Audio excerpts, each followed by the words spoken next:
Hey everybody, how you doing? Welcome to TNT Tabletop. Sorry about the late stream today. Um, New living arrangements and everything, especially setting up the stream is beginning to take a lot longer now. Especially considering that I'm playing with Mad Arts and I got the D&D bros who want to start playing as well. I just got to set up a date for that because we want to do a session zero. Session zero. What would it be? Zero zero? I don't know. Anyway. I'm like one, but anyway, we're doing a session zero where we're going to do character creation, and I like their idea. They're like, instead of creating it behind the scenes, we'll go over it and discuss how character creation is in Shadows of Brimstone. I don't know why I didn't do that. Anyway, so yeah, so we're going to go ahead and one of these days we're going to get together and we're just going to jump right in, get into character creation. I know Dustin's probably going to play as a journeyman character because I think he wants to be a paladin, and the only way to be a paladin is journeyman character.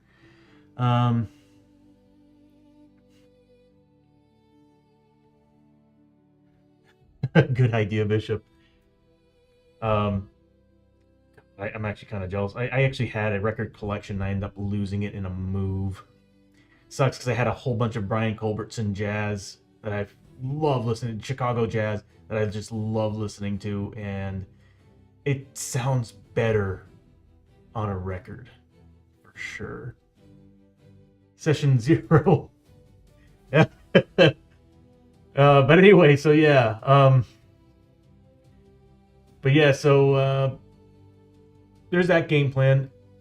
With this team, we're getting back to our season 2 characters. Hoshoryo, Lester, Abby, and Chio. Oh, man, this team has the worst luck.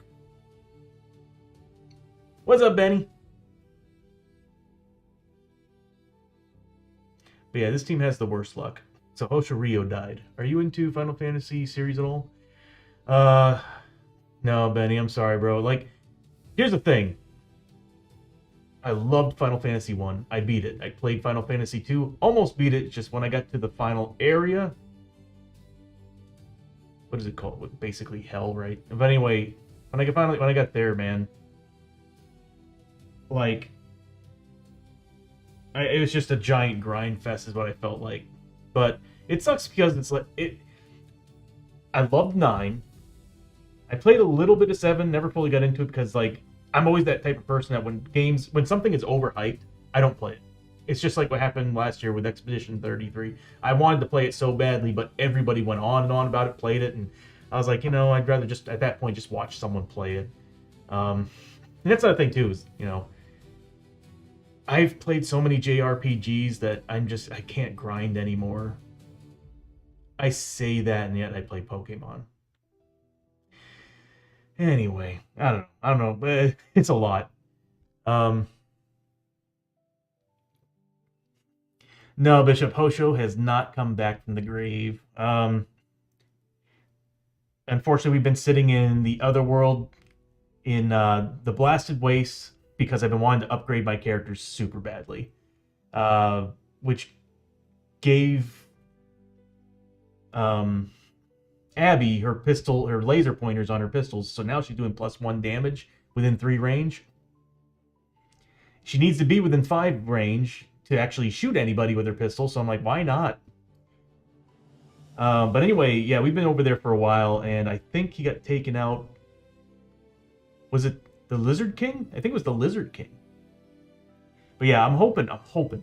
We've got the money for it, I think, because I think it's 500 times the level, so that's $2,000. If we can find a church, we can bring them back. Which I'm definitely going to be adding a redeem to the stream. That is, the viewers can pay redeems points to choose a location that's going to be on the town stay. Speaking of the town stay, the travel hazard stuff, you're going to be seeing a new feature I added to the stream. Something I've been wanting to do for a while. Who knows how long it'll last, because once I add my own adventure stuff to the stream, I'll probably be doing away with it. I asked if there was recently a tabletop version of Final Fantasy. Yeah, Tony, I remember you telling me about that. And I remember you telling me about that in an RPG. that they've released, and I'm pretty sure the artwork is flipping beautiful, and I'm sure the game is great too. It's Final Fantasy; it needs to be great. Tony, yeah, it is 100% part of the series, and it sucks because it's like I used to love grindy JRPGs. I don't know what happened. Just I think it was MMOs, grinding in MMOs. I just like I I don't know. It's I don't know what it is about Pokemon. It just keeps pulling me in. I'm playing my fourth playthrough of Sword. Because every time I turn around, I lose my stuff because I keep getting the next console. Uh, 14 is your personal favorite. Is that the online one?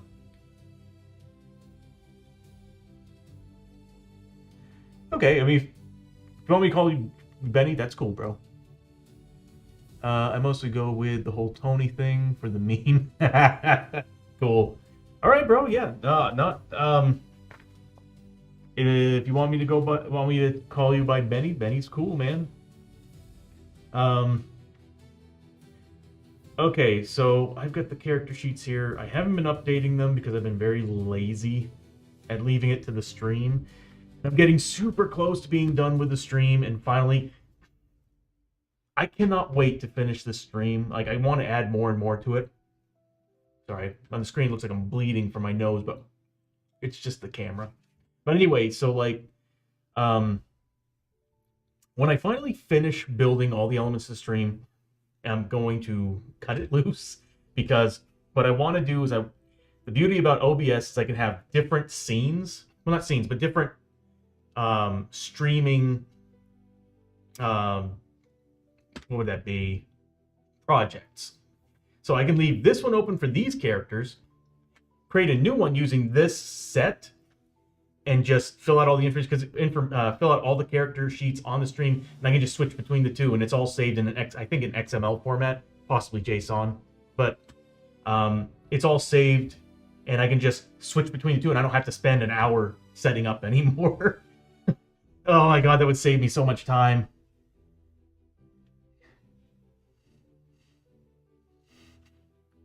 And I'm with you on that, Benny, about games being subjective. I'm just moody. It's like if I'm in the mood for something, I just play it. Like there's days where I'll think about playing Final Fantasy, but I'll just jump into maybe one through, one of the NES games or one of the like Mystic Quest or something. If I'm in the mood for something more adventure, more arcade-like, I'll jump into High on Life or whatever. I'm just very moody about playing video games these days. And grinding, I have to be in a weird mood to grind. Like, I have to have a whole bunch of things happening while I'm doing it to distract me, because I get really bored really quickly. ADHD, I don't know, maybe.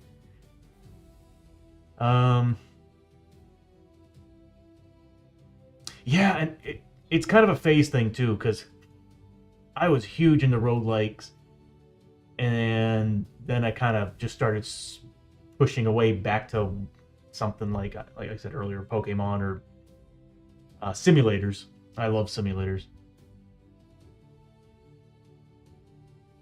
Oh, really? Which one do you really? Which roguelike do you really enjoy, Benny? Yes, Bishop. That's the goal. So, what I'm going to do is I have a template, and I'm just going to name it as generic. And anytime I want to create a new game with a new group of players, I just open that up, and what I'll do is I'll export it, open it up, it'll put it in there, but it'll name it as like generic 1 or 111 or whatever, and I can just rename it inside of OBS, like Julius and Stelios or D&D Bros, and I can now just go between them, and it's already saved and set up from the prior time. So it's all there and set up exactly how it was when we quit. Now I'm still going to, no matter what, I'm still going to back everything up just in case, because one of these days, as much as I love my Mac, and as crazy as this machine is, because I have like I have new cameras. 1, 2, 3, 4, 5, 6, 7 cameras built into this thing. 2 of which are 4K 60 frame per second cameras that have 12x zoom, which I'm pretty excited to use today. Yeah, I got a new one in. I've been wanting a backup, but I was like, I want a really nice one that can do angled shots. And I'm going to build it into the stream to where you all can change the cameras. So at any point, you can have it go from the top down shot to the bird's eye view to like a Dutch angle view, or a low or a high angle view over here in the side that's actually just kind of getting a nice shot. Pretty excited for this to work. And like I said, I think I'm going to build a redeem to do that. I think all it is going to be switch cameras redeem. And it will go into OBS, and OBS will be like, all right, we're on camera 1, switch to camera 2 using a hotkey press. I think I can do that. If I can tell OBS to do hotkey presses, then OBSBot should actually be able to recognize that and switch the cameras on the go.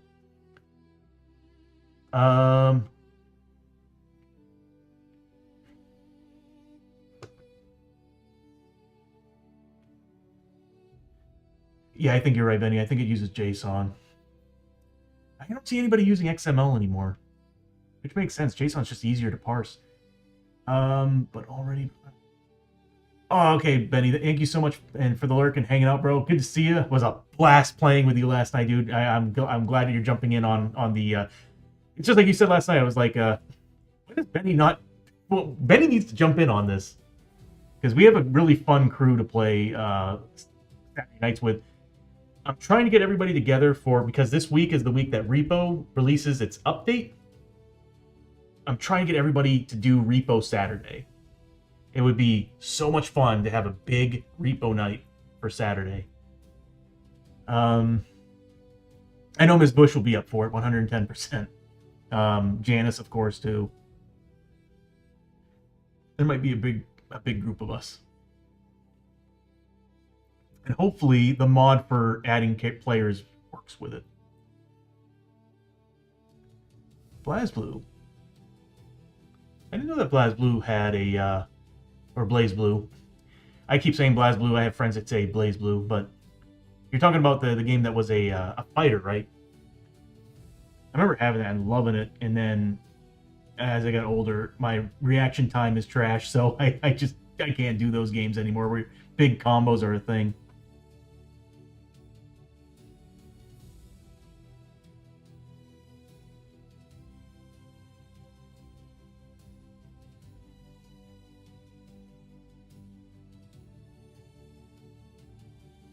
Yeah, Bishop, like I said, I can't wait to add that. Now that I got these 2 cameras running, and they run really well with the system since they've got chips built into them. So I'm like, it would be awesome to have something that you all can kind of mingle with it. The only problem is, of course, I'll have to pull this guy out and make changes whenever the screen changes. But you all will have control of the cameras, or at least which camera to go between.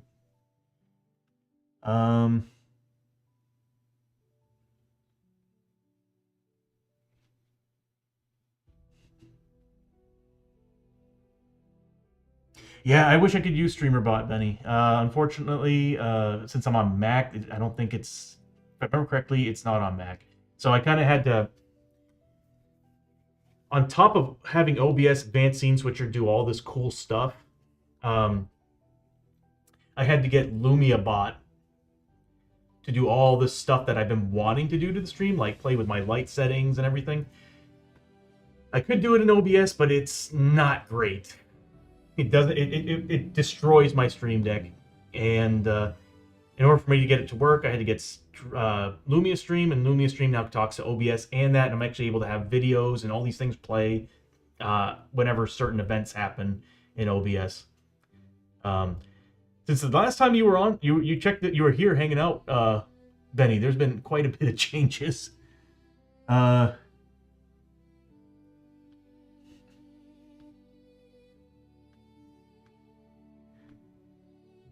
I totally understand, Benny. I'm the same way. I have high anxiety about intruding, you know.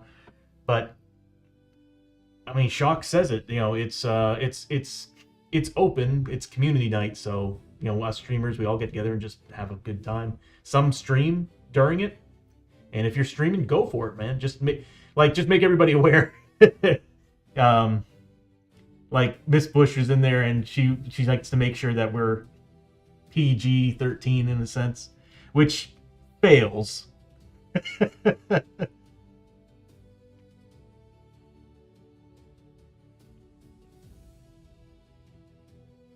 There's a program for that. The simulates.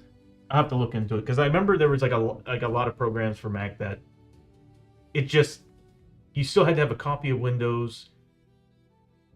I know there was Boot Camp. At one time there was Boot Camp, but that was like a whole different thing. It was like you had to partition your hard drive, and you would put Boot Camp on one end, and you would actually have to like load up Boot Camp in a weird way. Yeah, but I'll have to look into it because there's I don't know. I'll look into it, but the thing is, like, everything's working the way I need it, except for my audio. I'm trying to fix my audio. My audio's having issues. Right now, it's great, but I'm trying to feed everything into a digital interface, a digital audio interface. I'm using Wavelink.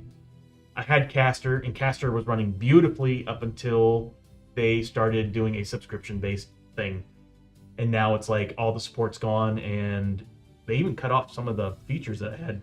But I'm using Wavelink, and Wavelink, for some reason, I'm getting a weird echo. Like, when I have the monitor playing from Wavelink, it's fine. Like, everything's coming out beautifully. For some reason, when it sends over the signal to OBS, my microphone, nothing else, just my microphone, gets a weird monster echo. So I'm like, and what sucks about that is that whenever I'm playing with others, like Mad Arts, or I'm playing with the D&D bros, I'm trying to pass all of my audio to Discord so they can take my video footage, my video, and that audio and just pass it through to their stream. Problem is, like I said, I'm getting, through my OBS, I'm getting weird echoes. It's strange. Technical issues, it's everywhere.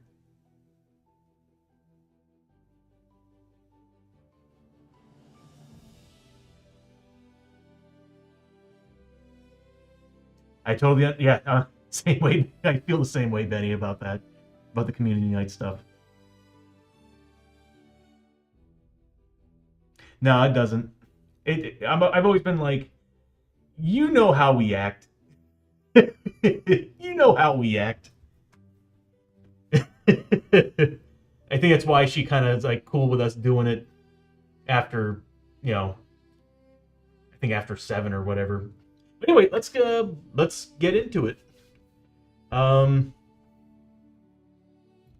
So we went on a quest and we failed. That's not the right book. I'm looking for you.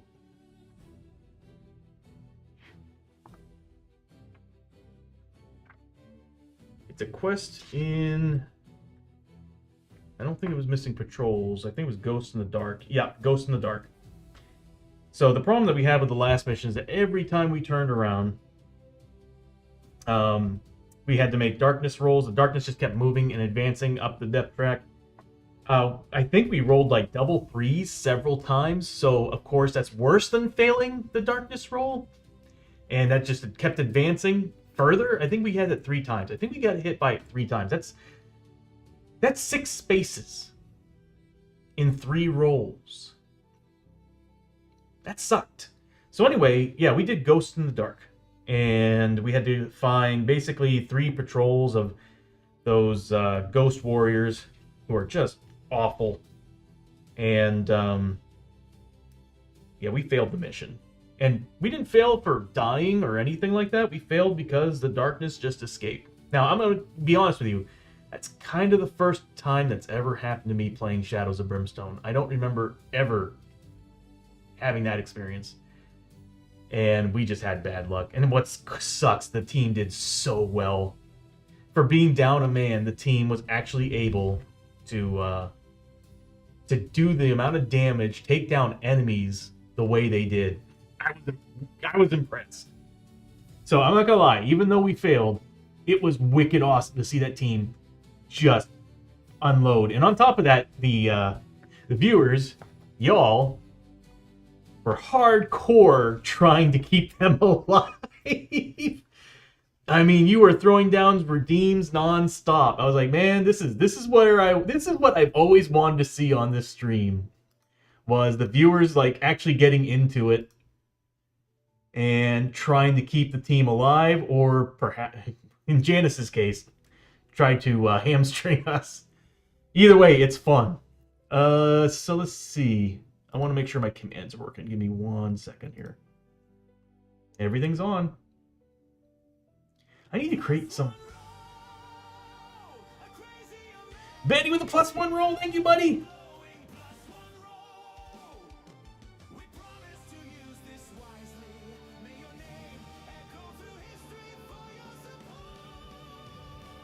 Need to increase the volume of that. I think. Is that too loud or too soft?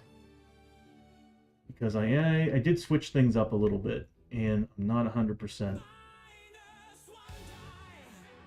Deviants with a -1 die. Deviants, how you doing, buddy?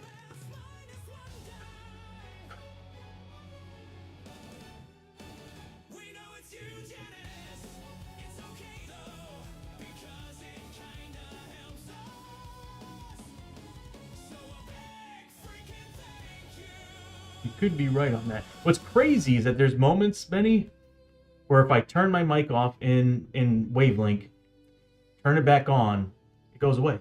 But then it comes back 30 minutes in, 20 minutes in. It's just, my system's weird. Deviant's good to see you, bud. I'm doing all right. How are you doing? Cool. Thank you, Benny, for the lurk. And thank you for the dice and everything, bud. Series of unfortunate events. Yeah, definitely. Which, by the way, Bishop, Tom's been talking. He wants to come back. He's going to be... He says that by the end of May, he should be ready to start coming back to pick up that adventure of characters. Which by then, I'm hoping I'll have the stream done, so I can just, again, not have a problem setting the stream up and taking almost 2 hours. That's what it takes almost... that's about how much time it takes me to set up when I'm playing with Mad Arts. It was a tiny bit quiet? Okay. Yeah.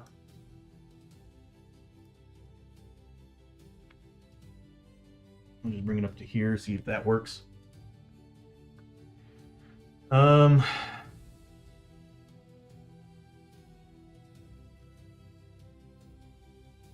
well, I brought it up a smidge. You know what I'm going to do? This is what I'm going to do. I'm going to test run it. This shouldn't mess with anything. Benny with a +1 die! Okay, I might just...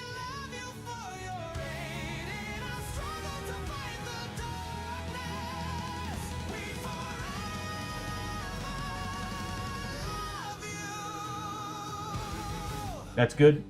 Awesome. And I'll see about the music. I think the music might be okay. I don't want it too loud. I want it just kind of like in the background, being very subtle.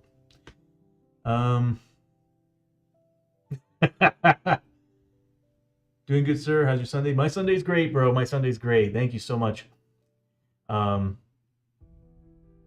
need to jump in with us again on Saturday nights, bro. I don't know what you're doing, but remember we kept talking for a while about you joining, about Deviants, about you joining us for the community nights. Group's growing. And it'll be interesting when we start playing Repo or whatever with the mods.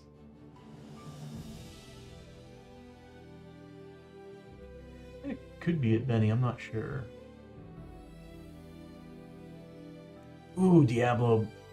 Deviant's nice. Yeah, I love Diablo. That's a great game. Especially that new expansion that came out. I'm dying to play it.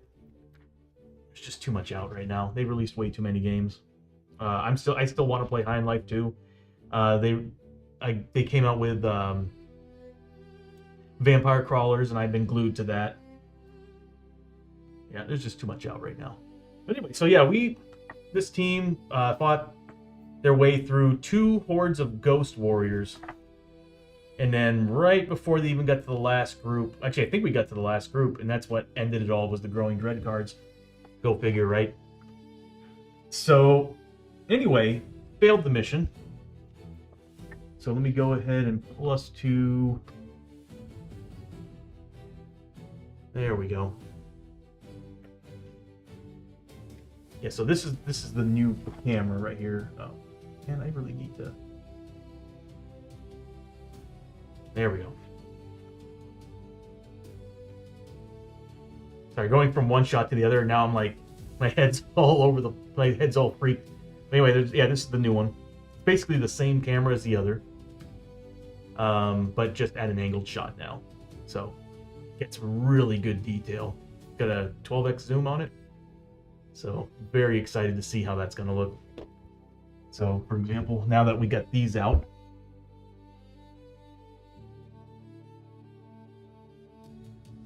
we'll be able to zoom in on the models, and they'll look a whole lot better than they did with the other camera. Because I was using, so I'm using OBSBot, and I have 2 tail airs that I'm actually going to be switching out this camera with, and those are actually better than these. But those guys, the one that you're looking through right now, is like several times better.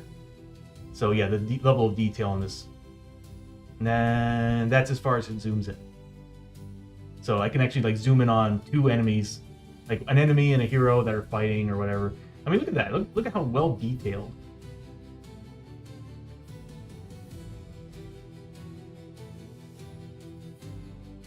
So awesome. Love this setup. Okay, so we are going to the frontier, so I need frontier travel music.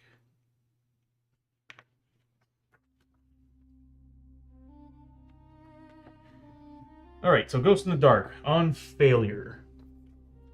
Let me see if I can get my card cam working.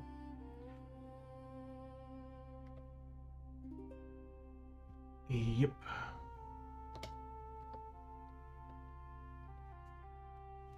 What is going on here? Do I have this all set up wrong?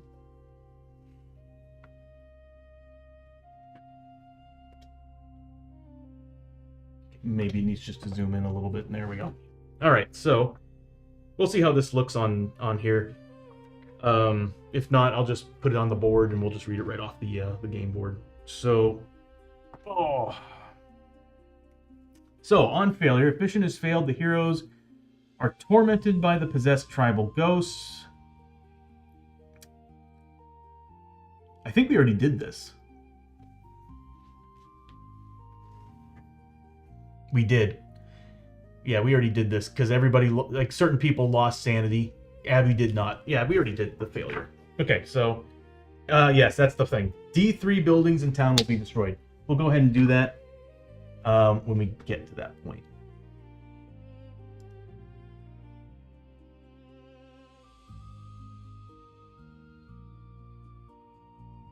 I pressed the wrong button.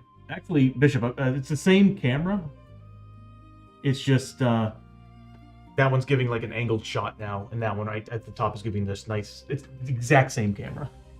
The only thing is, I do need a better light up above me, shining down, so that because when I'm painting miniatures, all I'm getting is that light there projecting this way, and I'm getting a lot of shadow, and I can't see the model. If I was sitting directly underneath that thing, it'd be like infinitely better. Which I've actually thought about moving everything that direction, so that I could have the light right there, but I also don't want to use that because it would create a lot of glare.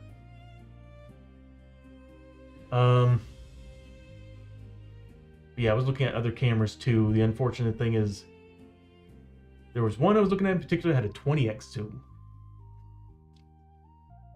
But it was like $3,000. I was like, no.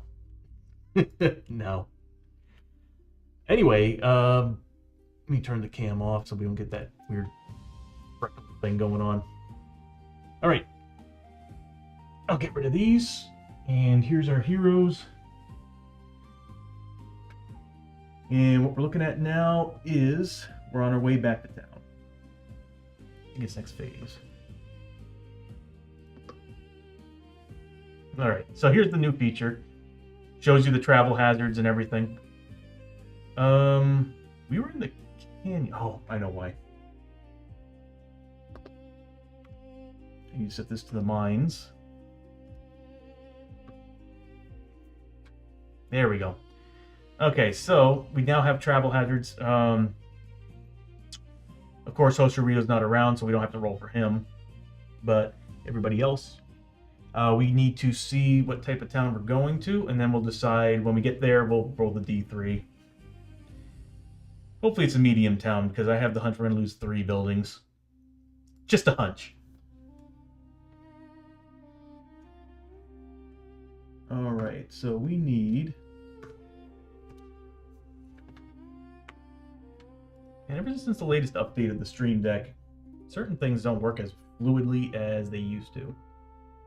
Alright. Alright, roll a D8. When I get the green screen working, I'm going to start rolling dice, physical dice again. But for now, I'm still going to continue with...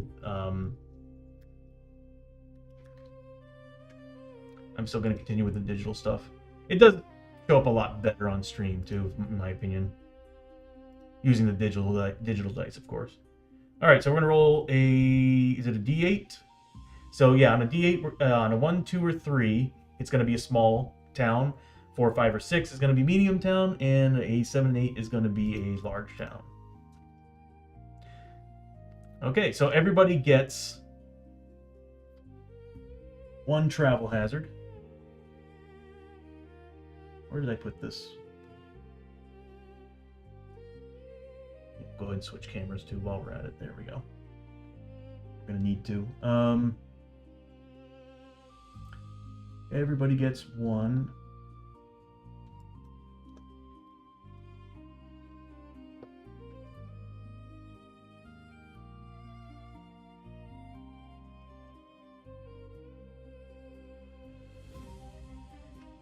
Yes, Bishop. Travel hazard counters. Yes, Bishop. I agree 100%. When they roll on the screen and they start getting they come out cocked, it's hard for you all to tell what we actually rolled. Let's see. I agree. That's the only thing I don't like about it. Another thing I could try doing. Give me a second to take a look. I don't think it would matter. So I think I have its dimensions set to... Yeah, it wouldn't really matter. I was wondering if the dimensions that I have it set to... Because I have it set to 1920 by 900. So that it doesn't roll back to the character sheets. But...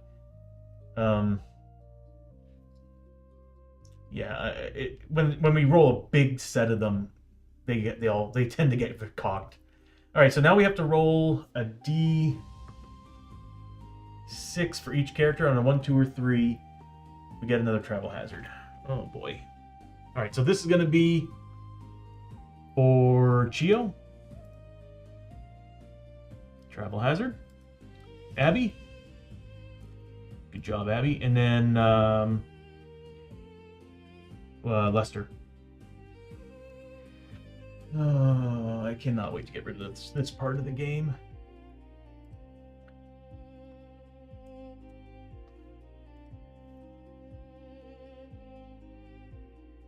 Also, we can get rid of the growing dread.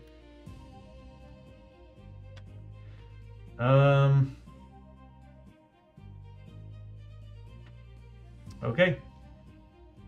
Let's see what we got to do here. So we'll start with Chio, work our way to the right. So Chio's got 2 travel hazards. And we're on our way to a frontier town. We got to roll 2d6, add them together. Or a d6 percentile. 14. Ooh, that's a bad roll. Anything in the teens is usually really bad. Shooting star. Okay, I need to zoom in on this. This ain't gonna work. There we go. Shooting star. Blazing across the night sky, the burning trail of a shooting star catches your eye. A good omen, perhaps. The hero that rolled this result may make a lore 6+ test. If passed, recover D3 grit.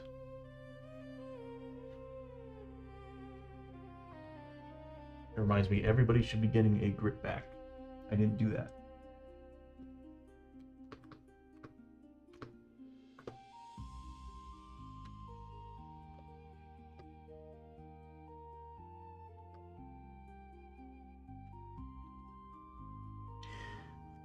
That's what I gotta fix. The refresh button. Okay.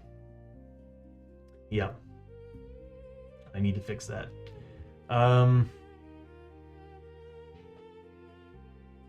Alright, so Abby Chio needs to make a lore test, correct?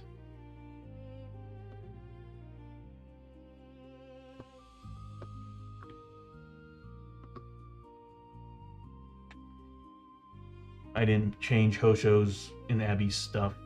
I just realized that. Okay, so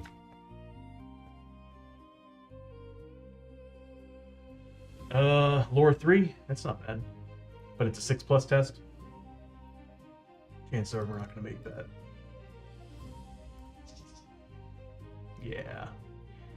So nothing happened, I guess, off of that card. Which is I'll take it. Yeah, that's it. Could have just gotten some grit back, but that's fine.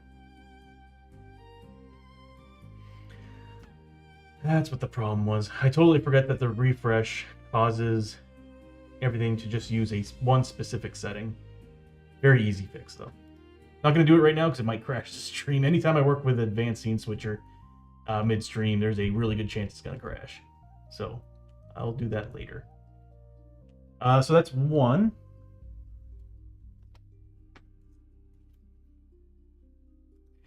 It took just about as much time as actually going across the board and flipping the dice. All right, she's got one more travel hazard to go. Once again, a D6 and a D6 percentile. 35.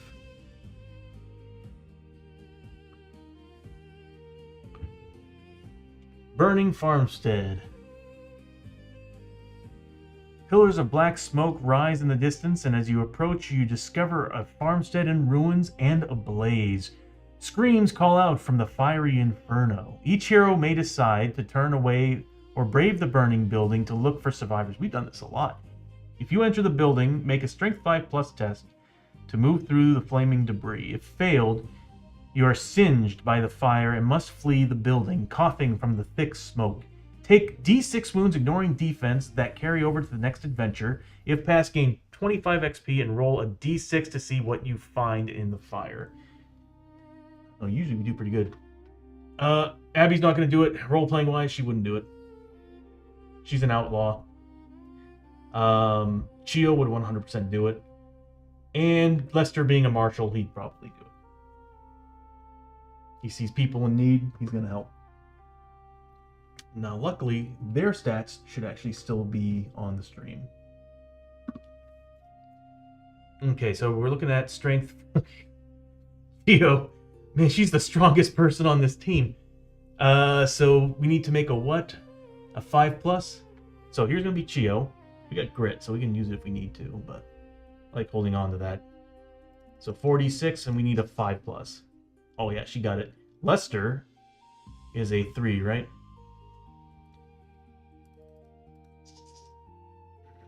And he got it too. Nice, they both passed.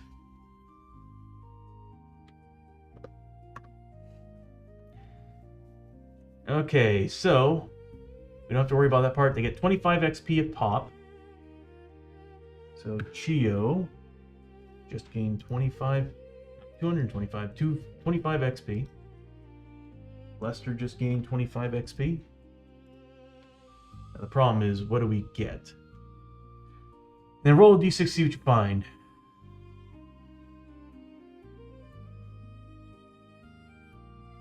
Okay. We could use that hero of the day after losing everything. And the one who needs it the most is Chio. So what I'm going to do is I'm probably going to use the +1 die to guarantee she's not tricked. Cast that aside. What do we got? We got a +1 roll, +1 die. Oh, we got a +1 die.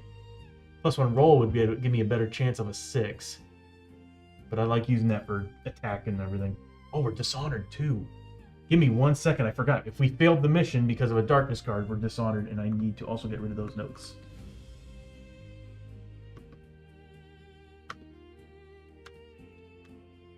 Let me pull up Dishonored for a second. What's awesome is I now have all the rules as buttons. You gain the keyword Dishonored. While Dishonored, you are -X health and -X sanity, where X is equal to your hero level ×2. And this continues through the next mission?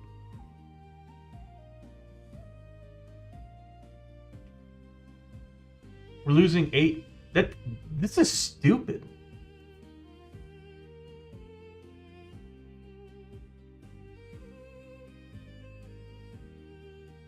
Less than 5 each.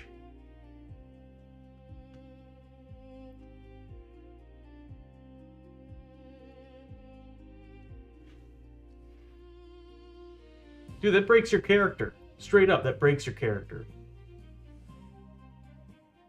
Wow.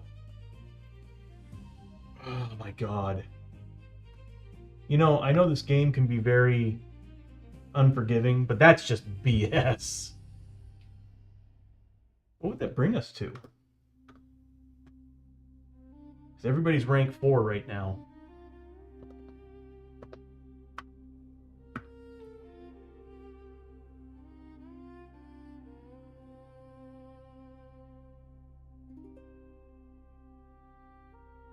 Chio would be at 5 health.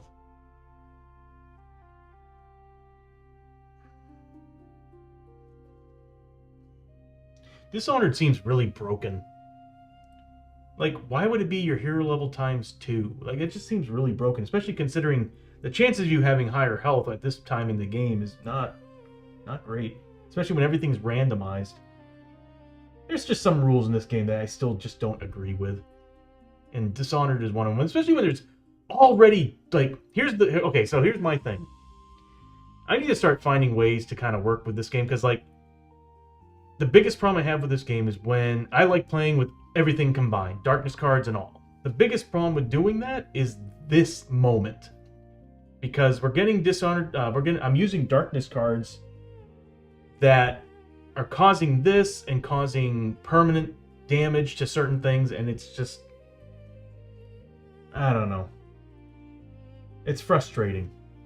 But again, this team has just had really, really bad luck. Yeah, exactly. The power creep cards mixed with young team.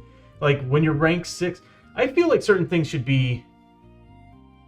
yeah, it isn't really young, but, like, that's the thing, though, is, like, here's the problem, Bishop. These characters have been losing... Chio, first mission, lost 4 sanity. First mission, she lost 4 sanity. Because she was down to, I think, like 5 sanity at one point. And these characters, even though they're at, you got lesser 20, a lot of it's gear. The upgrades. My first, I'll say it too. I think it also might be partially journeyman, because if your backstory character class is the weakest one, you're getting the weakest stats. And that's what it usually is, because usually the inspired one is the one that has all the gear you want. I don't know. I think Journeyman's cool. I just think it takes a little bit of time to figure out how to work them properly, or understanding how to combo them right. Biggest problem, and I will say this, my biggest problem with this group is I went straight down the Journeyman track, and it has not been good. I should have just gone straight into their actual classes. Damn Dishonored. I wonder if there's a way to get rid of Dishonored outside of that. Because we really had the Darkness screwed us over big. All right, so back to it. We're gonna roll a d6 for Chio and see what she gets. I'm gonna see about spending a +1 roll. I'm gonna spend the +1 roll.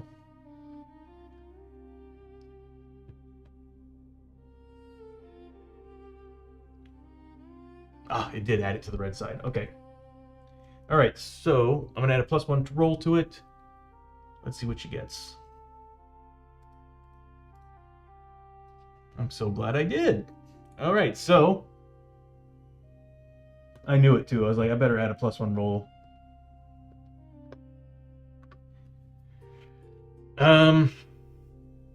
Survivor. You find a survivor and pull them from the burning building. Gain d6 times 10 XP.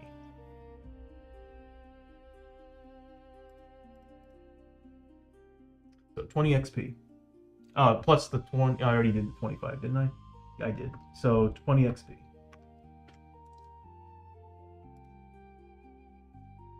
Next is the Marshal. And we already rolled a 1. Hero of the day. You find a small child and carry them through the flaming rubble safely, gaining d6 times 25 XP as well as 1 permanent health and sanity. Go Marshal. You know, I think this is, if I remember correctly, we've run into this several times in this group, and this is usually where the Marshal's very lucky, and I think this is where he's always passing the burning farmstead.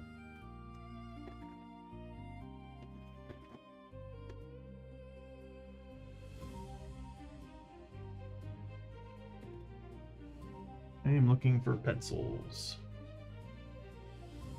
So I do need to write this kind of stuff down. But I'm still looking into making my own character sheets. I actually kind of want like a section that explains how they got the bonuses. That's one thing in this game that always bothered me was, okay, well now I just change the numbers out, and it's like, well, how did that happen? I like leaving little notes so you kind of see the story of how they got all their bonuses. That's cool.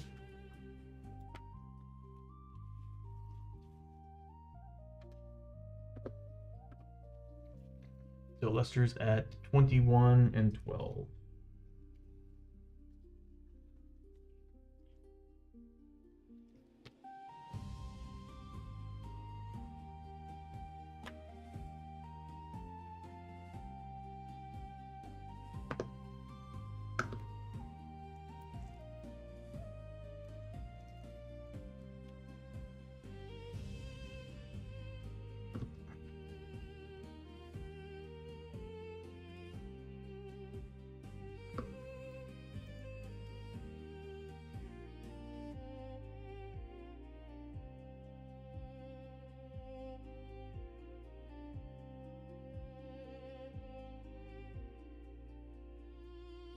Pyromaniac scouting the way for you? You talking about Chio or Lester? And I always make sure that when you get the bonus, your health actually goes up that point. Alright, so that's it for that travel hazard. And Chio... Yeah, every time we always find the burning building. I swear this team, it's probably like, they probably hire someone to do it. You know, put these people in distress so we can get some experience.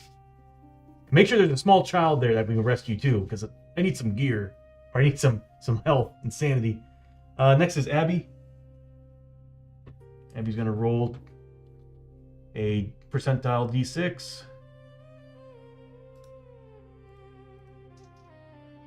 21's pretty low.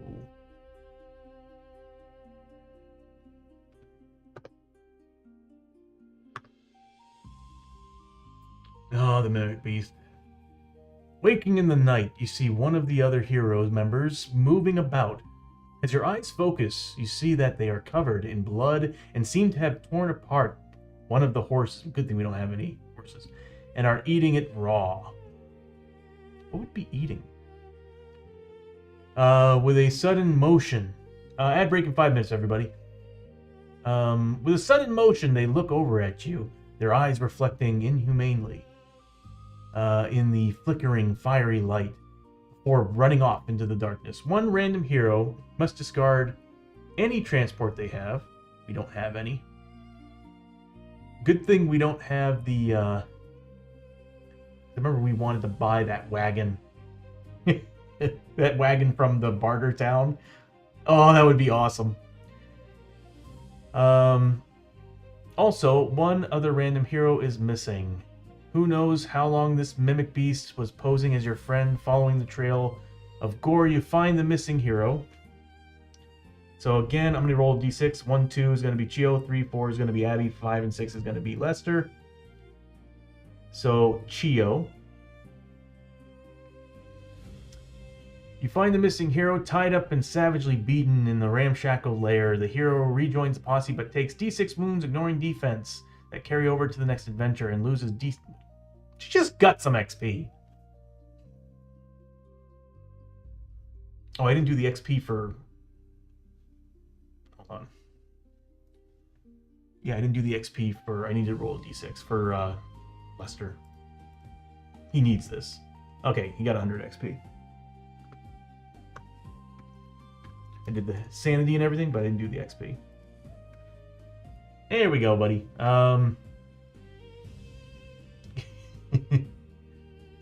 Let's see. So Chio's taking D6 wounds and losing XP. Man, this game is awful sometimes. So really, 25 should be like a 10 thing. That's just, good God, this game. All right, so this is the wounds. This is the XP. I'm gonna grit roll that. I'm gonna regrit. I'm gonna grit roll that. We need the grit. She needs to do surgery.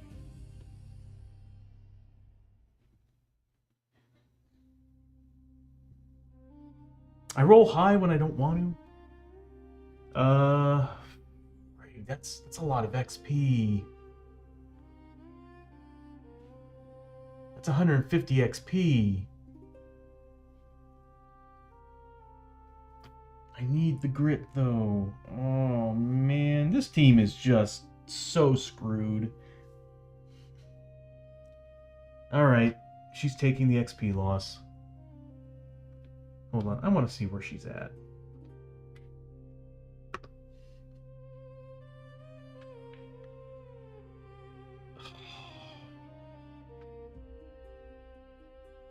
Yeah, I'm getting rid of the travel hazards. I'm tired of this shit.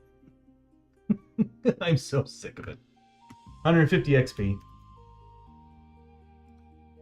And she took 5 wounds. She still gets her armor saves against it because it doesn't say anything about armor. So 5 wounds. She gets a 4+ save against this. If she makes more than 2 saves, she takes a corruption hit. Oh my god, yeah. So she takes 1 wound and a corruption hit. She needs a 3+ against it. So she takes 1 wound.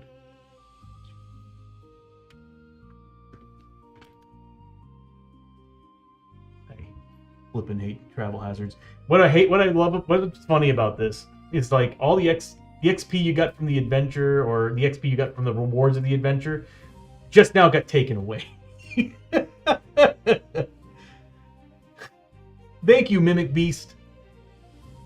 That was Abby's. Yeah, that's it. That was Abby's.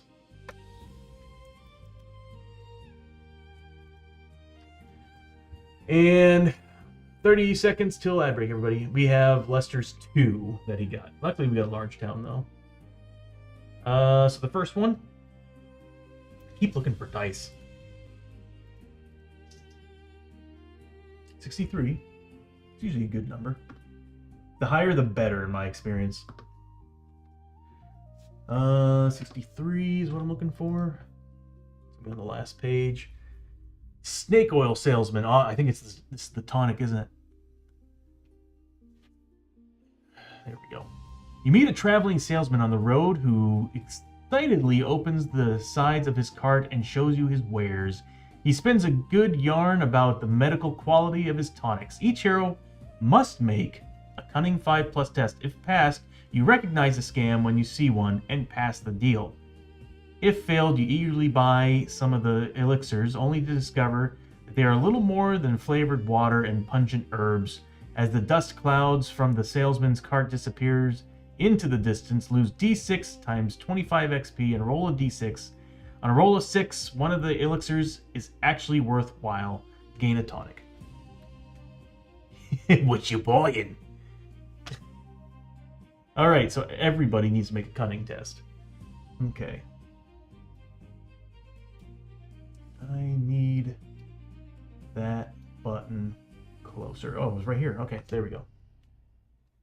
Oh, Hoshoryo, we need to bring you back, bro. And I need to get Abby's stats up there as well.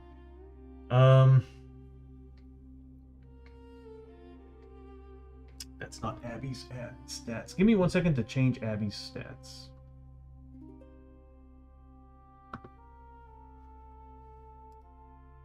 Okay. I knew I forgot something. She's a 3 agility. Her cunning's a 3. Her lore's a 2. I really shouldn't be putting these in alphabetical order. It would have been easier if I just stuck to the sheet. 2 spirit and 3 strength.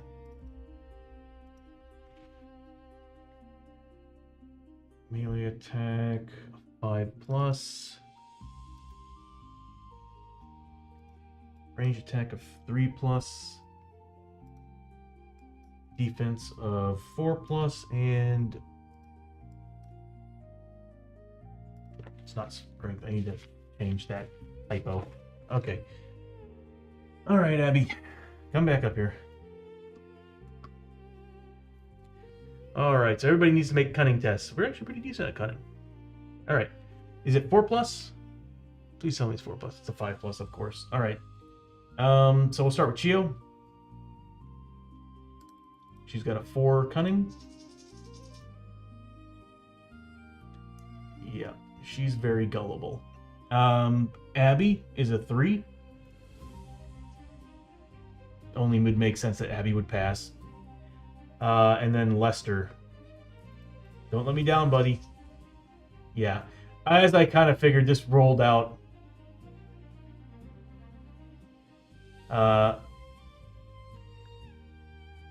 Pulls out his trench coat. That in reference of something, Bishop? Cash thing? What am I looking for? Alright, so Chio failed. So she ends up spending D6 times $25 instead of holding her money to try to res Hoshoryo, you know. Please don't roll big on this. For the love of God.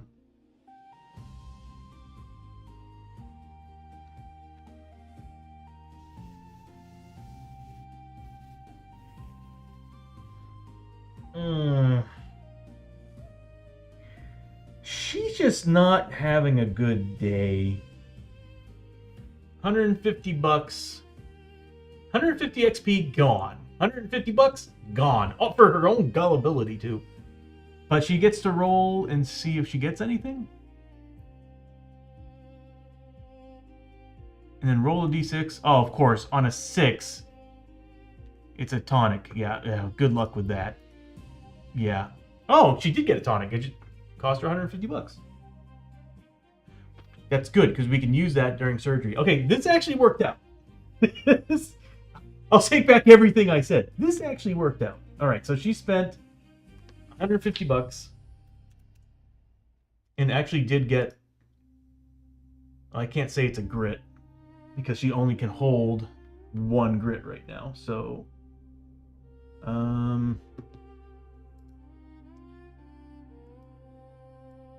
put tonic.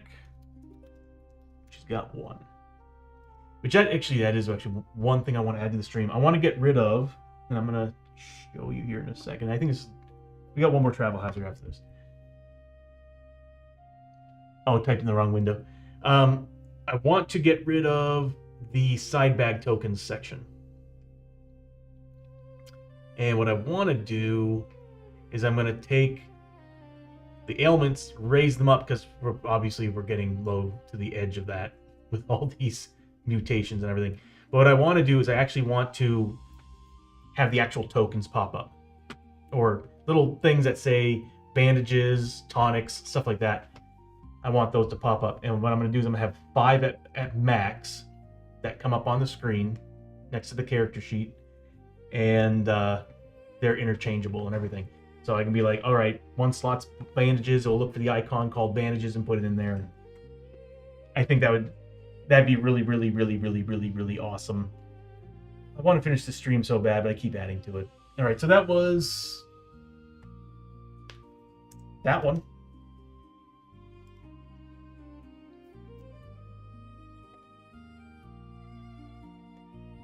There we go. And we now move on to the final travel hazard. And then we destroy the next town. 43. That's not a bad number. Yep. It's the first set, final page.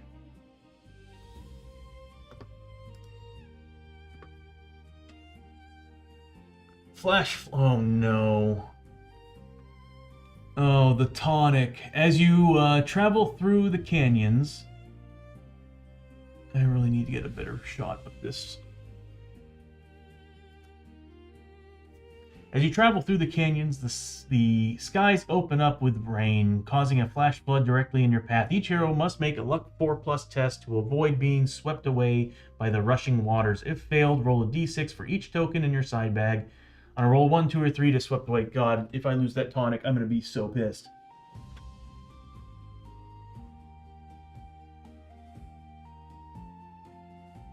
Yeah, I kind of want to make it so that I might... Part of me wants to use the actual token. But there's another part of me that's like, I need to have it show a number. And I'm like, I'm probably better off doing what I did with these.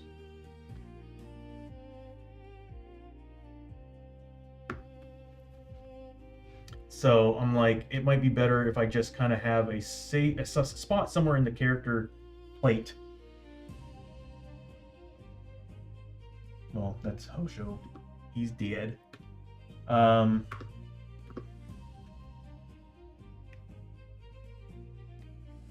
Because another thing, too, I thought about doing was, when I press this again, the character sheet goes away. And I'm thinking about leaving that lower section blank. And I'm thinking that, I mean, I love how it is. I love that I can, I really dig how that works. But I'm thinking about making that just a platter of tokens. And I can change them to whatever, instead of doing this. As much as I like how this setup is, I want to get rid of all that. I want to put basically, 5 tokens in there. Big circles that have the name of the token and how many, a big number for how many's in there. And either way, for the most part, maximum token amount would be 5 anyway, with side bag being maximum 5, unless you get upgrades. But I might be able to do 10. So that's what I'm thinking about doing. Getting rid of the bleeding, burning, poison, all that stuff, because we haven't been using it. And I'm like, we can just replace that with tokens. And I'll just create a whole mess of tokens that reflect different things. So that'll be our token slot.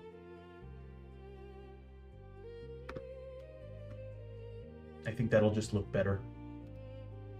And hopefully I'll be done adding to this damn stream.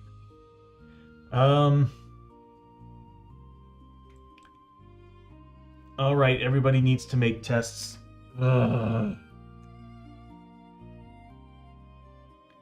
Flash Flood. So luck 4 plus test. All right.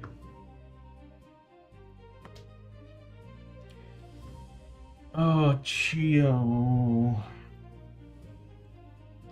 Everybody else is good, but Chio is a... God, Chio's just got bad luck. So, was it 4 plus?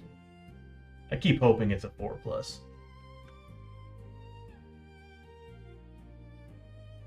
It's a 4 plus. So that's not too bad. It's a 50-50 chance. On a 1, 2, or 3, she loses the flippin' tonic she just spent $150 on. Thank God.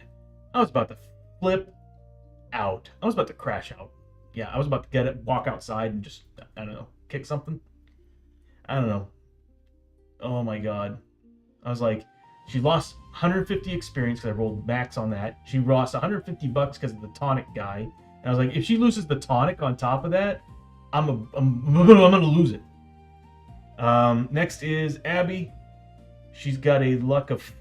If she fails this, that's just stupid. There's no 6s. Next up is Lester. Lester's a 4. You know, I feel like this was a comedy act the whole time. Yeah, he passed. Like, I just picture Abby and Lester watching Chio just... I mean, she would have failed. She would have gotten that 1 roll and it would have been the trickster if I had not used that +1 roll you all gave me earlier. God, she just had bad luck. I just picture them watching as Chio is just... Oh, all these awful things are happening. Anyway. Frustrated already. Okay. So, that's the end of the travel hazards. Thank God. And we can move on to the town stay.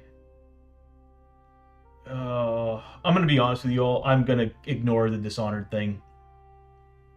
Like, there's part of me who doesn't want to, but I'm like, come on.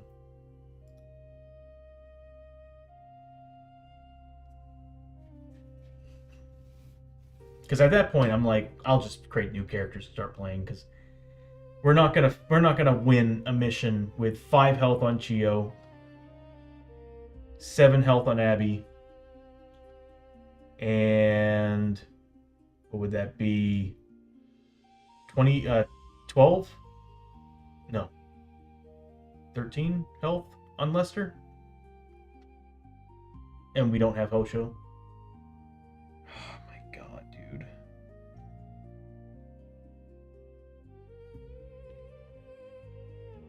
Screw it. I'm gonna stick to the rules.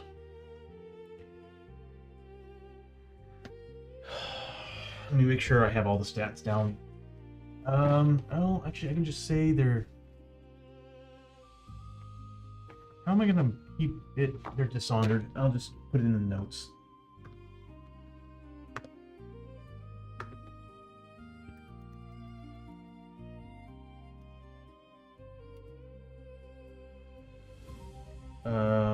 Hero level, sanity and health.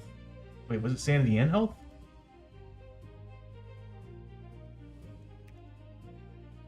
I need to look at that again.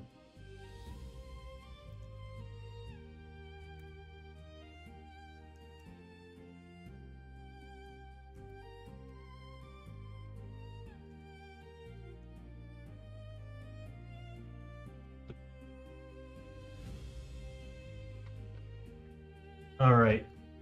I'm going to take a look at that one more time.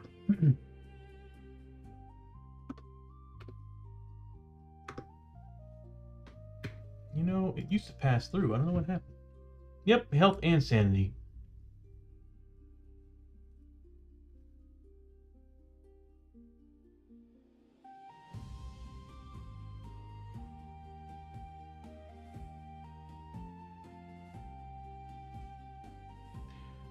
May not reduce your health sanity to less than 5.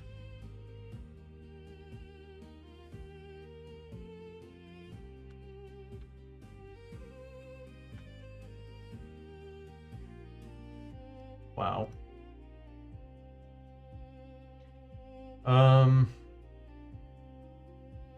Man, Dishonored sucks. It really, really sucks. All right.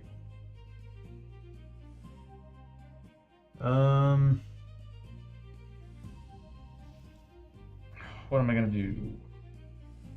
I think for stuff like this, I'm gonna build it into the stream that it automatically does the work for me, because I'm not gonna lie, going through every single character and removing this much health is a pain in the ass.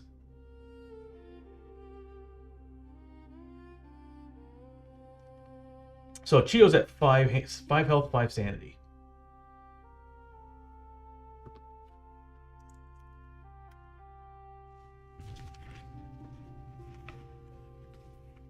Let me make sure all their stats on my paperwork here is up to snuff. 13 and 10. 13 and 10. Abby. Yeah, it does sanity too. That's why I'm like, I don't know about that.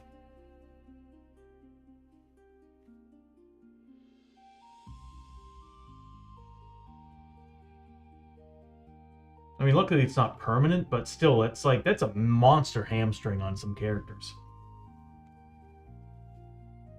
Knights, on the other hand, they have armor saves and cover saves, everything you need. Knights, whatever.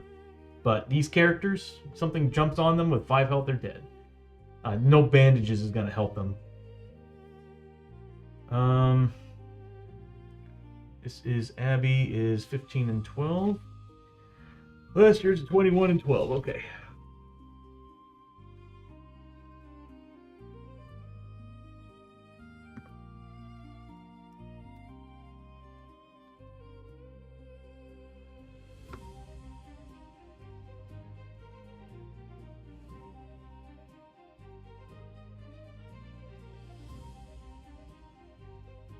Yeah, this is the team. So I think the next adventure is just going to be a very simple mission. Very simple mission. Because this is dumb. She's at 7 and 5. Because they're all losing 8. Yeah, Bishop, 100%, man. It's almost not even fun to play as them anymore, if you want me to be honest with you. Because every time I turn around, they're getting screwed.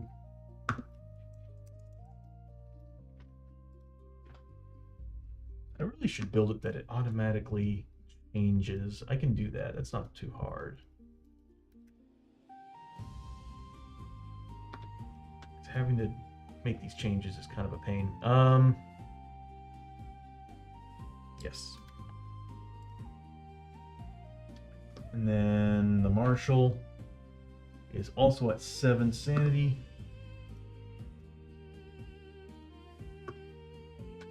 And I think it's 13, right? 13 health. He's not suffering too bad, but still, that sucks. God, Chio.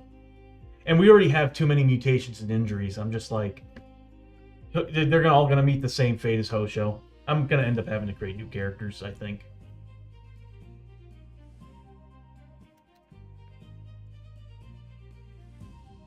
And next time, I don't think I'm going to play as Journeyman. It gets a little too complicated.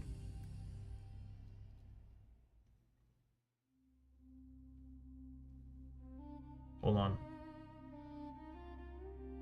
No, he's at 5.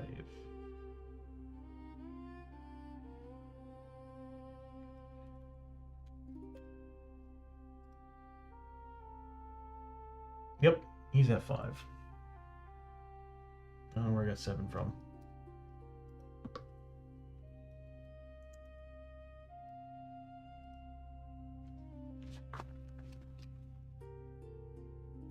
Yeah, Abby's the only one. That makes sense. All right, so that's the team. It's just so weird. Like, I'm gonna be honest with you. The rules for Dishonored make no sense to me.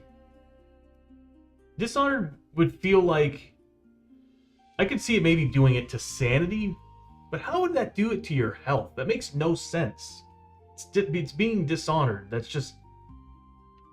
It's like having some type of dread or something, you know? How would that affect your health? That makes no sense.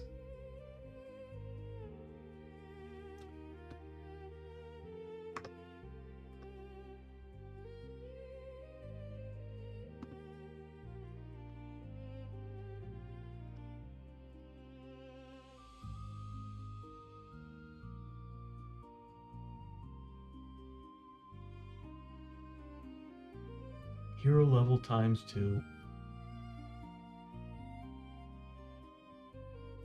And the only way to get rid of it is to succeed a mission, and you can't grit roll it. So it's a 50-50 chance to get rid of Dishonored when you succeed. Hold on, I want to see what Gravely Dishonored is. Because, if I remember correctly, that one card came up and said, if we were already Dishonored, we're Gravely Dishonored.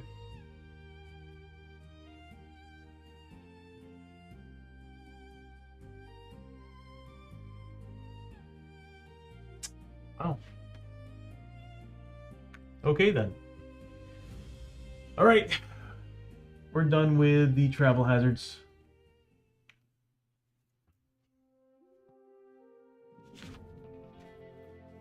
Yeah, I need to create a new team. It sucks because it's like I love this team, but at the same time it's just been awful.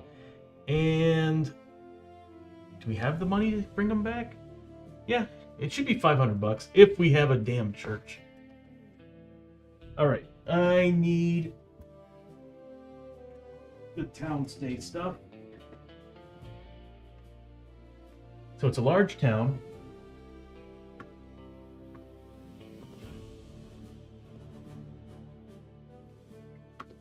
And we need to also roll to see what type of town it is. All right, 2d6, add them together. It's a 10, so it's something different. Rivertown. Oh. I think that's the town that Stelios and Julio keep going to. Hopefully we don't make a big deal with the Taco Bake like the other team does. Alright, so we're going to a river town.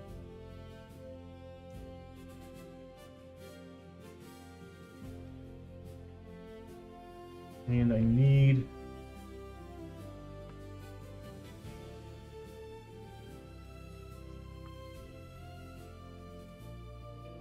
Tier town. Oh, I'm missing the sheet. Well, it's a large town, so we're going to be using this one. I am missing that sheet.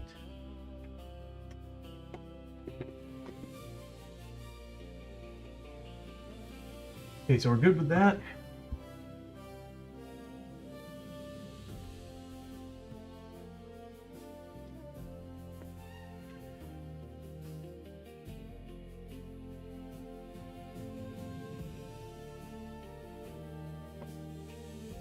I kind of want down here so I can easily reach it. Easier said than done, Bishop. Back when Tom and I used to play this religiously. Okay, actually, doing the stream is playing it religiously. But back when Tom and I used to play this, when it first came out, we got hit by the Void Tornado several times. Alright, so we also need to roll and see how many buildings get destroyed. Also need these bad boys right here. Oh! That's another thing I would like to add to the stream too, is like you all being able to control, like it would be awesome to have a redeem like next town stay always gonna have this building. The next town stay always gonna have this building, and it's like a redeem that you all can buy. The only problem is I'd have to find a way to turn the redeem off. It's already been used, but I guess once per stream, I can turn the restriction of once per stream. That if they spent it on that once, and that's it. Okay, so 1d3 buildings are destroyed.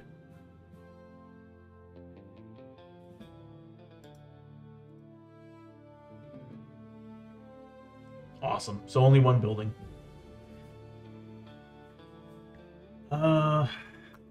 We'll go ahead and randomize them. Set them up. And then we'll go and destroy whatever building. We have to roll a D8 for that. Alright, so the first plot is the market. Second plot, mutant quarter. Third plot, the useless saloon. The church. We can bring Hoshoryo back. Frontier outpost. The Indian quarters, or trading post. The general store. And then finally, the sheriff's office. So, we can sell our Darkstone here. Make some money. We got a lot of Darkstone, too. Yeah, that's actually all correct. Okay, so, yeah, we got a lot of Darkstone to sell here.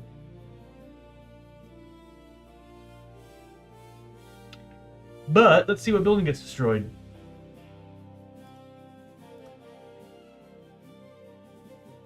The sheriff's office. Apparently people don't like authority. Okay, so... we still have everything we want. We also have... the only thing is we don't have a doc's office. That sucks. But we do have a church, so we can bring Hoshoryo back, I believe. Let me make sure that we can. If so, great. We could use him. And he's not going to be dishonored because he wasn't part of the last adventure. So, our tank is back. I hope. Let's see. Resurrection. Bring any hero that is dead through death, madness, or mutation back to life. But is now -1 max crit. That's fine. But yeah, $2,000. We can do it. $2,000. We'll just pull $500 out of everybody. I think that's what I'm going to do too, is I'm just going to do a shared pool one of these days. I'm just going to have a calculated shared pool somewhere in the stream. Time Roller, how you doing, buddy? I don't know if it's working.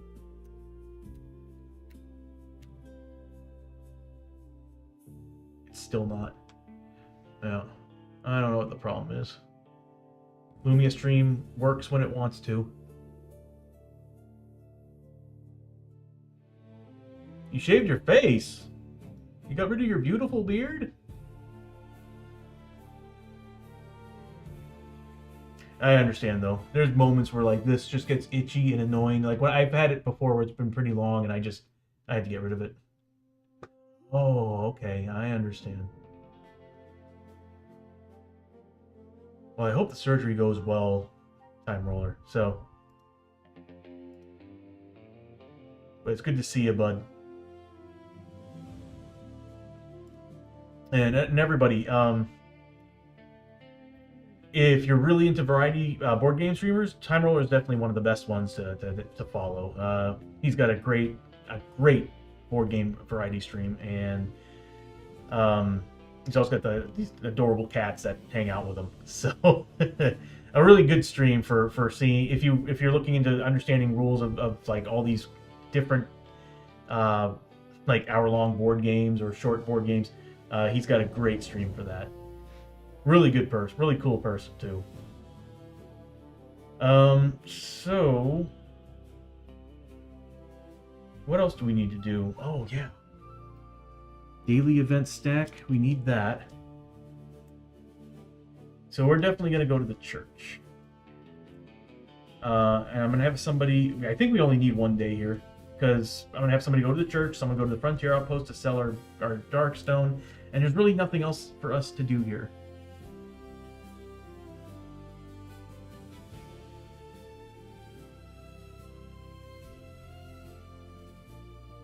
So I'm thinking, let me take a look at what we got. One person can go to... we do need to stock up on supplies. So I'm thinking the general store will probably have what we're looking for. Let me see what they got. And this used to work so much better.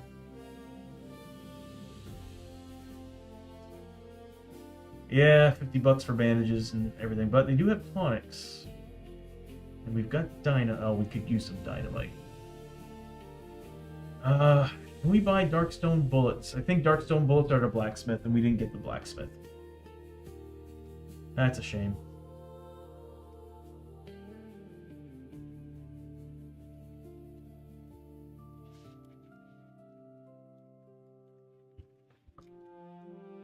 Okay, this is the River Town. That's right. So I need the card for the River Town.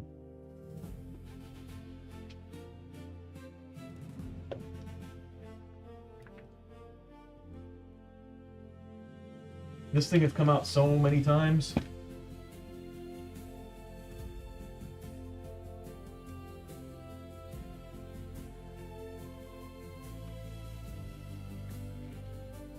Also thinking about getting a new game mat that's not as busy.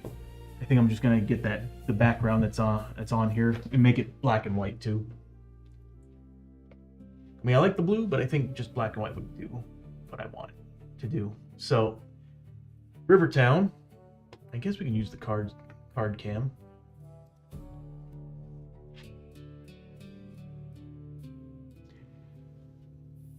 Well, we got the street market. We'll just say the saloon was the gambling hall. No, actually, you know what? No, it would be the mutant quarter. Actually, what would have happened is mutant quarter would have been everything would have moved this direction, and we wouldn't have the general store cam.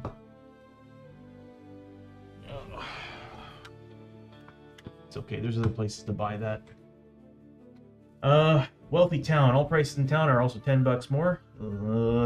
Also, whenever a hero gains gold from gambling, selling an item or selling a Darkstone shard, they get another $10. Good. We'll make some good money here on Darkstone. When finished in town, you may take a boat upriver to a different area. If rolling randomly for your next mission, you may roll twice to choose the next mission. Also, each hero gets to start the next adventure with 1 extra grit.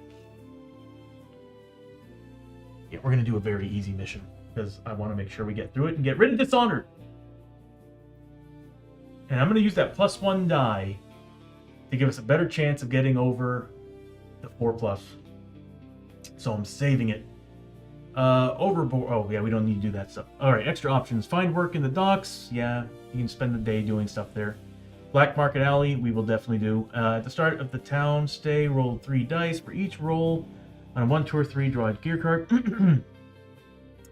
On 4, 5, or 6, a world card, and then draw an artifact from that world. These 3 items are available for purchase in the street market by the hero. First come, first serve.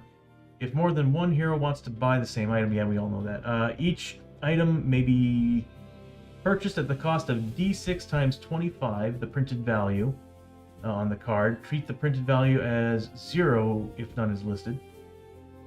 The D6 times 25 variable portion of the cost should be rolled for each item separately. Oh, that is actually one thing I want to create for this, is an icon for money. So I can put that over those cards and that'd be pretty cool. So we need to go to the street market in order to buy it. Okay, so let's go ahead and do that. And you know what? We'll let y'all choose. So first we need to roll dice. I got an idea. Give me a second. There is actually a feature that I might be able to turn on. I had it linked before, and it's a pretty cool thing. Let's see, content should be under extensions. There it is. My extensions, DD Dice.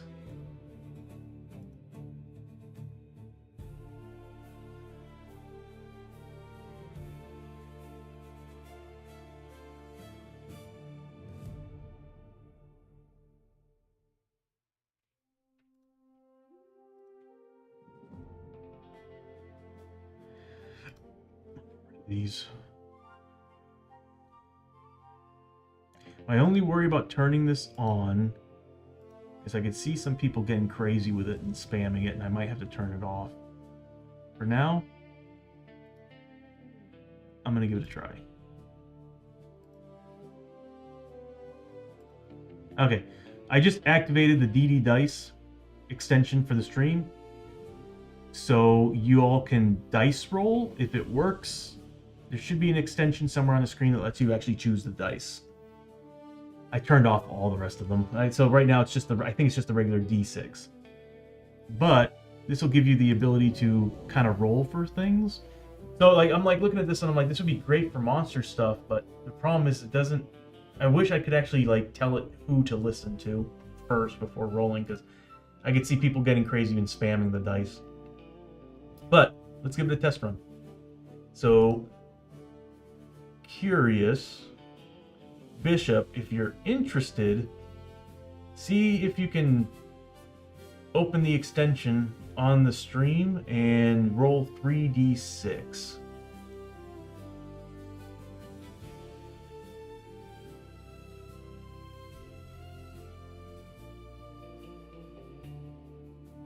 Spamming is my middle name.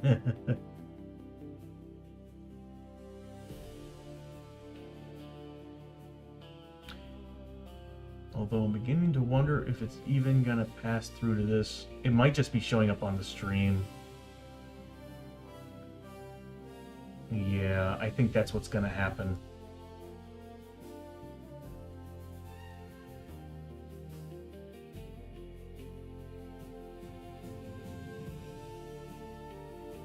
It should be... You know what? That's a good question. It should be an extension. Let me go to Twitch here.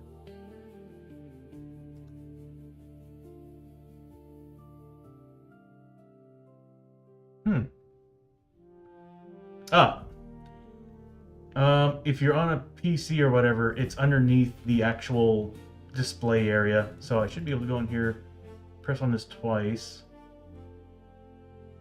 Does it show up here? It does!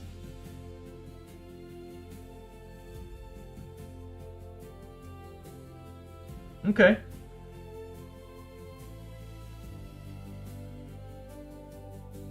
So yeah, do that 3 times. I just wish there was a way to control it.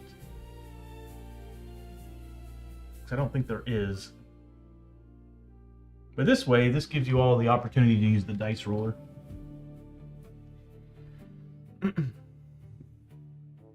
Like I said, I wish there was a way to actually control that thing. So, oh wow! So it's a artifact, and a gear card. Thank you, Bishop. Oh my God, you're gonna go crazy with this.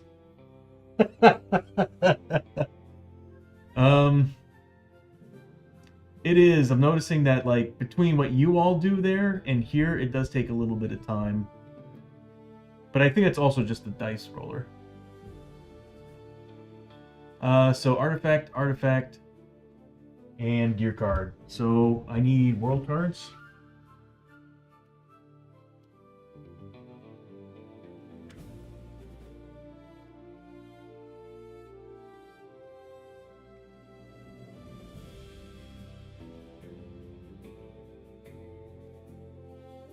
Okay, so I'll go ahead and just do this. And we'll do what we normally do. Bishop, which card do you want to be the first artifact? It's going to be 1, 2, or 3.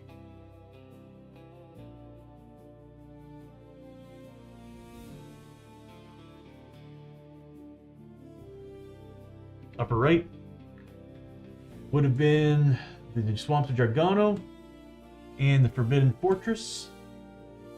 Forest of the Dead. So we got a Forest of the Dead.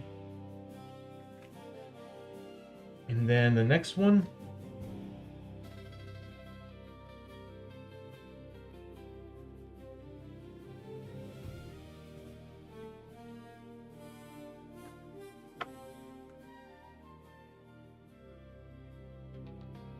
Just need one more chosen. Bottom. Where left would have been the Derelict Ship, then the Blasted Wastes. Derelict Ship would have been pretty cool. The one we got was the Swamps of Jargano. So we got one from the Forest Dead, one from the Swamps of Jargano, and a gear card.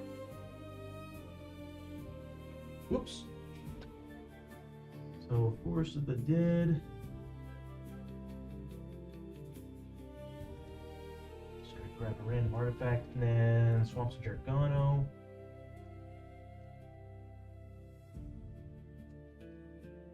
And then a random gear card. Alright, so what we found for sale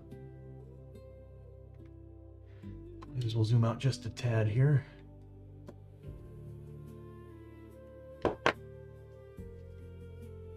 So from the Forest of the Dead, I'll just put it over here. We found the Enchanted Skull. Once per, I think we've seen this before. Once per adventure, all heroes may recover a grit. After each use the power of the skull fades on a d6 roll of 1 or 2. Discard. May not use grit to use this roll. That's actually really, really good, and I might buy that if we get the money. Then the artifact, the skull helmet, giving 5+ armor. Who could use that?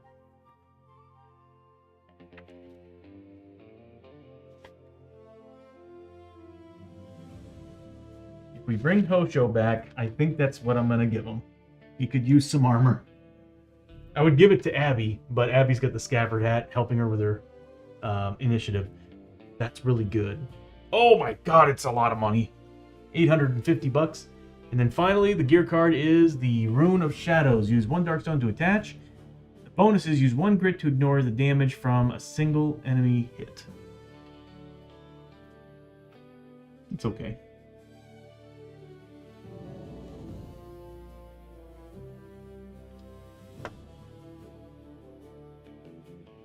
Let's roll and see what they're worth. I think they change every day.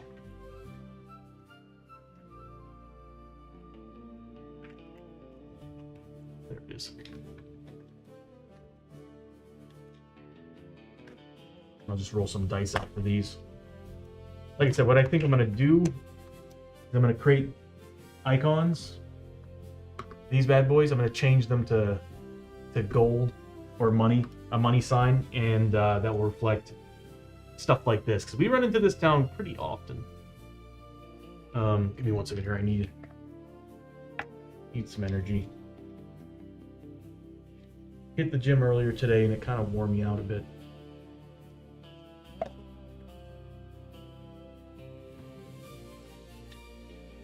Okay, so I'm gonna roll a d6. Here's the first one. It's worth another. Is it $50 each?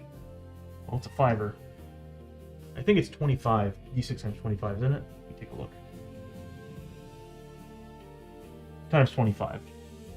So that's another $125 on top of the $425. So I definitely want that skull. Next up, second item, the mask is worth another $100, so $950. I'm thinking we can wait a day on these. It'll probably go down in price. And then the Rune of the Shadows is worth another $75. So, there we go.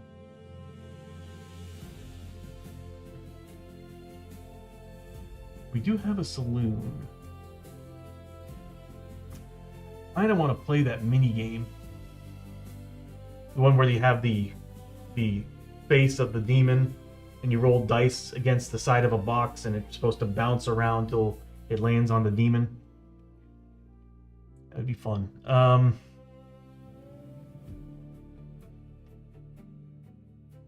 Yeah, that'd be fun. Okay, so that's what we're dealing with here. I need a button to turn the card cam on and off. I need a button for everything. So everybody's gonna be spending $10. Can't use the all characters thing. So everybody's gonna be spending $10. You know what? I'm just gonna remove $30 off somebody instead of having to go through everyone. So $30 off of Chio. And we have a daily event. After I turned off the card cam, that was bright. All right, looking for work. Many new Many new faces have arrived in town recently, and they all seem eager to make a name for themselves. All allies cost 50 bucks less each for the rest of this town stay. So that remains in play. We don't have any allies.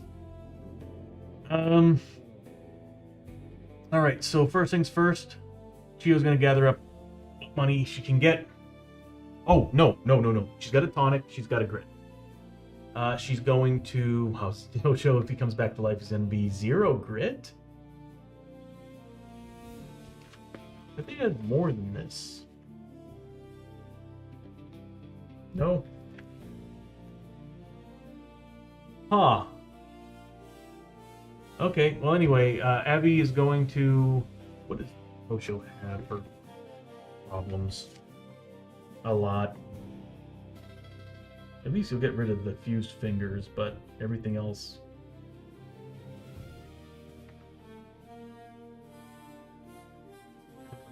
Void boils. Paranoia needs to go. The crushed arm is not a big deal on Lester. He does have the nose falling off, though. Would be nice to get rid of that. Chio is actually doing alright, although the broken collarbone would be nice to get rid of. But Hoshoryo, if we bring him back, he needs work. Good God, this guy. Alright. Oh,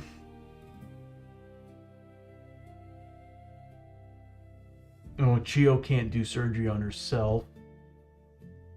So it's going to have to be... We'll bring Hoshoryo back, and I'll have her do surgery on Hoshoryo, so he can at least be at max grit. At least have 1 grit on him, because he'll be at a 1 coming back to life. Oh, okay, so... Chio going to the church. And we got $2,000 on us right now. We can do that today. Lester is going to go to the Frontier Outpost to sell some stuff, and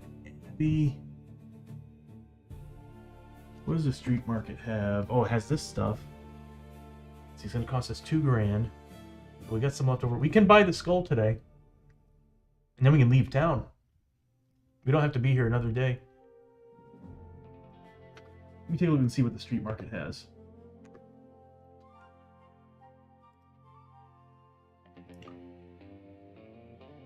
We can sell stuff there too, but I think we get a better deal at the outpost. But this is Paradise. Ooh. Ooh, Paradise. It'll be at 30.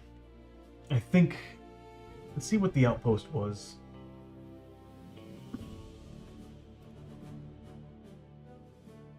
I could have sworn the outpost has better money. Yeah. Another $5. But it's D6 instead of Paradise. Paradise is a guaranteed 3. I am half tempted to go with Paradise. They got dynamite. Train with the soldiers, get some XP back. $500 though, good lord. Hold on a minute here. Hold up the outpost bank. Make an agility 5+ test. Rob the outpost bank. If successful, gain D6 times 50 for each 5+ rolled. For each 1 roll, take D6 hits doing... Oh god. Yeah, no, she can't afford that with her health. With her 7 health.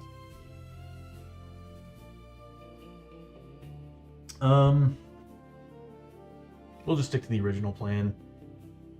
Street market might be good to go get that enchanted skull, but I really need people to pick up supplies.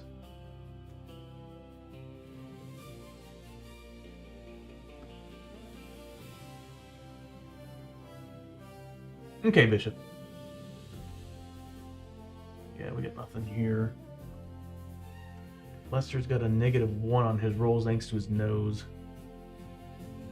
You know what I'm going to do? I'm going to say that Lester actually isn't in the town. He's not there. So we'll get our $10 back.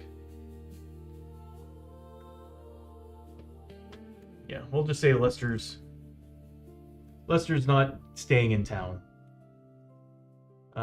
He's got a really bad chance of having things happen. Could use some tonics. I could use some tonics. Let's see if we can get some tonics. Well, we might be here another day.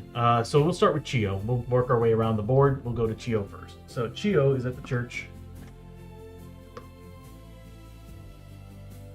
And she's got to roll 2d6, see what happens at the church. She has had an awful lot of bad luck recently. So I'm not like confident. Oh god. Okay, so she got a 5. Darkstone altar. The sacred altar here is inlaid with darkstone gems. For the rest of the town, stay rituals at the church require a darkstone addition to their normal costs. So, $2,000 and a darkstone now.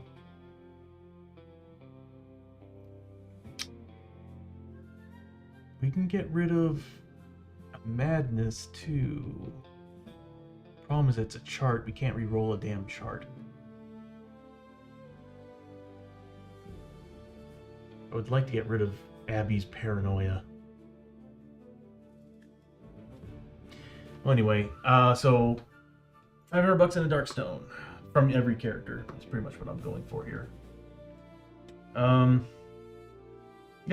I got a do all button for that.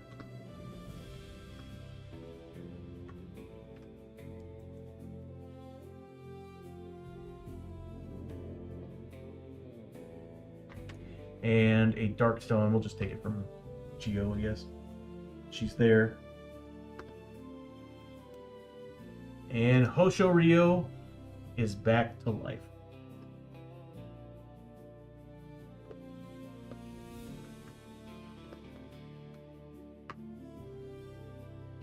Welcome back, buddy.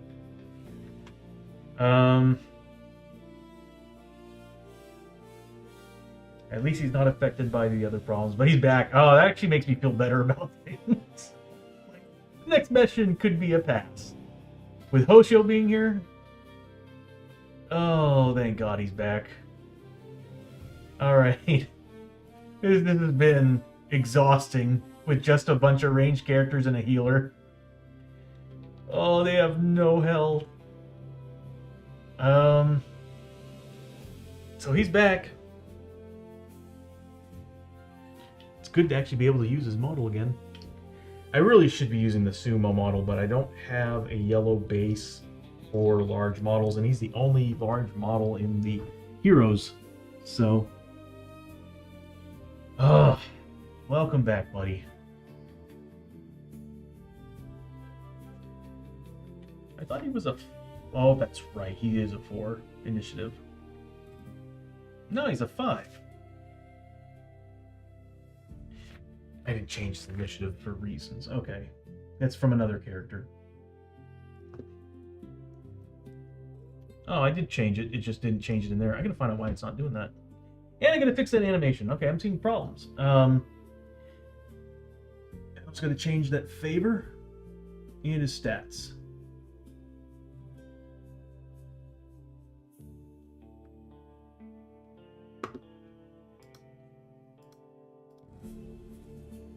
He is using Fury.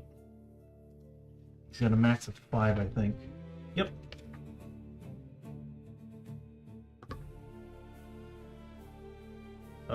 He is technically a 0 right now, but I'm going to try to fix that here in a second. He's a 5. And he should be at 0 Fury. There we go.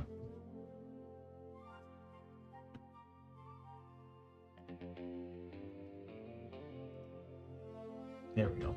Okay. Chio's done there. And then we'll move on to... I'm pretty sure the church doesn't sell whiskey. Even though whiskey helps with sanity, I'm pretty sure it doesn't have whiskey.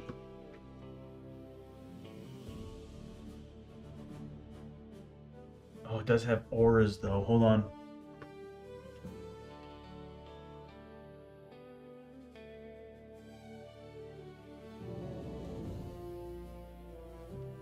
could use that? I want that helmet for Hoshoryo. Ad break in 5 minutes, everybody, on Twitch.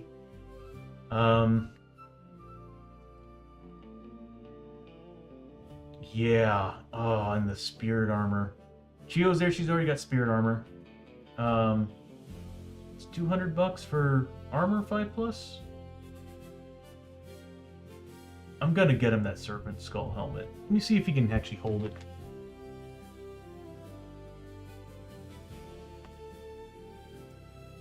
And I'm gonna change his information now that he's here.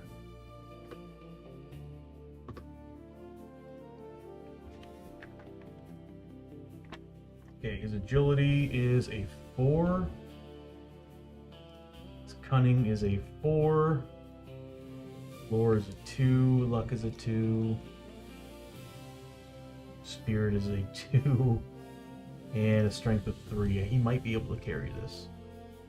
He's a 3+ melee. He is a range attack of 4+. A defense of 3+. And finally, a 4+ willpower.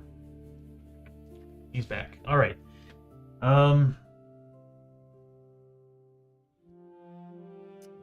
So he's got a strength of 3. He can carry 5 plus his strength value, so 8. He's got 1, 2, 3, 4, 5, 6, 7, 8 items. What can I get rid of?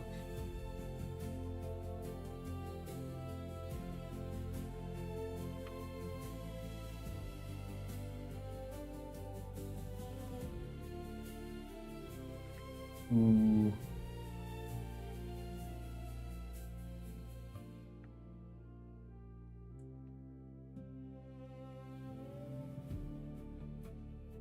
Oh, no, he's not. He's got 1, 2, 3, 4, 5, 6, 7.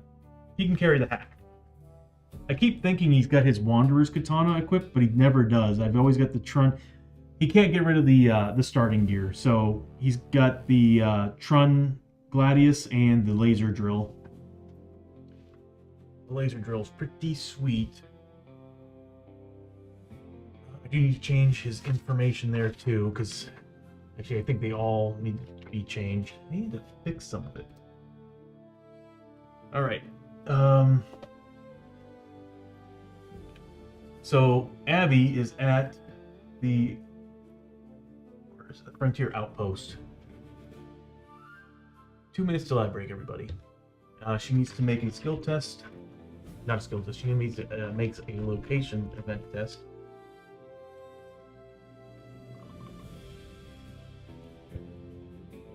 So 2d6, add them together. What is this with these low numbers? So we got a 6. There was a hanging.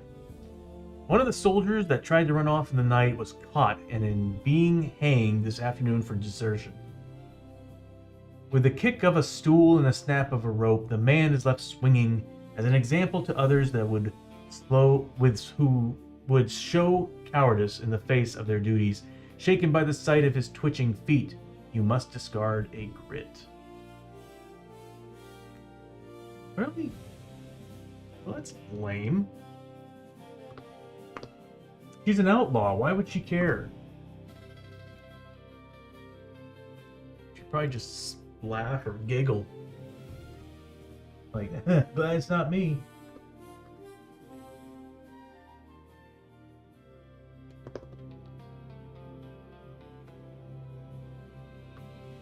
Well, that sucks. At least we get a grip back at the start of the next adventure. So we're going to sell Darkstone.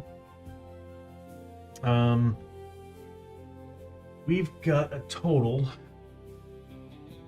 5, 9, 10, 11 pieces. So we're going to sell those 11 pieces. And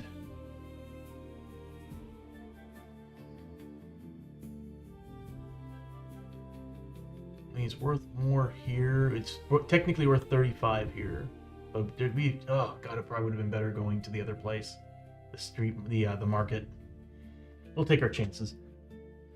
So we got 11 pieces that we're going to sell. We'll go ahead and do it in 5s. So first set of 5. I need a calculator for this.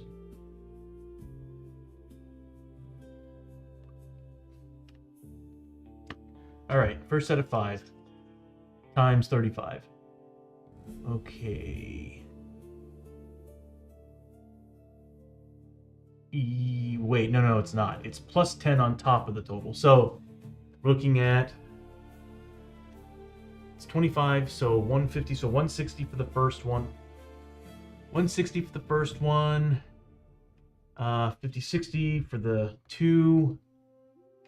125, so 135. 110, and then of course 20 for that one. So we're at 485 for the first set.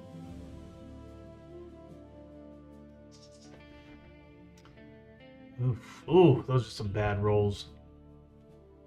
We would have done a lot better at the market. Those are some bad rolls. Okay, so looking at 35 for the 1.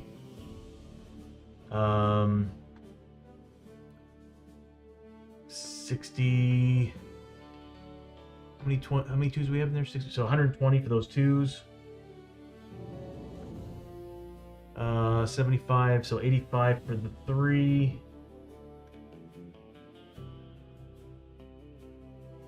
And then 135. That guy. And then we got the 1 that we had. Plus 35. So we made, yeah, 895. We would have done a lot better. We rolled a lot of 1s and 2s. Yeah, we rolled a lot of 1s and 2s. We would have done so much better at the other location. I should have gone to the street market. So 895 divided 4 ways. Everybody's getting 224 apiece. Rounded up.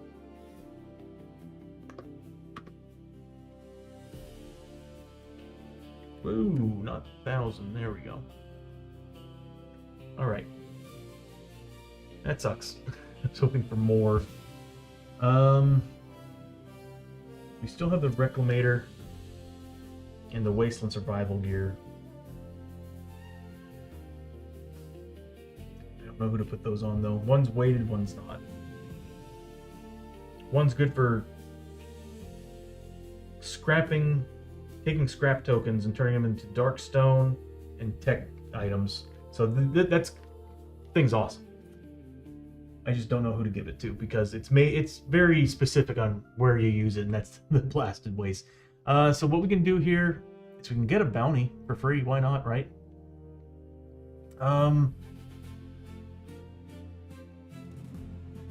They should really update this with all the expansions they've released and how big the game's gotten. They should actually do it by keyword from here on out. But we'll do it just the same. Roll a d6. It's free. That's extra cash. Wait, I'm scared. I'm rolling 1s all the time. There's no bounty today. You can train with the soldiers, get some XP. Abby is here.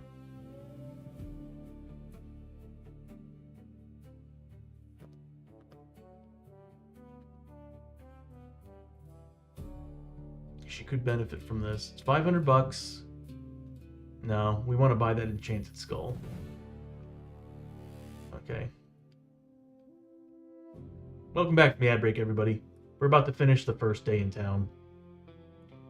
I'm thinking that Abby might go ahead and do a little bit of grinding. Which, if I do that, Dishonored will make her a 500 health. If we level her up, but she's a little bit under 500 away from leveling. Yeah, that's right. We'll pass on it. I want to keep the money. Dynamite would be good to have. It's $200. We got the money for it. I'm gonna buy 2 sticks of dynamite. Put it on Abby. Yeah, we'll do that. So she's gonna spend $400. Get 2 sticks of dynamite.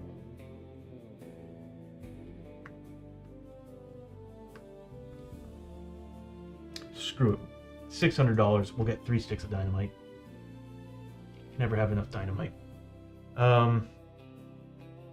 That's gonna give her.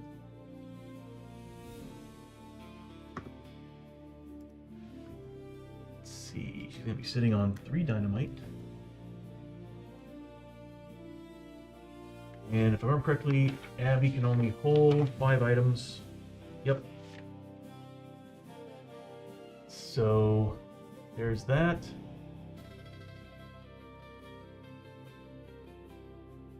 And everybody meets up at town center except for Lester, since he's gone. And we're gonna have Chio, since she's got a tonic and she's got a grit. We're gonna have her perform surgery on Hoshoryo so that he can be at least at 1 grit. Oh, that sucks. Because now whenever we do Growing Dread, we can only do a maximum of getting rid of 1 Growing Dread card. Alright, so Chio is spending a grit. We'll just say she's spending a grit. She's popping the tonic.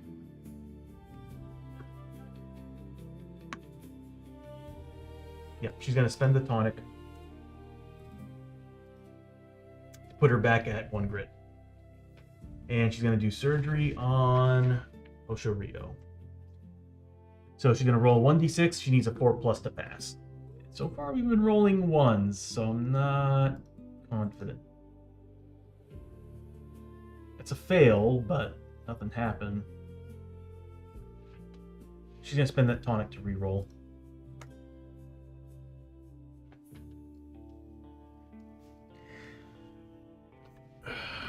So nothing happened.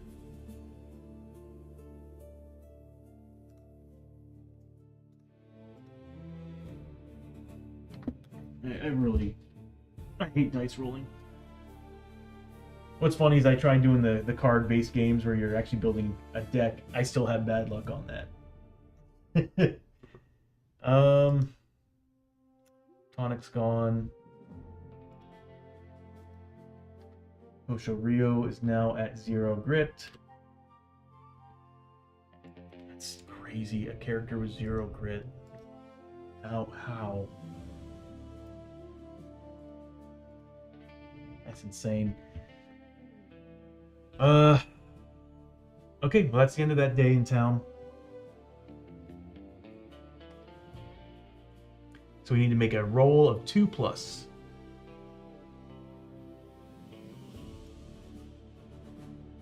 Oh, look, a 5. We passed.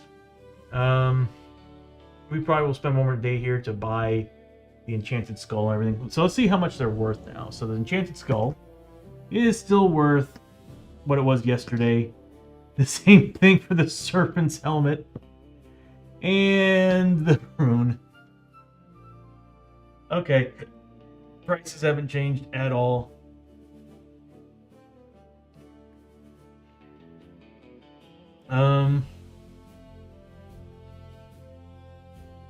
I really want that skull and that serpent's helmet. That serpent's helmet is pretty much what's important right now. And we get the money for that. It's $950. Oh wait, hold on. $960. It's another $10. The skull is weighted. I don't think I have anybody who can carry that. Yeah, I don't think I have anybody that can carry that. So the serpent's skull is where it's gonna. The serpent's helm is where it's gonna be. So I'll just say 2 characters are leaving town, and we'll have Hoshoryo go there and pick it up. So he's gonna go to the market. I'm gonna spend $10 on Hoshoryo to stay.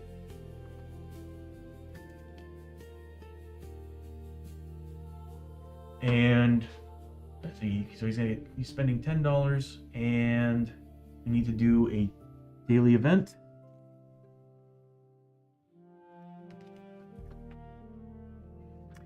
A no good, very bad day.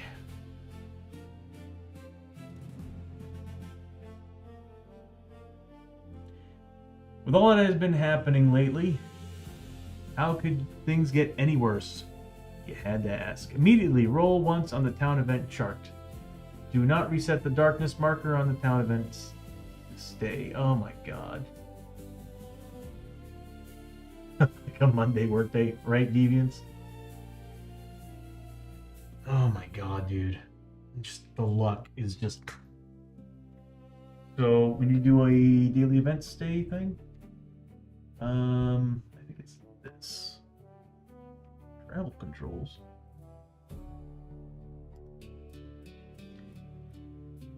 Oh boy. If it's a flippin' void tornado and it kills Hosho, I'm ending the stream. Alright, so we are rolling 2d6, adding them together. So this is what happened. Typically, as you're progressing through the day, this would have happened if we didn't make that 2+ at the end of the day of the prior day, yesterday. If we had not made that 2+, we'd have to go here and roll on this town event chart. Well, luckily for us, this daily event thing just let it happen anyway. So it's like a failure. And it's usually always bad. So 2d6, add them together. Okay, that's not a bad number. Spreading fear. Oh no. Oh god, no. Fear spreads through the town as the day grows dark and the demonic attacks more frequent. So this happened in the morning. One random town location closes up shop and may not be visited for the rest of the town stay. Roll a d6 to determine which location. In this case, it's going to be something different. It's going to be d8 because it's a large town. The campsite dissipate. Oh, we forgot to buy some. Nice. And we can't do it now because the campsite's closed down. Yeah, we just got screwed. One random town location. Okay, and then, yeah. Dissipates, may no longer be visited, and the hotel doubles their current rate.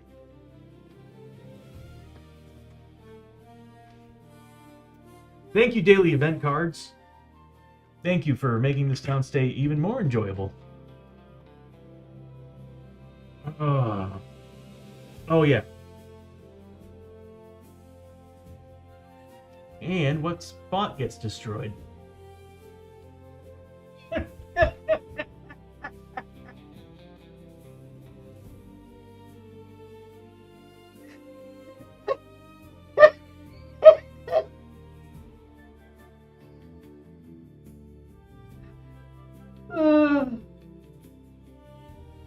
Oh my god. So he's not going to the street market to buy the items that were there. They're all gone. So much for the damn helmet. Son of a bitch. Oh. Oh. I think the Indian trading post might have what I'm looking for. Oh my god, I wanted that helmet so bad for Hoshoryo. That would have made him a tank. No, they got nothing.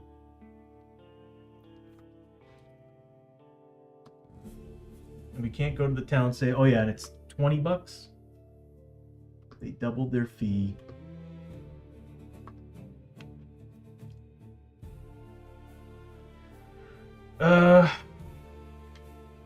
We can't go to the campsite, so we can't buy bandages. Does the mutant quarter? Please tell me someplace has bandages. Someplace. The mutant quarter, somebody, I don't care. Somebody's gonna have something. Yeah, there we go. And they're worth 40? That's cheap. He's going to the mutant quarter. I think they have a doctor there, too. He doesn't have grit. What can the doc do? Do really, really awful things to him. So it might, since he doesn't have grit, it's probably not a good idea for him to go there. Because he will lose permanent health. Need to get rid of that freaking problem that he has. Alright, so first things first, he's going to roll 2d6. They would destroy the damn street market. 10. Street vendor. A local street vendor. It's easier for me to read if I go over here. A local street vendor recognizes your efforts. both as a hero and as the advocate for mutants, which makes sense. Hoshoryo has like fused fingers and a whole bunch of craziness. Gain 25 XP. Also, you gain 1 free bandage, whiskey, or dynamite token for each mutation you have. Hosho, what do you have? Well, actually, the fused fingers should be gone because that was what he had doubles.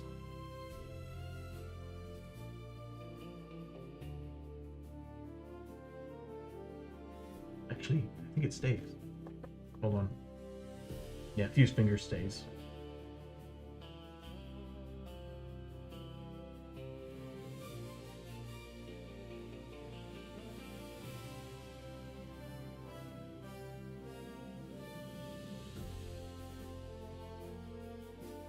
So he gets,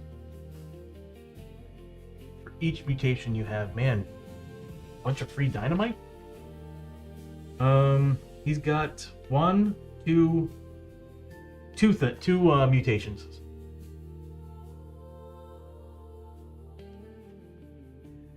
Oh, Bishop. I got a daily event that destroyed the street vendor, so we couldn't buy the damn helmet. Osho's back. He's alive. It's just, it costs an extra Darkstone to do. Yeah, and then we passed the daily event. We passed the daily end of day roll. Then the daily event card came up and straight up just said, "Oh yeah, by the way, go screw yourself." You passed? Yeah, take one of these. Right? Oh no, but yay.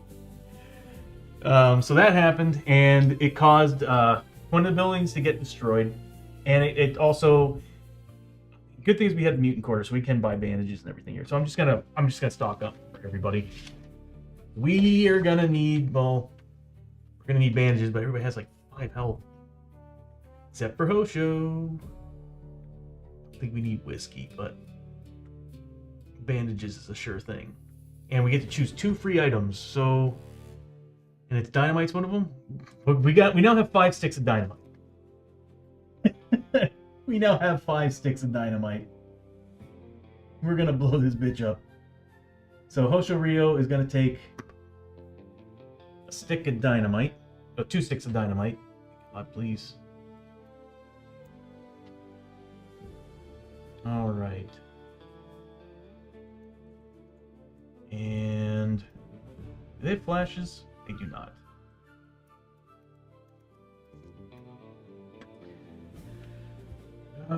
What can everybody carry? 5 cap, 5 cap, 7 cap is on Chio, and then 5 cap on Hosho. So everybody can carry 5 except for Chio can carry 7, but she also can hold up to 5 bandages. Okay.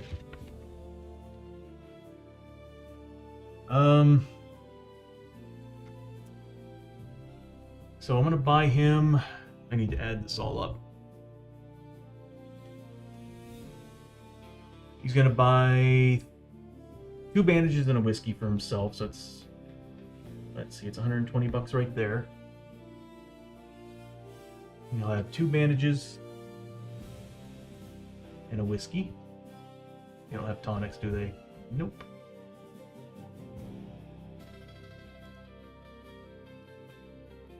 And we'll remove 120 bucks from him. You get rid of these. Everything is 40 bucks. Yeah, whiskey and bandages are 40 bucks. So I'll just put this away for now so that we can start doing some mathicals. Next up, we'll do Chio. Chio can hold 7. She can hold quite a bit, actually. So she can hold 5 bandages in her doctor's purse. And she's gonna get 3 free bandages at the beginning of the adventure. So she's gonna have 5, 6, 7 slots available.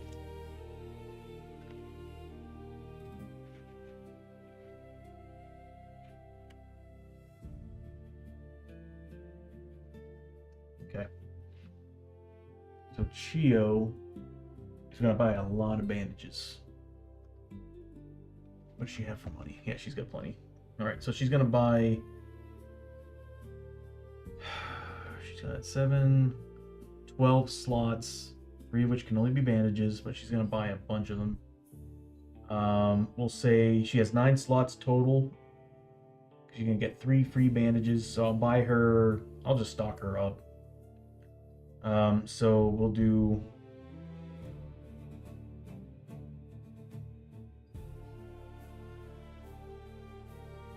$360. We'll stock her up on stuff. So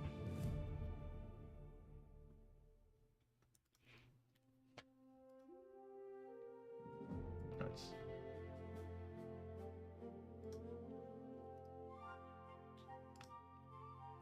So I'm gonna give her, let's see. I'll give her 6 bandages and 3 whiskey.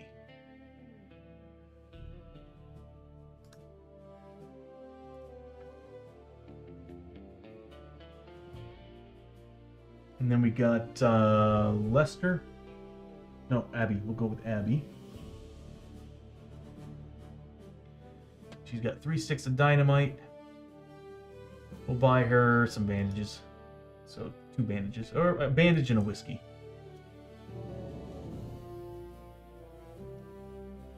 That's gonna cost her 80. Oh, they're $10 more a piece.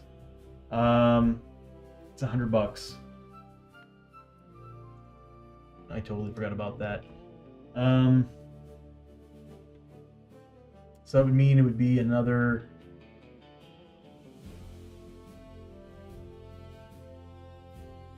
$90 for Chio, and remove her 360. Hold on. And then another. You get the dynamite for free, so it's another 30 for Hoshoryo. And then we got Lester.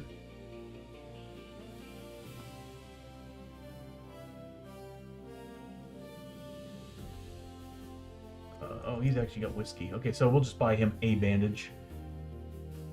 That's $50 right there.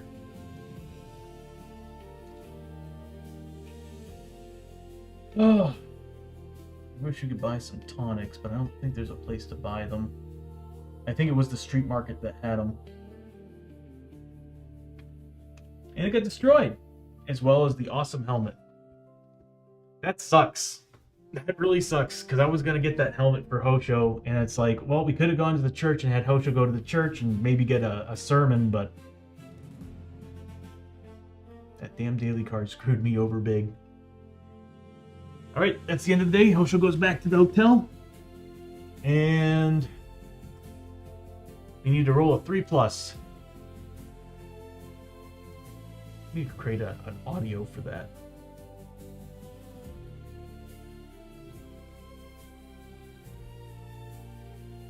Good, we passed. Alright, so we're done with the town stay. I'm not doing any more of this crap. Alright. And I'm definitely going to be choosing a very easy mission, because I want to get rid of the Dishonored on these characters. Because if we don't, chances are they're going to die just like Hosho. So, with all the injuries and everything that they're going to be getting. And we no longer have a revive token because we have a full team.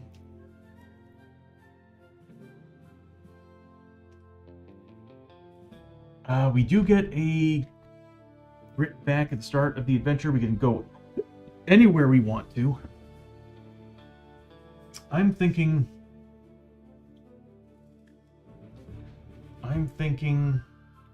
maybe the fortress.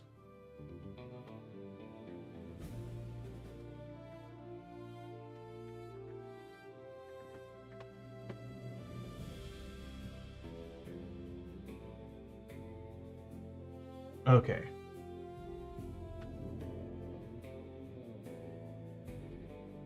So good to have him back. Let's go ahead and get rid of all that Darkstone that we sold.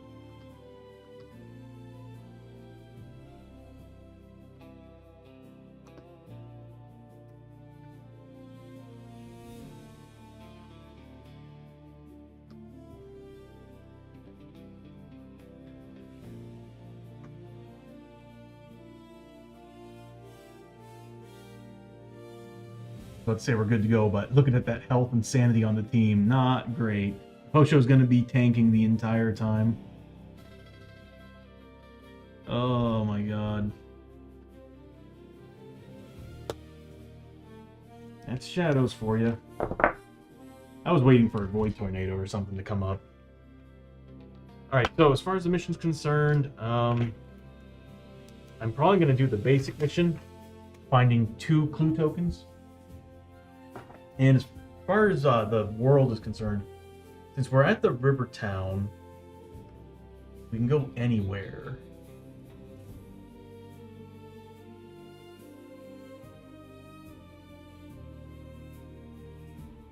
I kind of want to go to Forbidden Fortress. There's another part of me who wants to go to the mines. We've already been to the canyons. I'm thinking we're going to go to the mines. We could use some dark... Well, we just sold all our dark stone. We do have some upgrades I could use on certain characters, but... yeah, we'll just... We'll go to the Forbidden Fortress.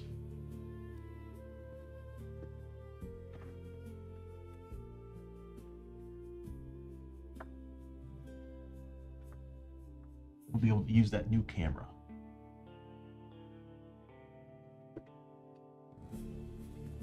Very much in the front. I'm almost half tempted to put Lester in the front. Yeah, no, I'm putting Lester in the front. He's got the most hail. Okay.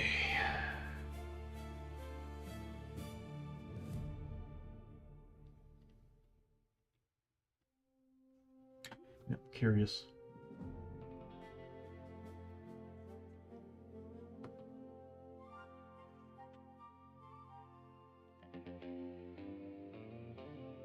Oh my god, it looks so good. Yeah, I'm loving that. Looks so clean and crisp.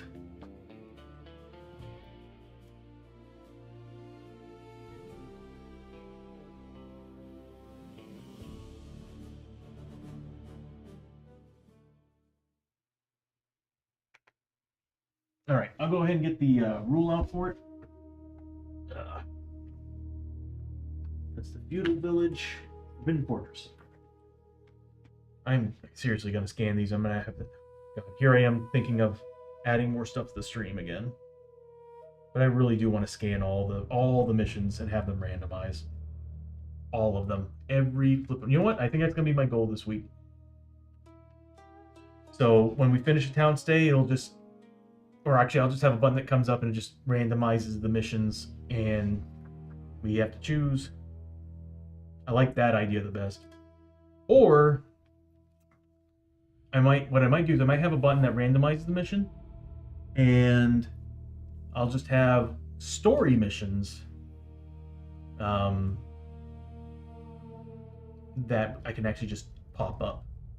And I'll actually... Oh, that's cool. Yeah, on the stream deck, I can actually just like have a button I can just press, and it'll just be like all of them aligned, all the story missions aligned as they should be. All right, so we're going to do Hunt for Darkstone.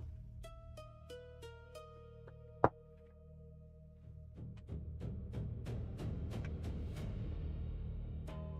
seriously need a button for this.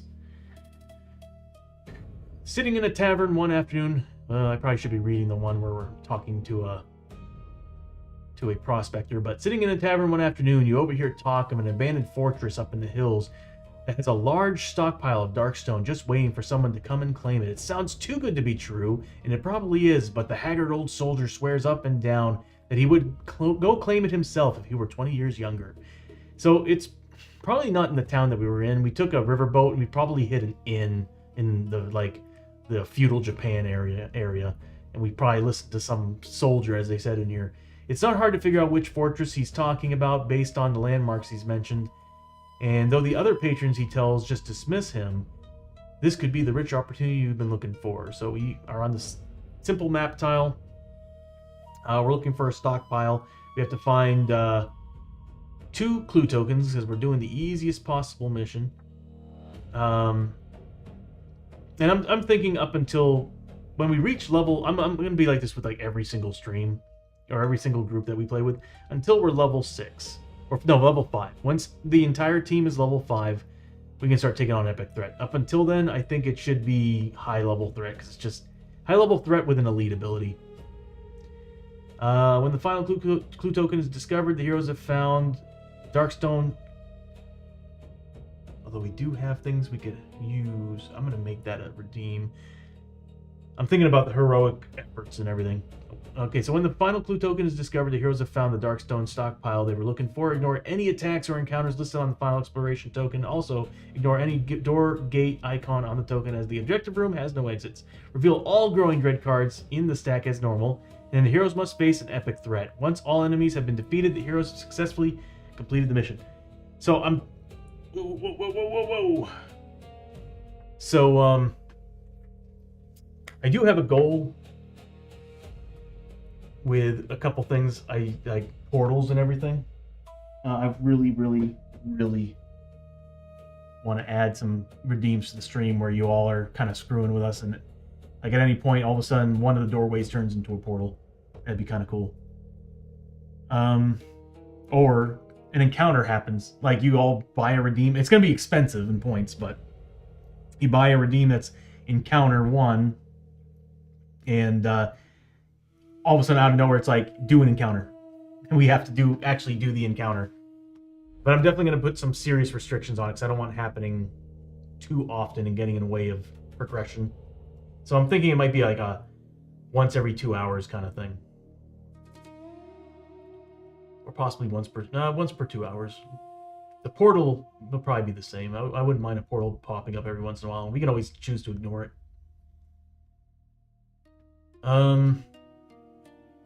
Okay, so we're looking for clue tokens.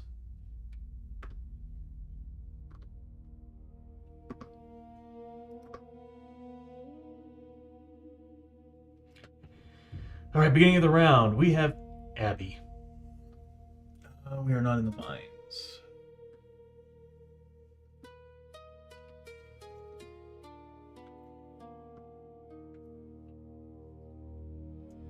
Okay, very first turn, we got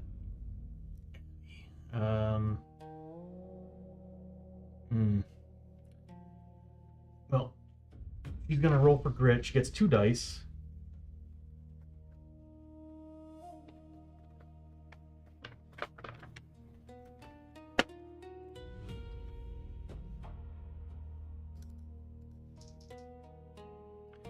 And she's gonna move up. Oh, everybody gets 1 grit. Except for Hoshoryo, since he's only a 0. I'm wondering if you can... I gotta look up the rule and see if... Hold on.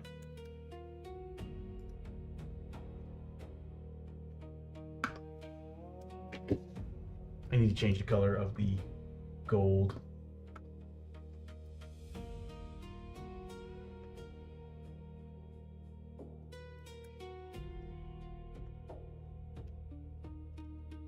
There we go. Everybody got a grip back, and we're now moving on. All right, so Abby's gonna go first. She failed her grit roll, but she's gonna move up. She's a 6. Everybody else should be a 5. That's right. Lester's a 4 because he still has... Does he?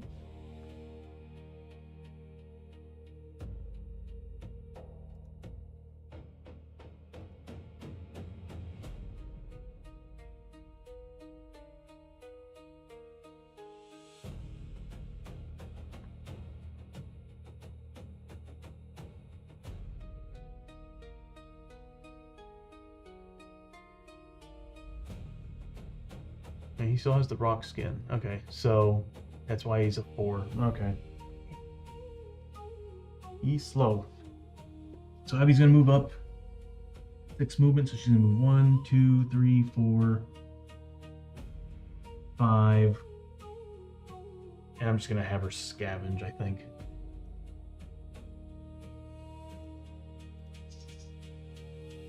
Nothing. So that's it for her.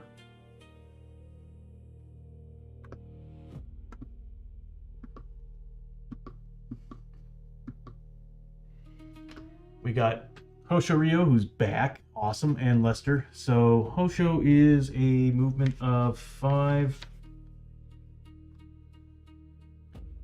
Hosho's going to move up his 5 spaces. 1, 2, 3, 4, 5. And he's going to inspect the other room. That's going to give him 5 XP.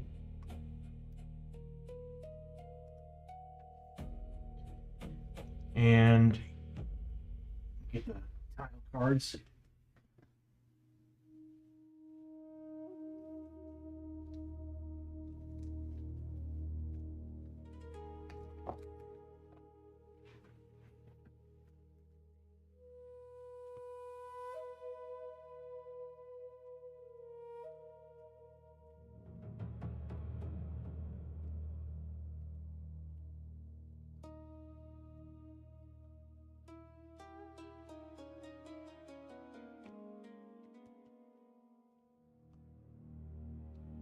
And what's going to find is... I really need to fix the green screen. Blocked rail. That is part of the Caverns of Cinder expansion.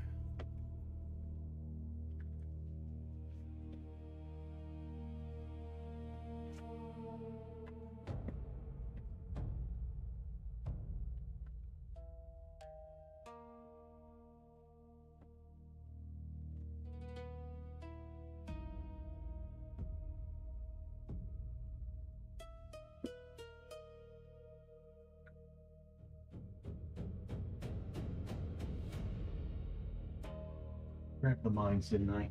We're in the Forbidden Fortress. Oh, God.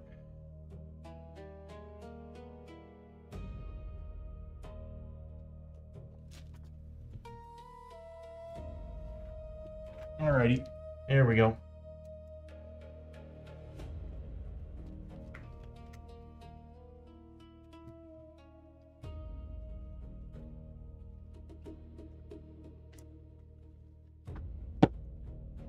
Instead, finds the courtyard path, which is in Forest of the Dead. I think it's Forest of the Dead. Yes.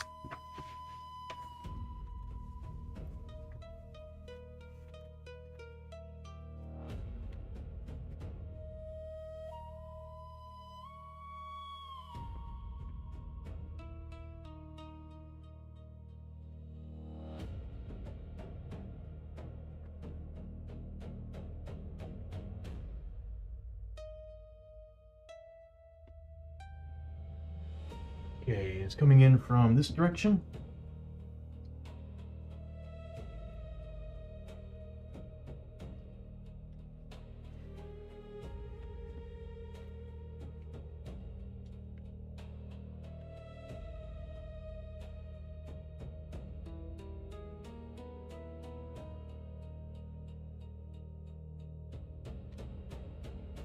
Kind of dig that angle.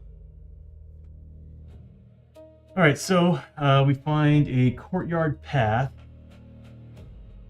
and I think I already gave him his 5 XP. And we move on to... Oh, he didn't roll for crit either.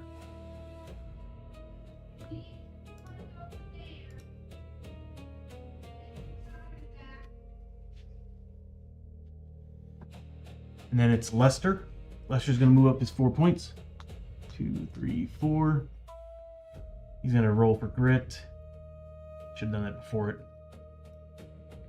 Nothing.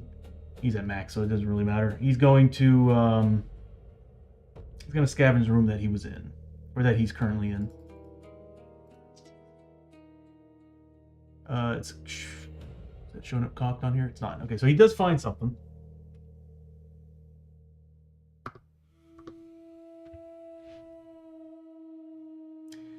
$10 XP and $25. It would be really cool so I could automate that. Tell it what player is doing it, and then it's like when it takes the card and it pulls the card in, it'll just automatically add it to the character. That'd be pretty cool.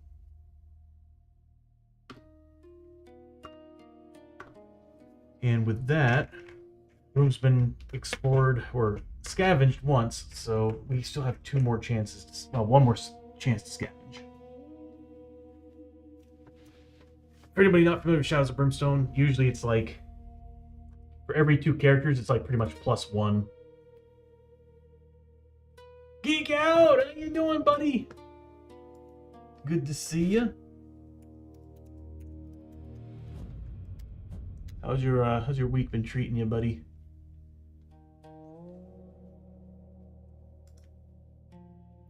Give you a shouty there.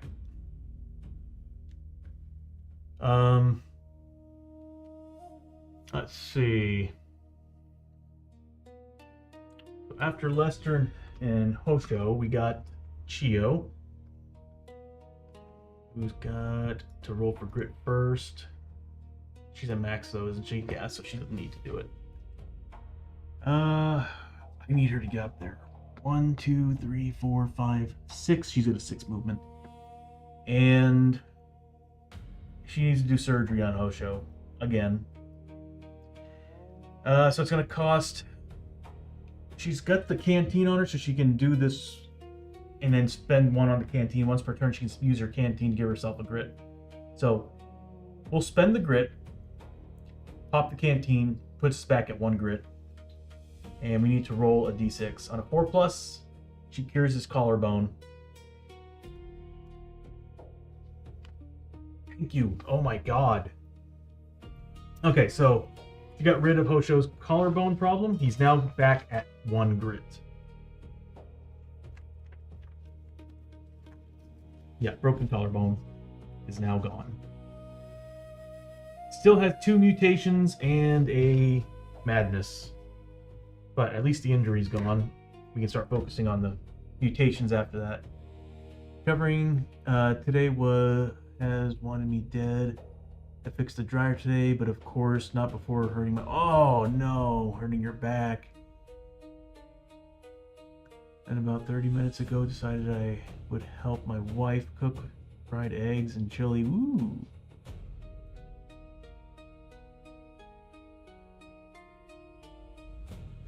Oh my god, dude, you've been having a bad day.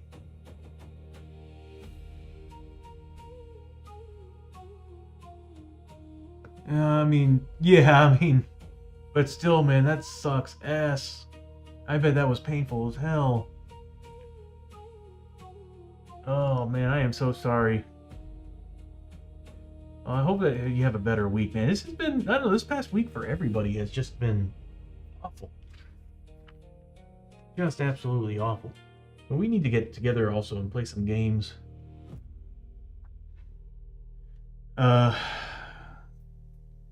So after Chio's done, it is the end of the round. We did find a room, so we do get an exploration token.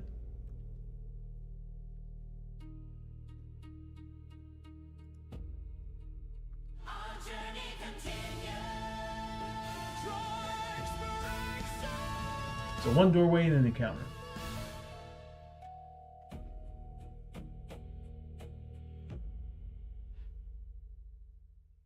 So we got, I gotta roll and see which one is an actual doorway. Put this probably here is a decent reference. I need to roll a d6, and it'll determine which one is an actual doorway for us to get through. 6. So that is gonna be this door right here. The card's kind of facing this way. So we need 2. Let's see.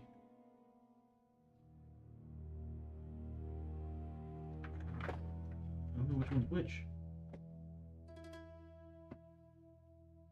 Nope.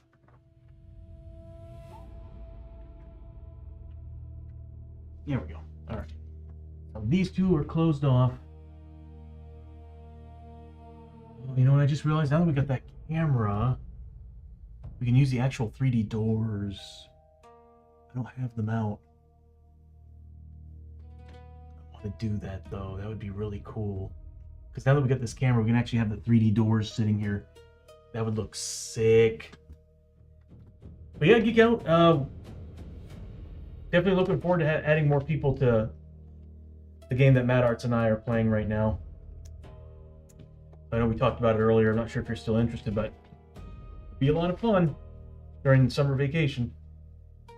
And you can jump in at any time. I think we'll just have to bump you up to like level 2 or something.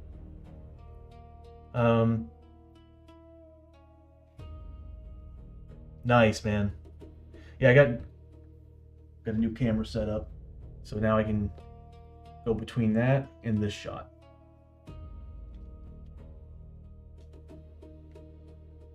So I got my overhead and my angled shot. Love it. Love it.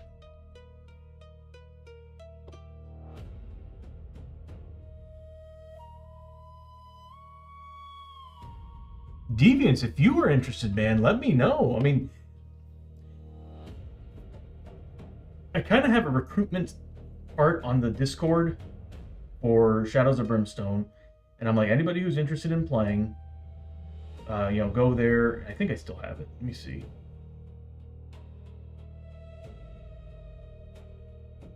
Yeah, it's called SOB.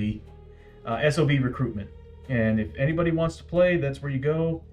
Just sign up, say, hey, I'd like to play in the game. Go through the catalog. There's I need to update it though, but there's a PDF of like every character class. Again, I need to update it because it's missing 2, I think. It's missing the new classes, the Knight and the Champion, the Greek Champion. And you can play the Classic, where you're just choosing one class, or you can do what I'm doing with these guys, which is Journeyman, which gives you 2 different classes, but there's like a whole bunch of rules you have to follow with it. But yeah, like if you're interested in playing, just let me know. There's a whole mess of classes to choose from. I just don't recommend playing as the Tredarans, the team-based characters, which is Tredarans, Conquistadors, or the Vikings. And the reason why is because the only way I would say play them is if we actually had a full team of players who were like, hey, let's all play as Vikings, because they all run off of each other. Like, they all require giving each other rage and bonuses. Because if you come in as a Viking and you're giving rage to team members on here, we're like, we don't do anything with rage. Pastor's a really good class, Geek Out. Really good class. I love the Pastor. Pastor Knight being a paladin, super cool. I think that's what Dustin from D&D Bros wants to play as. Yeah, I mean, and I'll be honest with you, like, yeah, it's gonna take a couple streams to like get the rules down and everything, because there's a lot. This game is huge, and it's very taxing with the rules. There's moments where I still have to like, pull out the books, or sometimes Google.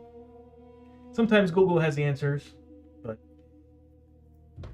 it's a fun game. And once I finally finish, I'm hoping that this month will be the month that I'm finally done adding to it, so that I can just kind of have everything saved and I can just easily go between streams without having to update anything on the character sheets, because I want it to stay like this. I don't want to add anything anymore. Just a few things I do need to add. Even the journey stuff that I'm putting together, I'm just gonna print out cards and just play that out.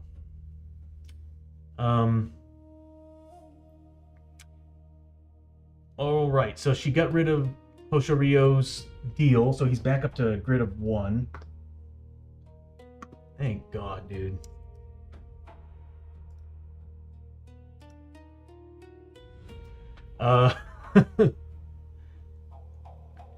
Let's see. We can always like hang out in the Discord and talk about how character creation works and what benefits, what kind of class you would like to play as, like what exactly you want out of your character. And do you want to be all about combat, support, stuff like that? There's even classes that have kind of a minion thing going on, like the Daimyo. I think it's the Daimyo that does it. I don't think anybody else has the minion stuff, but you start with like 2 allies, I think, every single adventure. We need to do an encounter now. Might as well just get the whole deck.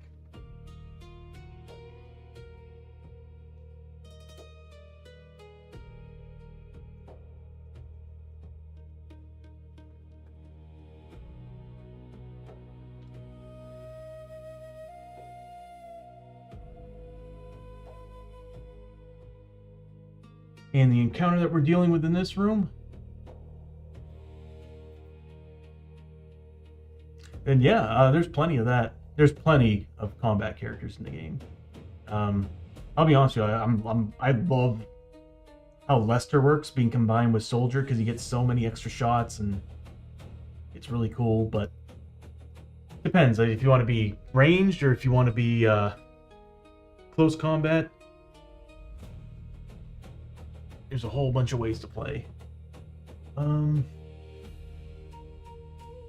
Cam. Fluttering banners. So we walk into this room. The courtyard path. We find fluttering banners. A series of tattered banners line the castle wall here, fluttering in the whipping winds.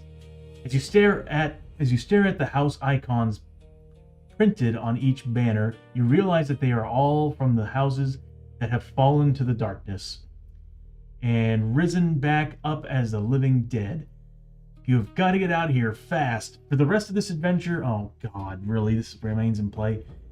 For the rest of this adventure, anytime Hold Back the Darkness roll has failed, place D3 sanity markers here. When there are 6 or more sanity markers here, immediately remove them. And ambush attack, dishonored. Oh wow, well this is perfect. We're dishonored and we're fighting dishonored dead. So this card may not be canceled. It sucks though, because that means that we have high chances of being ambushed. Wonderful. All we gotta do is find two. All we need to find is 2 clues. All right. That's it.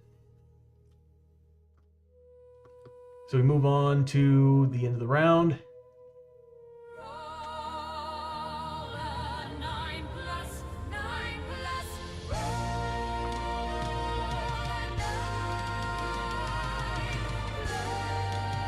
Yeah, no, we're not on a 9+. We're on a 7+. It's like, what? We're not that far into this. 7+, 2d6. Oh, yeah. Darkness comes out 1 step. So what happened here, everybody, was that at the end of every round, you're supposed to do what's called a darkness roll. And what it is that the darkness at the very end of the depth track on this side going... I wish I had a better way of doing this. I do. Okay. Maybe not. Over here... You saw this little purple thing move. That's the darkness that's going... basically trying to escape this dungeon. And when it does, we fail the mission. This side is the posse marker, the yellow one. And as that's going down, that's basically us going further into this dungeon, which is, of course, making it more and more difficult, because every time we cross from 11 to 10, or from 6 to 5, it becomes more difficult to stop the darkness from escaping. And once it escapes, like I said, mission fail, and yeah, it escapes and just possibly destroys parts of the town, causes permanent damage to you, a whole bunch of different things. This game is very unforgiving. There's a lot of ways to fail in Shadows of Brimstone. So we failed. If I remember correctly, I think somebody gets bonuses. I think it's Chio. Failed darkness rolls, add D3 key tokens. So she should be at 1 plus whatever I roll right now, because she did go last time.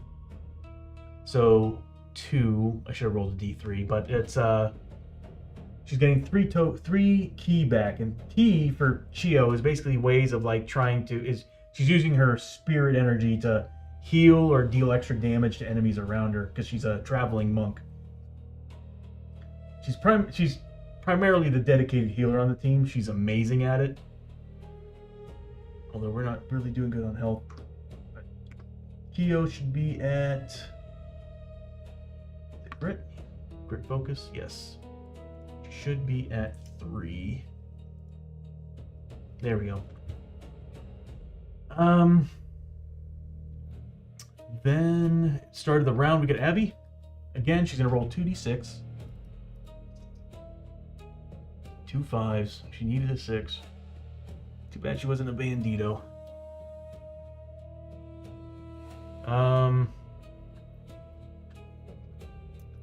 Let's see. Abby is going to move 6 spaces. 1, 2, 3, 4, 5. Screw it, we'll try it. Gee, how much can he move? 1, 2, 3. I'll put her here. And she's going to attempt scavenging.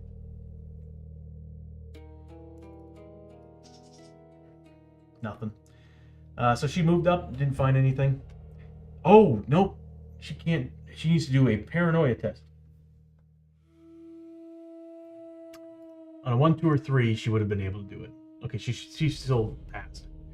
Paranoia, whenever you're doing a scavenge or you're checking the next room, you actually have to roll to see if you can do it or not, because your character's too freaked out to actually do it. And you need to roll a 4+ before you roll anything. I forgot she's got paranoia. Everybody else should actually be all right, though. The chills, Hoshoryo. That's pretty much it. So that's the end of her turn. You know what? I'm going to set it to this. There we go. We got Hoshoryo and Lester. Start with Hoshoryo. He's going to move up. First roll for grit. Nothing. He's going to move up 1, 2, 3, 4, 5. And he's going to look into that other room. It's going to give Hoshoryo 5 experience. And he's going to see what's in there. And what he's going to find is the Sacred Garden.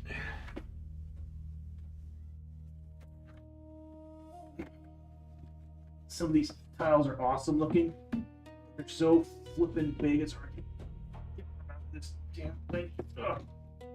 And they're getting all beat up too. That sucks.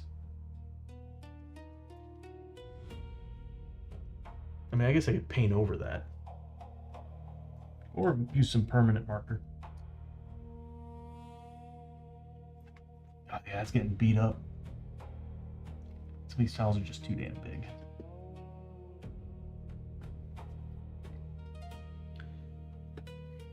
We'll get around to rolling where that doorway is here in a second, unless both are open.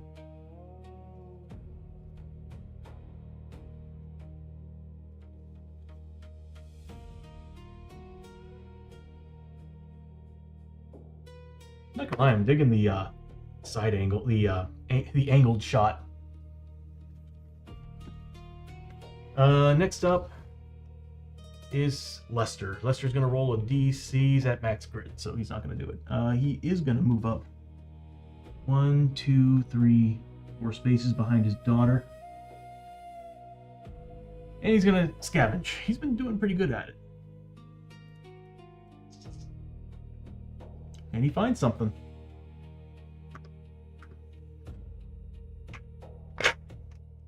Oof. Okay, so horror hits in this place is not, considering that our sanity is so low, we might end up using our grit to avoid these horror hits. So he does manage to explore this room once. He gets 10 XP.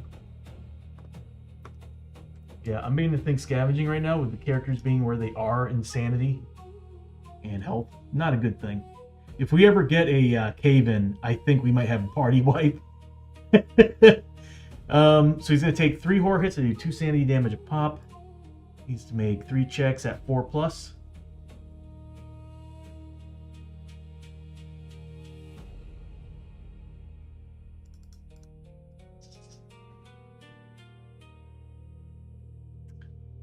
I'm going to go ahead and grit roll those 2 misses.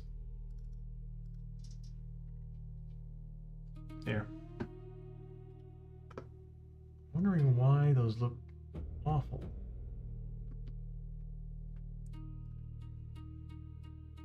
I'm beginning to think that OBS is constantly moving the text over every time I make changes. So he used 1 grit to re-roll those 2 misses. That sucks. All that for 10 XP.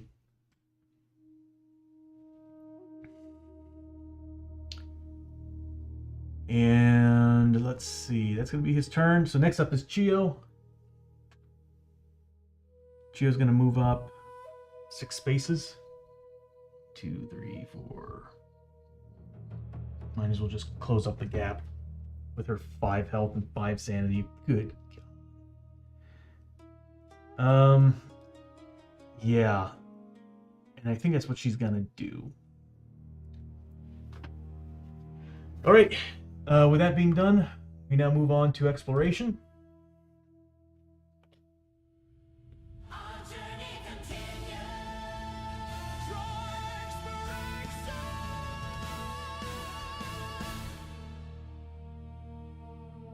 What did this do?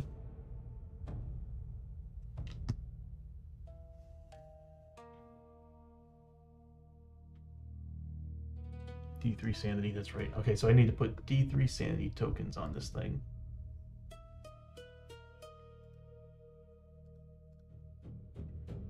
Two.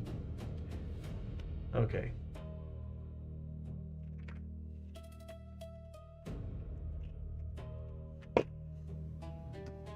Just to kind of give you all an idea, this is the one where the Dishonored Dead come back.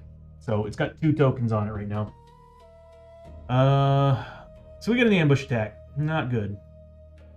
Yep. I chose the easiest mission, but this game still wants to flip me off. Or my luck wants to flip me off. Both the entrances are doorways, but we do have an ambush attack. This is not good. We might see a bunch of injuries popping up. I might end up retiring this team. I've been saying that for a while, but it's like I can't... Here's my thing on it. The rules for re-rolling on charts to me is just BS. Because it's like the only way to really get rid of all this stuff is to go to town and like if you find a dock, great. If you don't, you're screwed. And it's like I don't know, I feel like this seriously does feel like a game where like characters surviving and continuing is just really hard to do.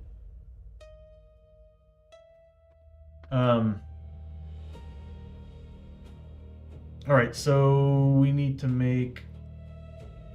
see what we're fighting here. We're taking on a medium threat.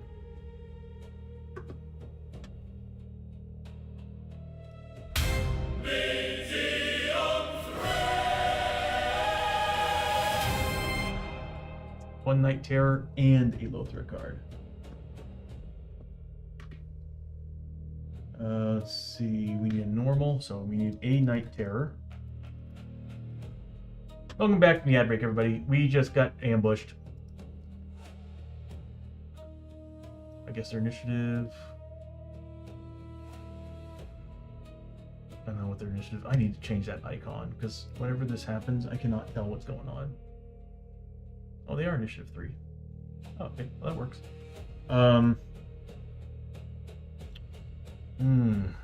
And a low threat card.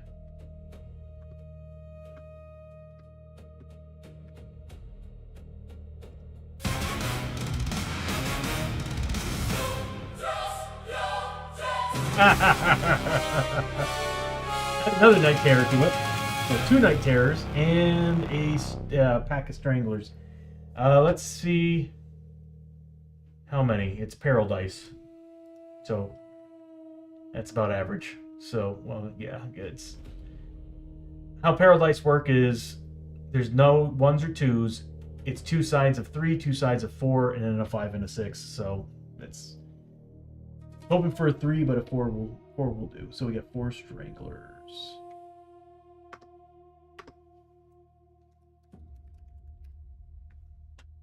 This isn't bad. These are the base game monsters.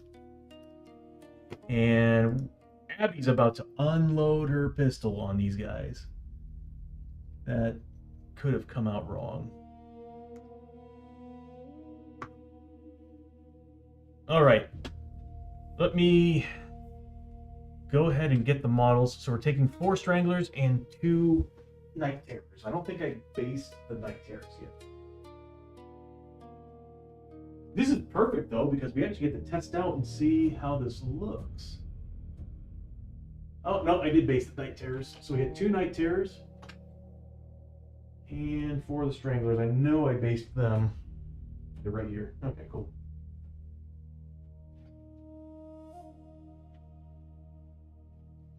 But they're an ambush. That sucks. That looks great. The red bases look awesome.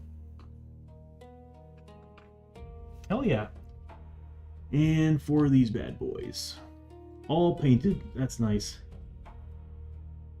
Wish I could say the same for the hero models.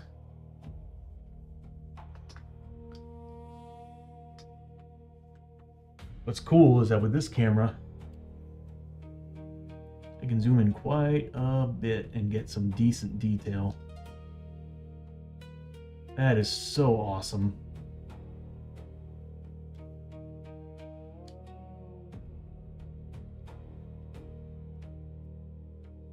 So,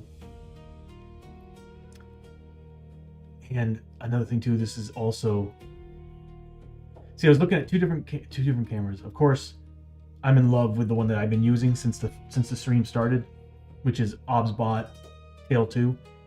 The reason why I like it so much is because even if I have it set at an angle, it's got it's PTZR, so it does rotation as well. So when I'm using ones that don't have rotation, like for example the Tail Air, when I have it at an angle, it doesn't fix itself to look like as if it's looking straight. You'll still get like an angled look, and it's just awful. And there was one I was looking at that was like, oh my god, a 20x zoom and everything. I'm like, that's great. No rotation. I was like, that's kind of a deal breaker, because the rotation, look at this. It's sitting at an angle, yet over here it looks like as if you're looking straight at it. I'm like, I love that. That's perfect. It's exactly what I want. And I love this angle. Oh god, love it. Okay, so four stranglers. Oh my god, we need to kill them before they go. I think the stranglers are going to be our priority because we can't afford to take too many hits.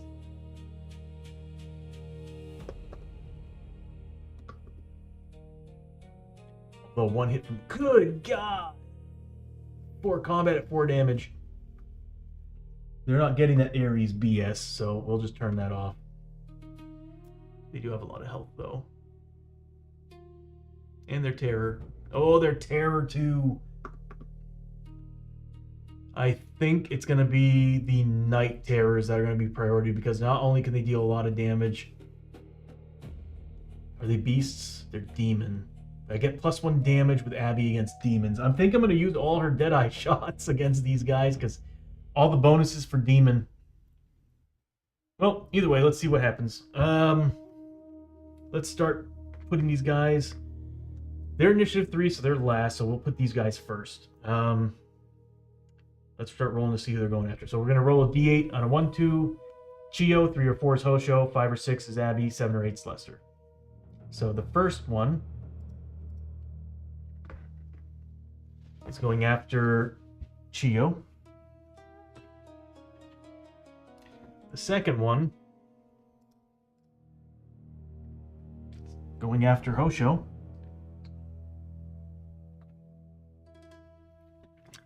And these guys, we got one that can go after everybody, so let's go ahead and roll out a d8 on that. 5 would be Abby.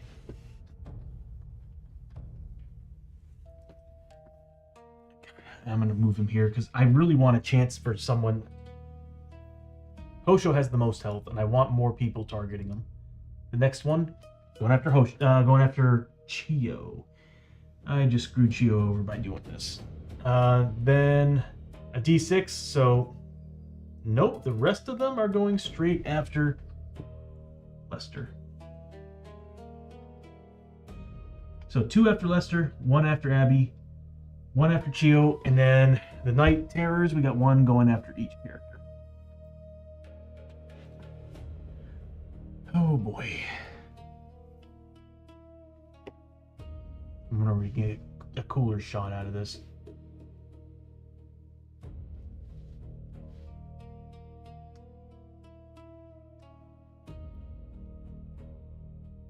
Yeah, I'm gonna dig this camera a lot. I'm gonna be using it a lot because I love it. That is so cool. Okay, I think we're set up and we're ready for the ambush. Kind of. Luckily, we have a gunslinger who's initiative 10 at the start of the round. I just wish we had flashbangs. If we had flashbangs, we can have everybody go first before any of those monsters.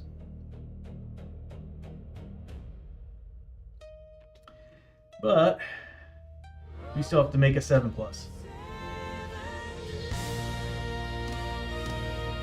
I'm going to create better animations for that too, by the way. I was actually hoping to use those for like every single world, so like you would see a version of it for here at the Forbidden Fortress, but I was also like, I don't want too many files lingering around, because that's, I don't know how many worlds I would have to create that for 3 different sections of the depth track, because every single world will have to have 3. Unless, I think I might have another way to do it, or I'm using 2 different animations. I think I know what I'm going to do. Nah, I'm just going to create a generic one. Okay, so we need to make a 7+ still. We are 1 room in, and I'll change some music here. We're in the Forbidden Fortress. Kids are outside throwing rocks at each other again. Okay. We get the models. It's the start of the round. We need to roll for darkness. 2d6, we need a 7+. Got it. Good. Let's see what we got to do here. Abby's, so they're technically a 5, and the other guys are a 6. Abby needs to take down as many of the... Yeah. Luckily, she's got a grit. She needs to take down as many stranglers as possible. So, do first roll for... So, okay. First thing I need to do is decide who's carrying what. Abby's got her 2 outlaw pistols. Laser-pointed outlaw pistols, and she's in range of everything to get the extra damage. Lester's got a shot... Ooh, other demons. So, he's got a shotgun. Yeah, he gets more bonuses with his shotgun. If it was beasts, I would use it against beasts. Hoshoryo. Yeah, welcome back, buddy. Okay, so he's got... Oh, start of the round, he gets 1d3 in Fury. 1 point.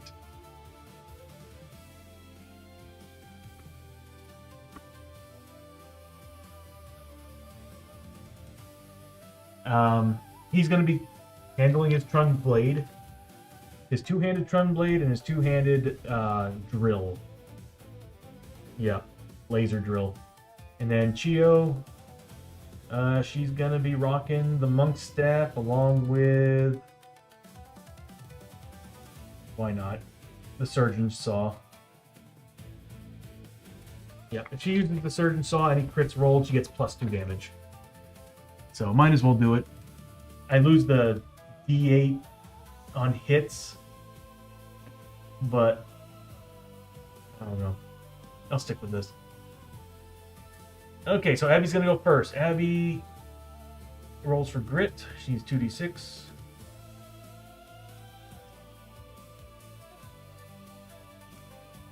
She's going to fire a whole mess of shots. So, being the start of the round, she's initiative 10. She's getting an extra shot.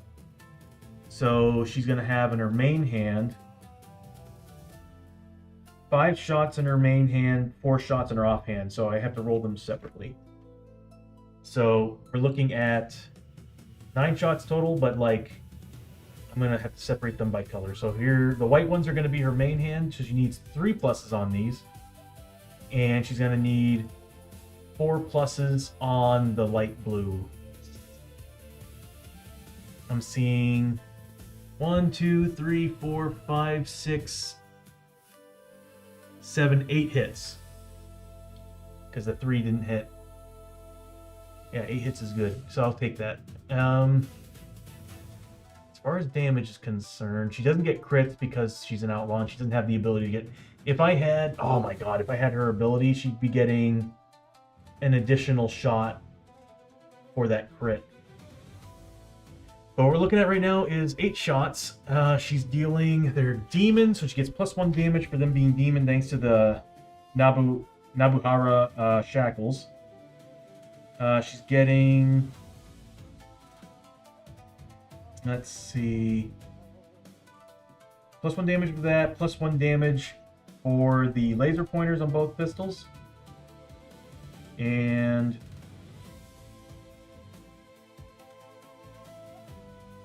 let's see. Anything else? I think just +2 damage. And I think we're focusing on the stranglers to make sure that they don't go next. They only have 3 health, so it's whatever I roll with all 8 shots against these guys. Now what I could do is I could pop Deadeye. 4 Deadeye shots, that's 4 dead stranglers. I can totally do that. I think I'm going to do that. I hate spending my Deadeye shots, but these are guaranteed kills. Because if I put the Deadeye shots on there, that's 4 damage base. So cutting away the 2 defense, that's 2 damage to the health. I can't roll any lower than a 1, so I'm going to spend 4 Deadeye shots.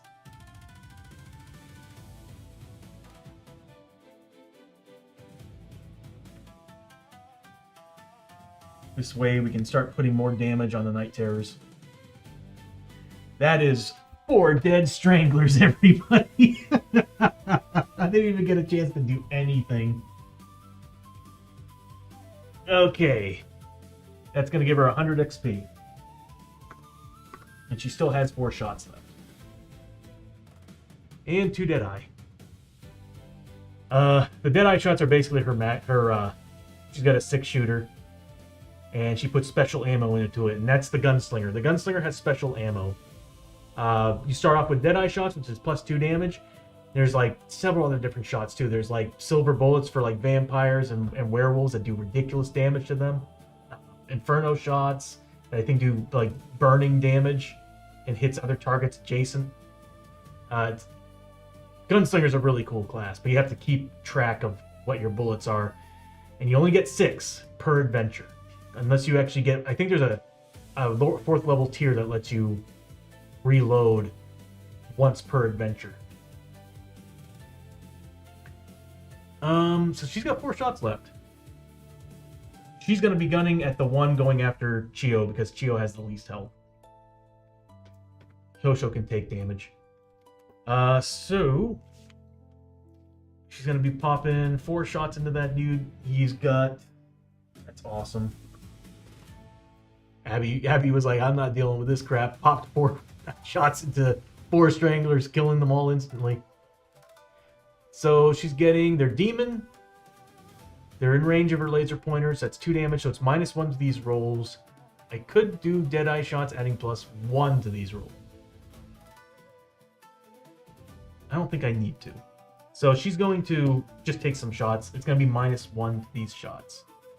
They're Terror 2. She needs to take 4 terror tests because it's 2 of them. No. Hold on. No, it's just 2 terror tests. It's for the whole group. So she needs to make Terror 2. She's a 4+ on her willpower.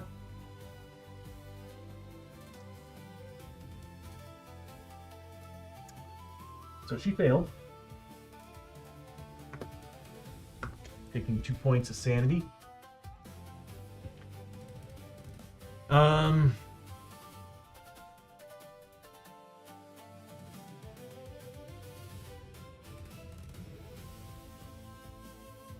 Is that per monster? God, I don't remember how fear works.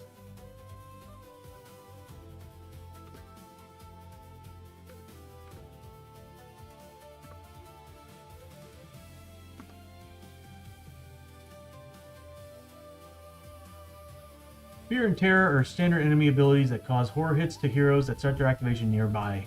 The number in blank is the, or in the brackets, is the number of horror hits that an affected hero takes from each enemy model with that ability. Model. So she needed to take 2 more. Yeah, we need to kill these guys ASAP. So I might actually pop those.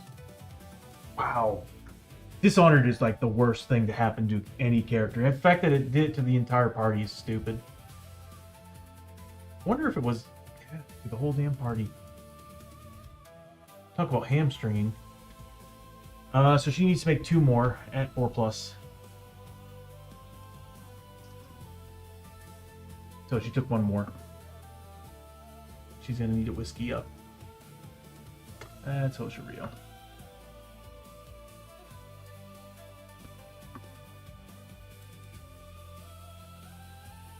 Okay, I might actually spend the bullets because the fact that they're tier 2 is just plain ridiculous.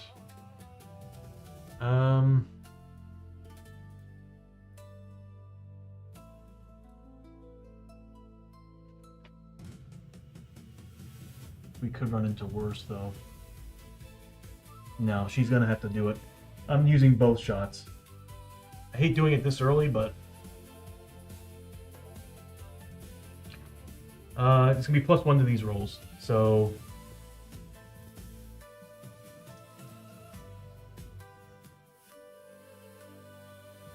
three and a 2. I don't think I have any way of making that better.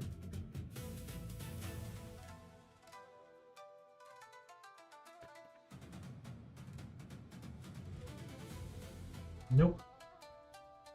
So that's going to be 7 points of damage total. So that's technically a 3 and a 4 with a +1 from the Deadeye shots. So 7 points of damage. At least he's almost dead.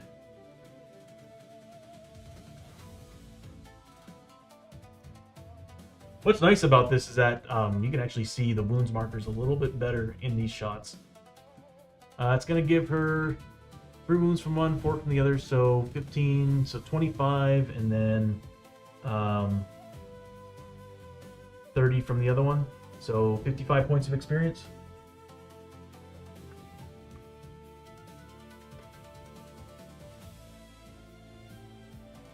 Next up, they're technically a... Ooh, wait a minute. Are they a 5? They go first. Chiyo might be dead. The Night Terrors are technically a 5 right now because of ambush. Ooh, Chiyo has grit, so we can reroll stuff. Alright, let's give it a try. We'll start with the one on Chiyo, see if it takes Chiyo down. It's going to do 4 combat. Needs 5 pluses, which is really high, but it makes sense when they do that much damage. Not a single one hits her. So I guess, like, Abby just unloaded into the thing, and it's just, like, staggering from that. And tried to swing it, take a swing at Chiyo and did nothing. Next one does its 4 attacks against Hoshoryo. Again, nothing. And that 5+ sucks, doesn't it? I've been there. So that's their turn. Next up is Hosho and Lester. I'll have Hosho go up first. He needs to make 4 terror tests. So Abby should have not taken the test. Terror is on the same map tile. That's Unspeakable Terror is what I'm thinking of. Or Unspeakable Horror is what I'm thinking of. So there's 3 different versions of it.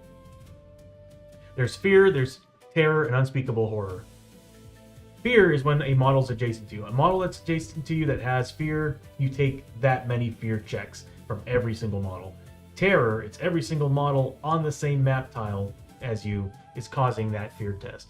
Hosho's on, technically, since he's on the puzzle piece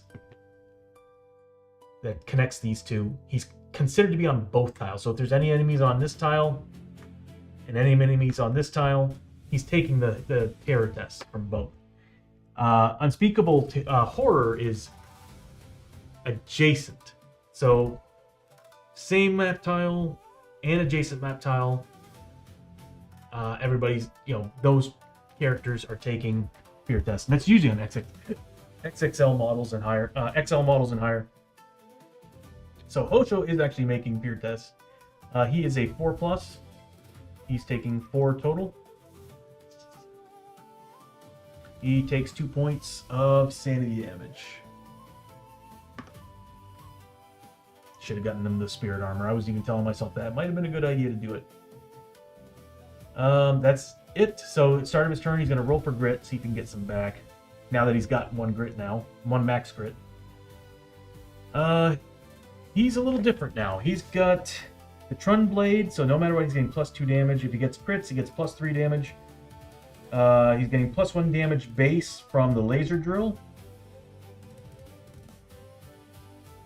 And he's +1 combat, so he's now at 3 combat, which is definitely better than what he was. So 3 combat. He's a 3+, so he gets 2 hits. We're definitely going to try to take down the 1 Night Terror first. So, let's see. He's got 3 hits, 2 hits that are going to be doing 3 points damage. So it's whatever I roll for damage.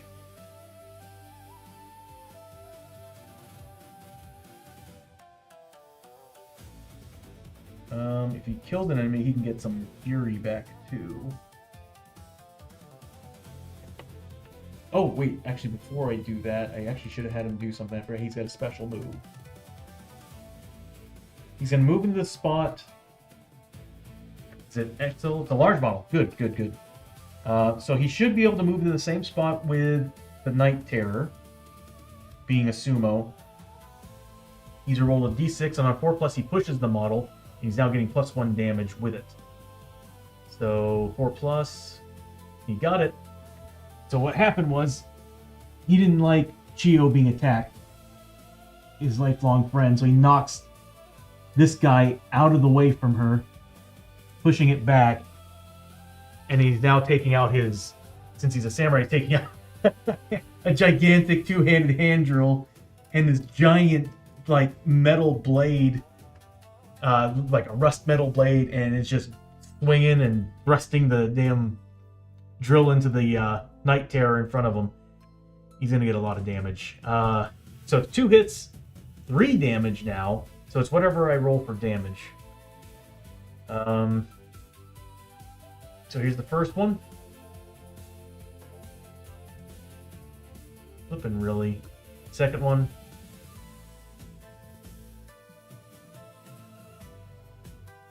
I really sometimes hate this game.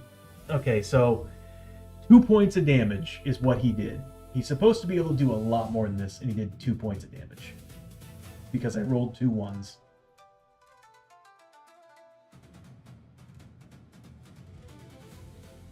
That is so stupid.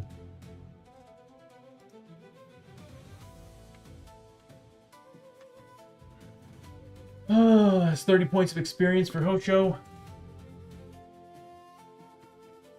And now we move on to Lester. Lester's going to roll for grit. I think he's at max. Yeah, he's at max grit. So he's going to... Let's see. I'm going to find a way to fix that. I'm not going to lie, there's part of me who wants to take this and make it horizontal instead of vertical and put it underneath me right here. Because I hate this. It bothers me a lot. But he should be at 2 out of...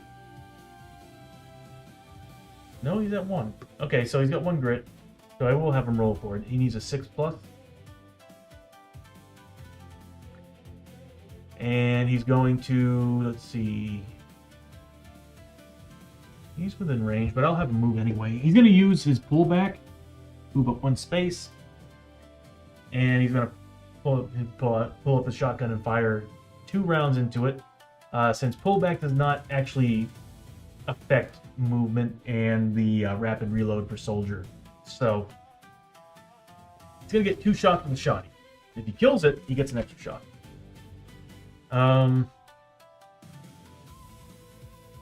So he does, if I remember correctly, I think it's D8s on both hit and damage. Should be, because there's not many shots with a shotgun.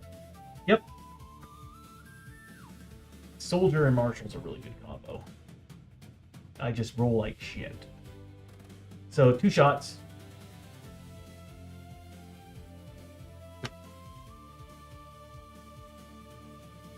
Bishop, you see this?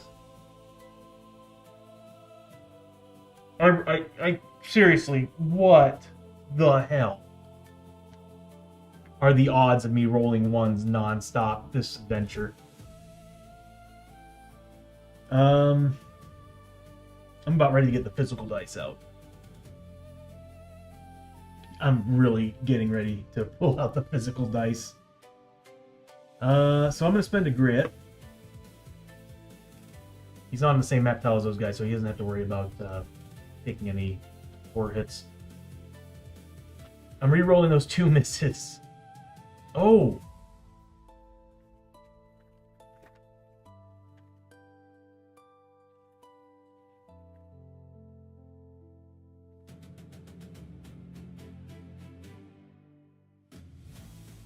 He does have the inlay, but this is 2 misses. I'm just going to re-roll the 2 misses with a crit. Yeah, we got a crit and a hit.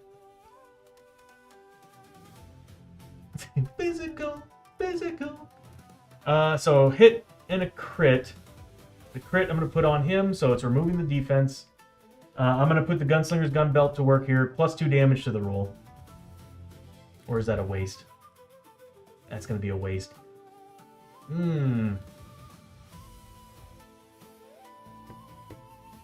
I feel like it's going to be a waste.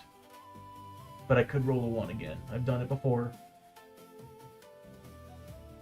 Okay, the chances of me rolling another 1 after those 2 ones that we rolled, and then that 6. I'm going to try this without using the Gunslinger's Gun Belt on a crit. Yeah, I got this. Here we go.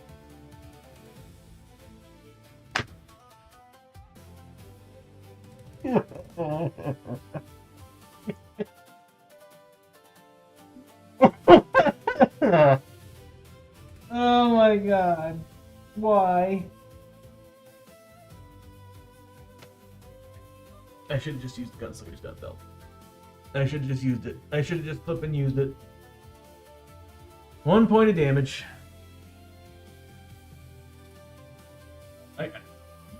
Wow! I rolled 1s on damage for Hoshoryo against this guy, and I rolled a 1 again with a flippin' D8. I seriously think this, like, the board game gods are telling me, dude, retire these characters. So that's 1 damage.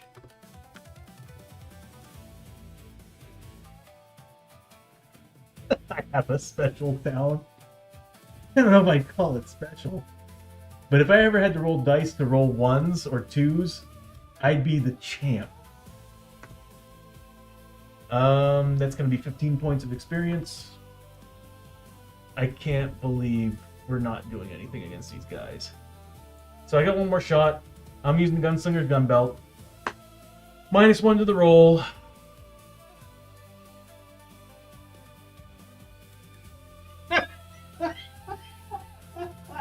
Physical dice. I'm using the physical dice. I'm done with this. I'm done with this. I'm really done with this. Okay. Wow. A crit and a hit. No more than 1 damage.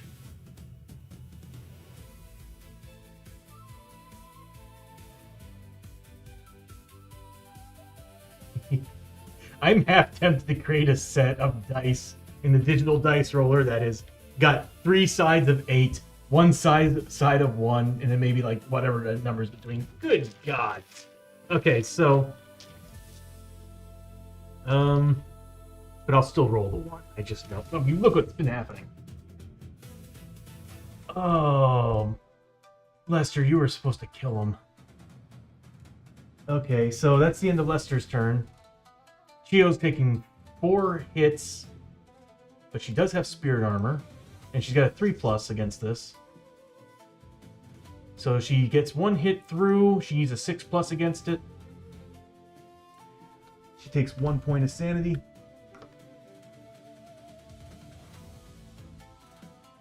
And then she rolls for grit. And she gets a key back.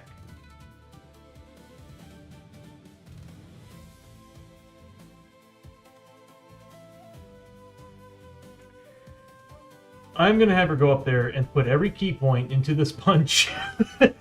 I'm done. I'm putting everything into this punch. So she's going to move right here. She's getting 2 combat.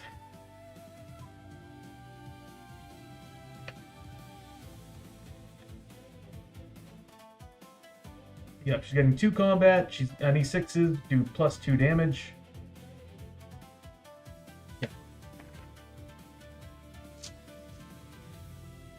Yeah, I'm not using the digital crap anymore. That's been BS. I gotta fix that green screen though. It's driving me crazy. All right, so gets 2d6,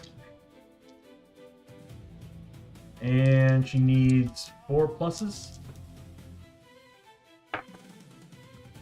That's a 5 and a 4. I need a wider shot.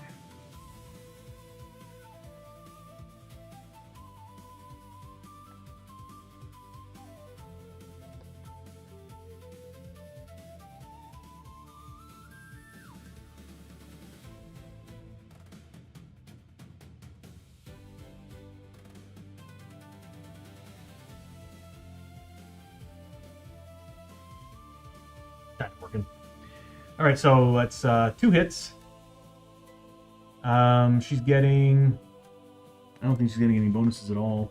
She didn't roll any crits. Man.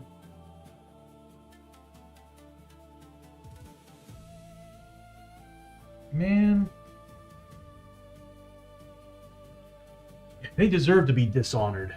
Okay, so she's going to spend 4 ki to add 2 damage to the first hit, so it's going to be -1 to the roll.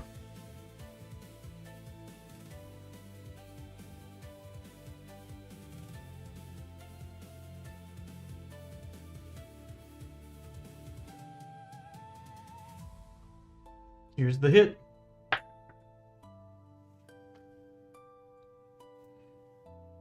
I mean, it's better, but so was it -1 to the roll? So 1 whole point of damage.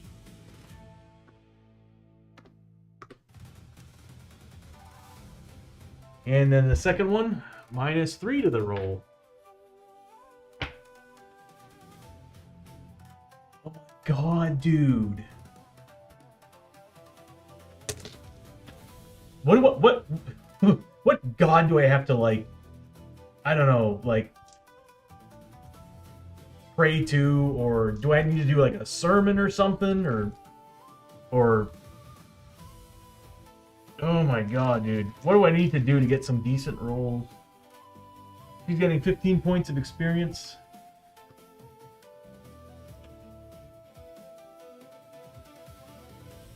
With how everything's going, I'm not looking forward to this darkness roll at all. And they already attacked. Luckily, their initiative's going back down to 3, so they should be dead. Oh, it'll be fun to have Tom back, so we can start bitching together. All right. 6, add them together. For the love of God, can I roll any higher than a 1 or 2? Can I, please? Please. Okay, so we failed. We're gonna have a darkness card.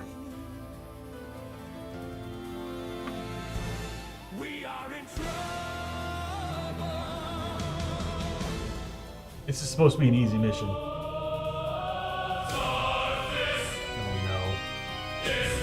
Closing in. Whenever hold back the darkness rolls, fail, place D6 in here.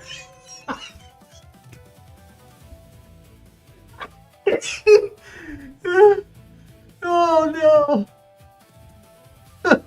Whenever hold back the darkness roll has failed. So we got more failures, which we did. So I need to add D3 to that one.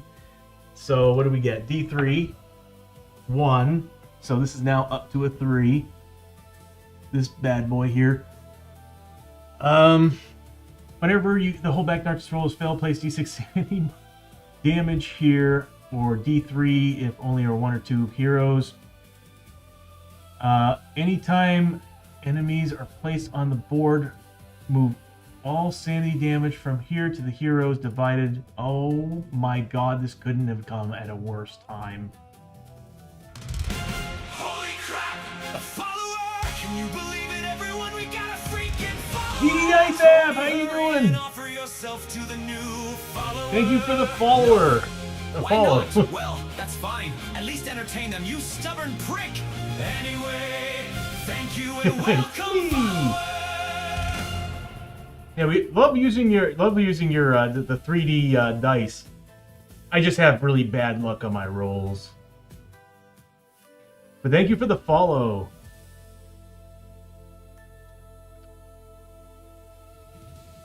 Oh, thank you. Yeah, no, I love using them. And I've got a whole bunch. I've got it all set up for the stream and how it works. I even have it set up for like Shadows of Brimstone specifically with the Perils dice and all.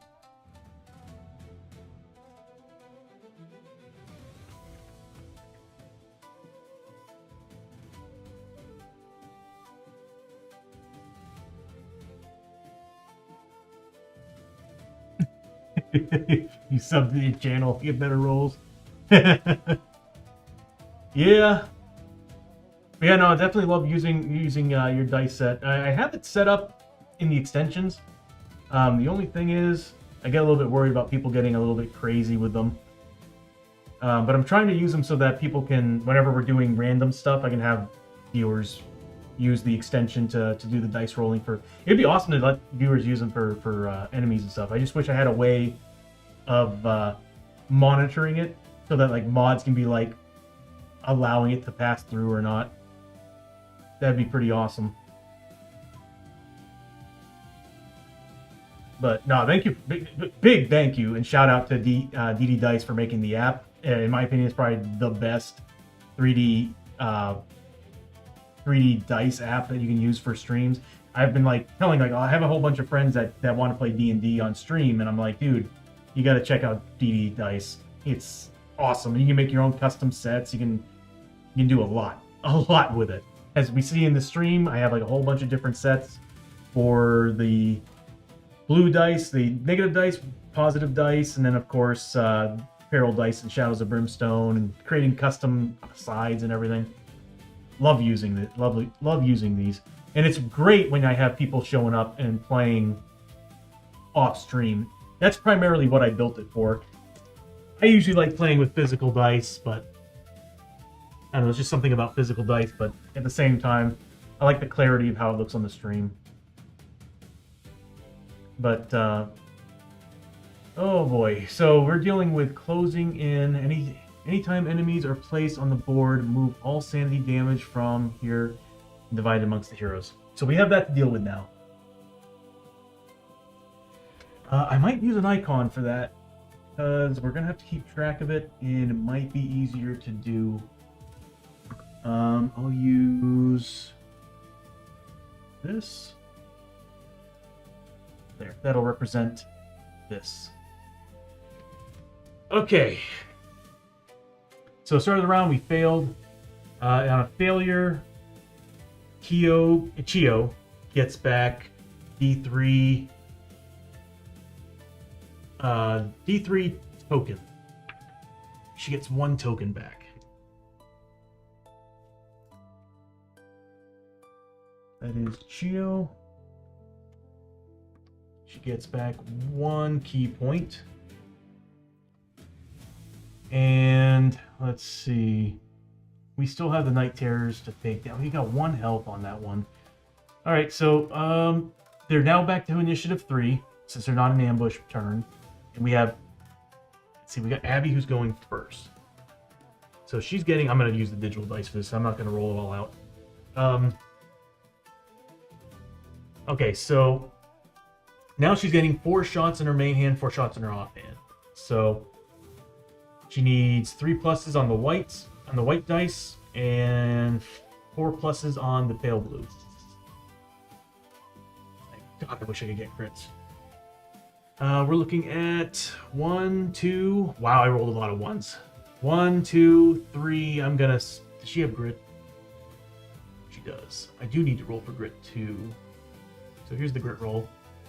We're gonna spend it to reroll. So I'm gonna reroll 1, 2, 3, 2 of the white dice and 2 of the blue dice.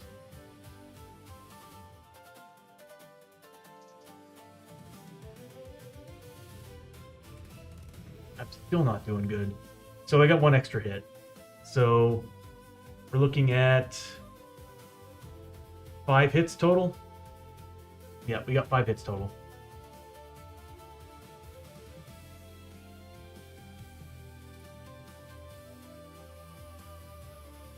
Oh, I did not know you could. I'm gonna have to look up and see how you can do that DD dice, because I know you can set it up to charge bits, but I don't want to charge bits.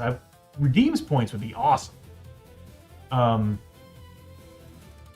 I really want it to be free. I just want it to like send a signal to them, like send the signal out to the mods, so the mods can be like, all right, we can pass this through.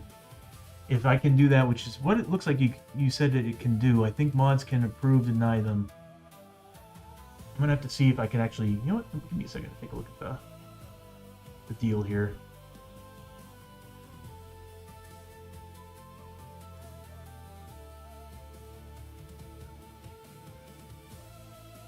Extensions.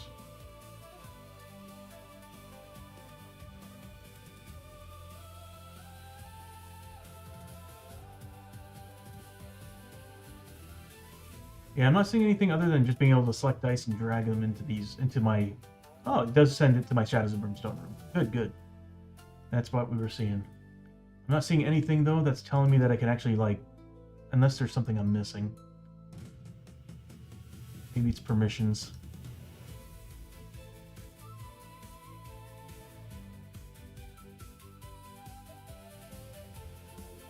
Yeah, I'll have to dig further into it later.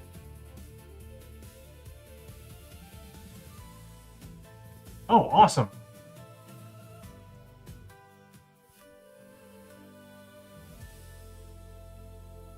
Oh, you have to set up with a bot. Okay. Yeah, one of these days I'll be more than happy to do that. I just need I'm gonna continue finishing this adventure for today, but I definitely need to look into that, especially if you got a tutorial, like you said. I'll just check out the tutorial and it'll probably give me everything I need. Because the only thing is I am doing this on Mac, so I don't have StreamerBot. I can't use StreamerBot. So I'm kind of stuck with something like Lumia. That's what I've been using, is Lumia Stream. So the only downside about using a Mac is you don't have all the things that a PC would typically have.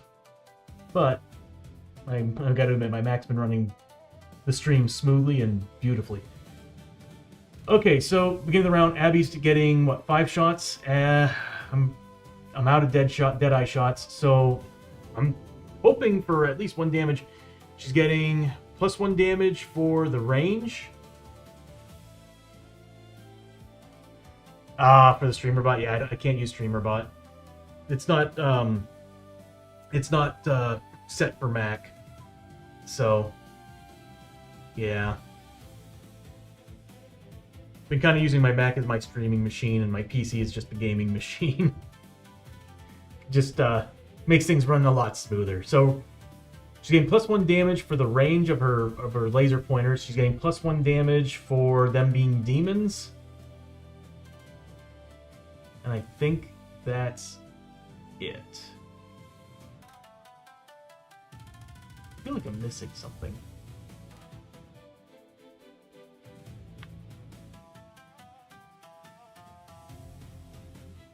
Yeah, no, that's it. I keep forgetting these guys have 3 damage, 3 defense. So she's gonna be -1 to each one of these rolls. He's only got 1 health, so -1.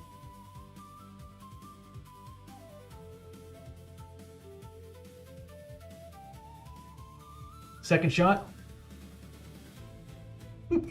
Bishop, 3rd shot. Okay, he's dead. And DD dice is not your dice roll, it's just my luck. if I roll physical dice, it'll be just as bad. So anyway, he's finally dead. 15 points of experience for Abby. I'll add that in there. She's so close to leveling. She's almost 300 away. We'll get rid of that token. And she's got 2 shots left. No dead eye either. So -1 to these rolls as well against the other Night Terror. So here's the first one. 2 points of damage. 2 points of damage. So 4 total points. We'll just subtract from that.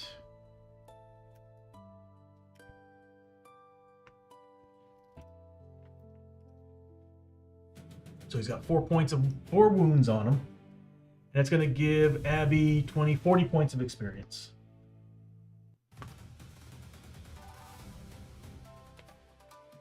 Nice.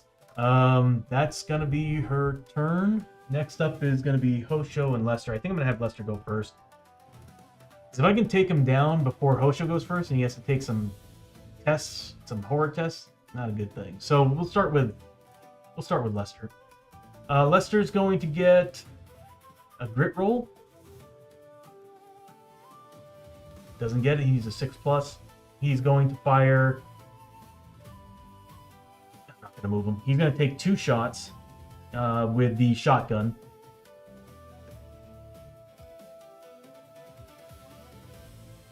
I already used the dead gunslinger's gun belt, didn't I? I did. Oh my god, my rolling is so bad today. So we're looking at -3 to this roll damage. I can't do anything. Oh, actually, can I do something about that one?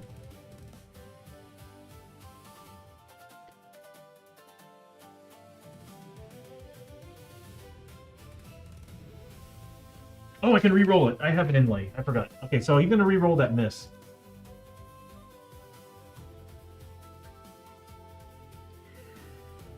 So he fails.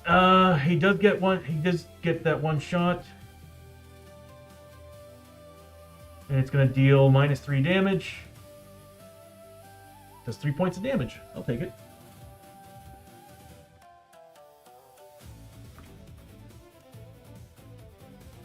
There we go. And so it's 3 points of damage. And what else? Going to be 25 points of experience. I was really hoping he was going to take the thing down. I don't want Hoshoryo taking any sanity damage, but that's too late. So Hoshoryo's going to make 2 terror tests instead of 4 this time. So he needs to make 4 pluses. Saves 1, fails the other, taking 1 point of sanity damage. And now he's going to make some attacks. So he needs to roll for grit. He needs a... Does he have any grit on him? No. He needs a 6+. Doesn't get it. But he's going to make 3 attacks at 3 damage base. 4 damage on crits.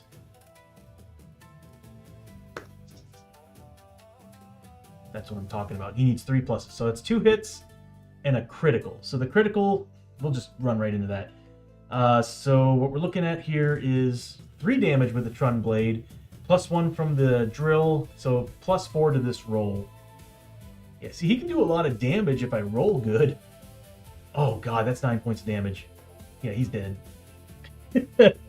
That is... See, god, he can do so much damage. That's 5 points of damage, giving him 35 points of experience. And we'll get rid of that token. Oh, thank God. Alright, he's gone. That could have gone a lot worse. We actually got pretty lucky with considering our dishonored health. Alright, it's over. We defeated 2 enemy groups.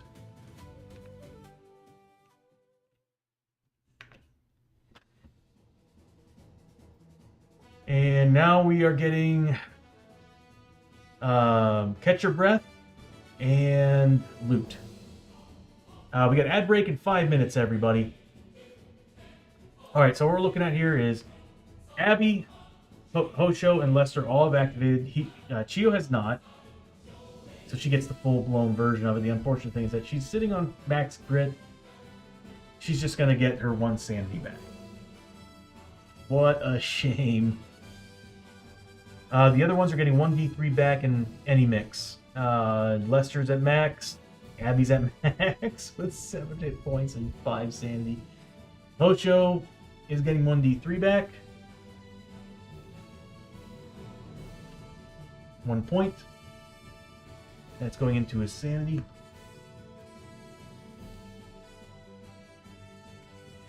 And now for loot. Everybody gets 2 loot since we defeated 2 enemy groups.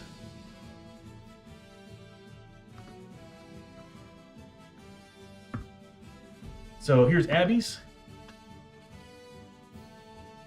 Ooh, okay, Abby getting 50 points of experience. I might actually shrink the cards down a little bit so you can see the player plates better and actually just kind of line them up. Or I could do this. There we go. So 50 points of experience, 25 bucks. And we're not in Otherworld, so it's a gear card.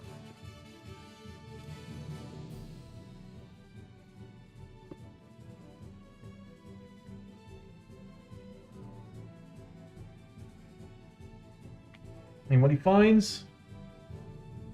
Oh, interesting.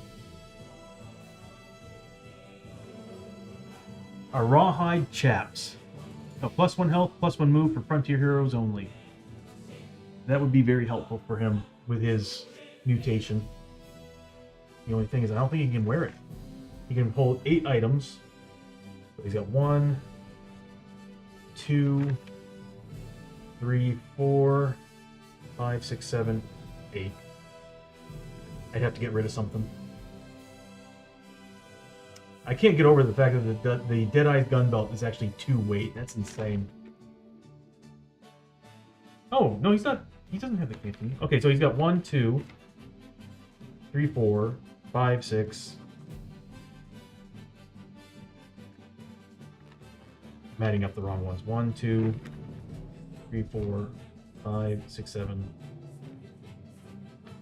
7. Yeah, so he's got 7. So I can give him the Rawhide Chaps. I'm going to do it. That'll bump his movement +1. So make him a 5 just like everybody else. So 2 characters in a 6. He'll be a 5 along with Hosho. So he's got the Rawhide Chaps.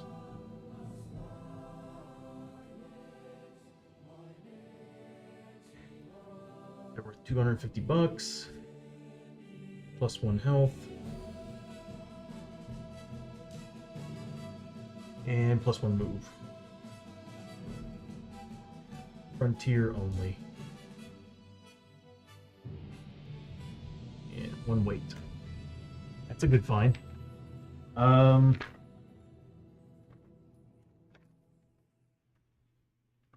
it bumps his health to a 14. Technically a 22, but a 14. Thanks to Dishonored. That Darkness card sucked. Bump him up.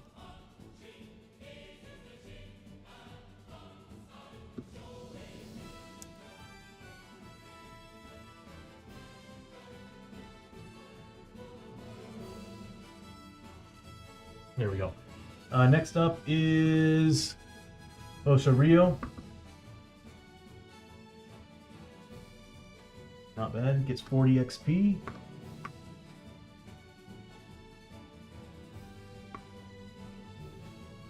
One Darkstone. And D6 times 25 in gold.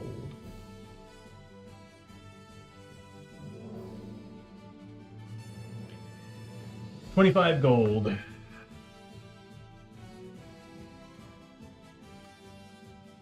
It's like, seriously, the rolling today, improbable. Next up is Abby. 50 XP. He's almost about to level. That's so awesome. $25. And a gear card. You know, I pulled out 3 gear cards. So just go ahead and use it. Ooh! Steel lockbox. She does have a grit, but she needs 2 to open it. So we got a steel lockbox. And then finally, Lester.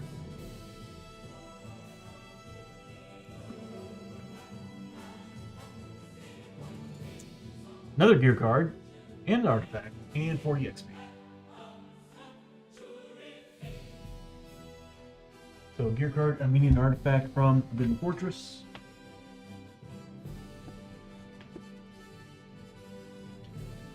So for the gear card, we got, it's the regular everyday shotgun. Which is what he's got. That's what he's using. Couldn't have been the hunter shotgun or anything, no. Yep.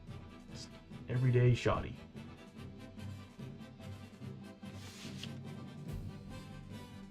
Oh well.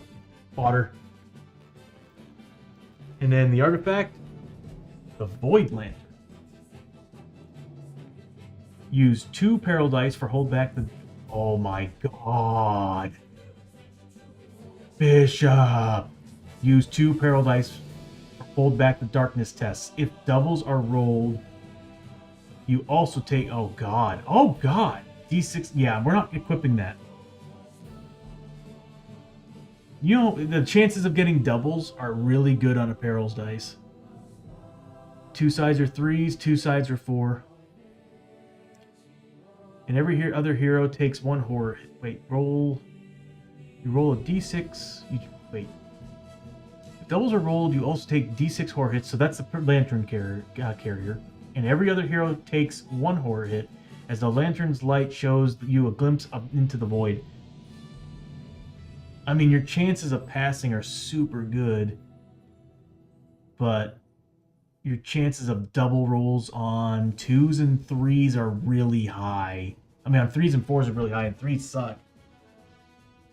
That might actually still be... Oh, that's really good, but also very dangerous. That might be vendor... we might be throwing that at the vendor. That's just too dangerous. Okay, so we are officially done with that combat, and we're moving on. That's Spanish for it. I want Forbidden Fortress. There we go.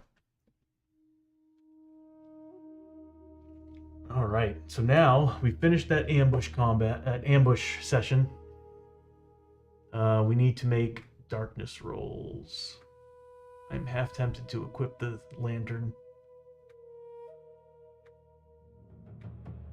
I kind of want to try it, but I know what's going to happen if we do.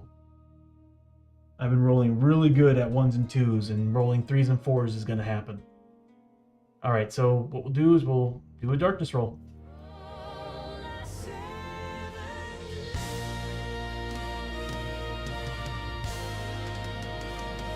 Welcome back from the ad break, everybody, and we just rolled double 6s on the depth track for a hold back the darkness test. Best thing that could ever possibly happen. Unfortunately, we're at pretty much max everything. Actually, we're not. We might be able to open that steel box. But we're in the Forbidden Fortress. Let me go ahead and pull up the charts for the Forbidden Fortress.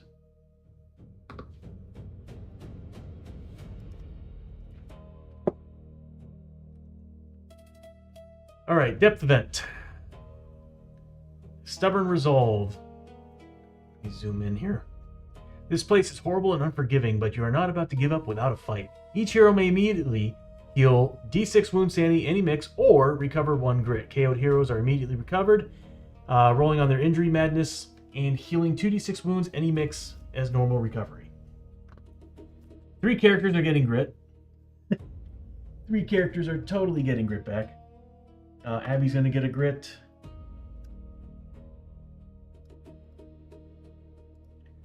Hoshoryo's going to get a grit. I pressed the wrong button.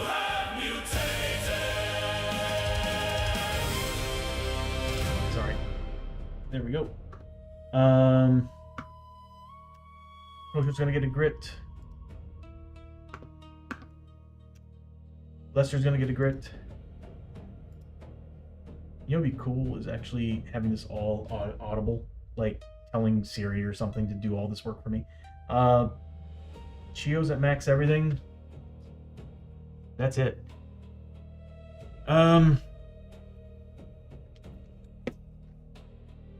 So yeah, that's it. We passed the test, right? Yeah, we got double sixes. We didn't pass or fail. We got depth event. And I think we have the Norse traveling pants. I think someone has it. I've been very fortunate with getting that. Yes. Okay. So we do have a way to get rid of certain things. You know what? Let's get rid of that darkness card. We're using the Norse traveling pants to get rid of that darkness card. So yeah, once per adventure, cancel depth event or darkness on a d6 roll of 3+. And that is Chio that's wearing it? Yep, it's Chio. So Chio's gonna roll against that darkness card that we get down at the bottom. I don't want that here. We don't need fear tests. We're not doing well with fear tests. So 1d6 on a 3+, it's gone. Good. Okay. So we can get rid of that darkness card. I should have remembered we had the Norse traveling pants. We might as well use it now and get rid of that thing.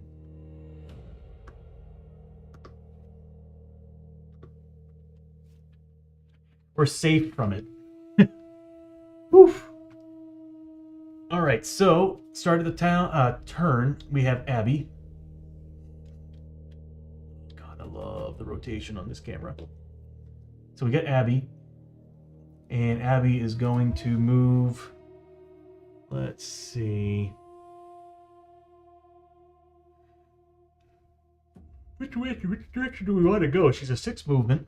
We could go 1, 2, 3, 4, 5, and yes, she would reach it. Or Hoshoryo's right here.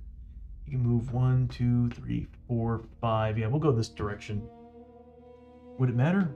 2, 3. We'll go this direction.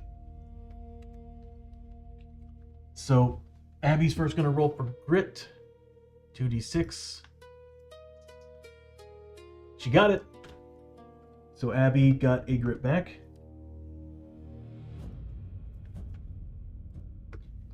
And she's going to open up the steel box now that she's got all that grit.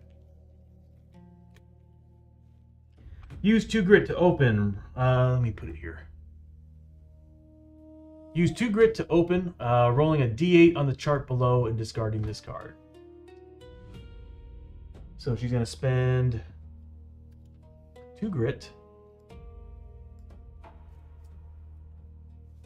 Should be updated. Yep. And she's going to roll a d8 to see what happens to the lockbox.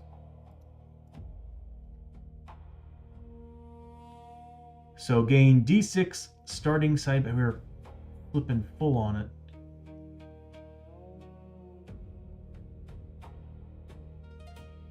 It's a chart. I can't re-roll.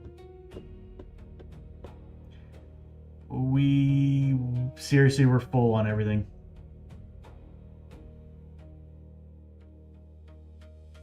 Yeah, that was a waste of 2 grit. That was a waste of 2 grit. Okay, so Abby's gonna move this direction. 1, 2, 3, 4, 5. And she's gonna scavenge the area. No, she's not gonna do that. Too risky now. With this kind of sanity that we got, too risky. Next up is Hosho and Lester. Hosho's gonna move up. 1, 2, 3, 4, 5. And he's gonna inspect that room. Gonna give him 5 XP. And he finds... He's working good today, right now. Fissure. I should actually, hold on one second. I'm gonna save, I think I know why it's working so well. I'm gonna save this preset. I'll save it later. So the fissure, that is part of the Forest of the Dead.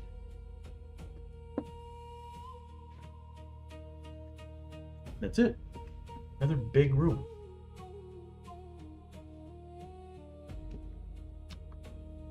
Coming from this angle.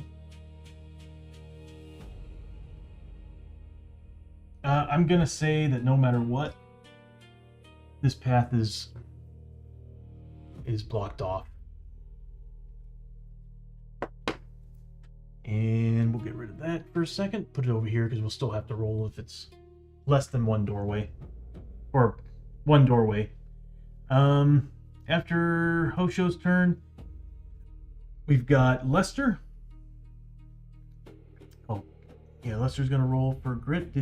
What does he have for grit? 1. So he's gonna roll for grit. He needs a 6+. Nothing, but he's gonna move up. He's now got 5 movement. 1, 2, 3, 4, 5. Good God, I'm so happy he's got that. Moves up.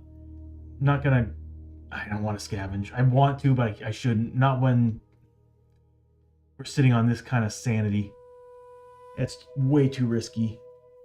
Just imagine if we actually got doubles on the sanity partition of the on the doubles roll, the depth event, we'd be in trouble. Could be a party wipe. Or at least 3 members would go down. Next up is Chiyo. She's at max grit. She's going to move her 6 points, though. 1, 2, 3, 4, 5, 6. Closing the gap. And that'll be their turn. Let's see what we find for exploration.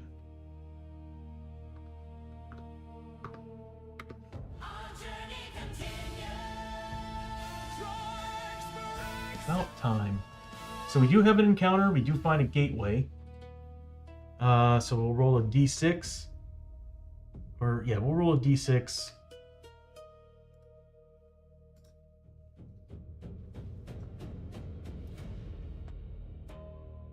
You know what? We'll say odds and evens. So the one on this side over here is going to be the evens, and this is going to be the odds. So we'll just re-roll. Okay, so it's looking like we do need to move this around a little bit. It's about to get bigger. All right. So this right here is going to be the doorway, or the gateway.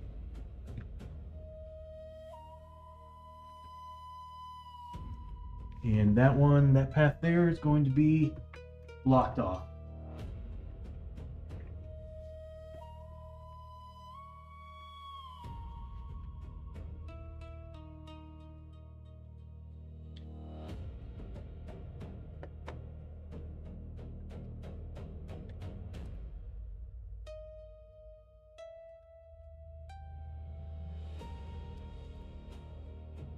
Okay.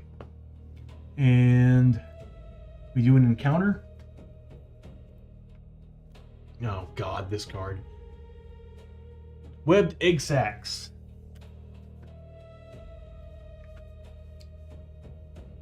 I will actually need to do this.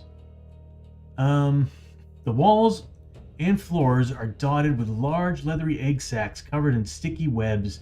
As you lean in close for a better look, the surface of the closest sac starts to deform and stretch. Something is churning inside.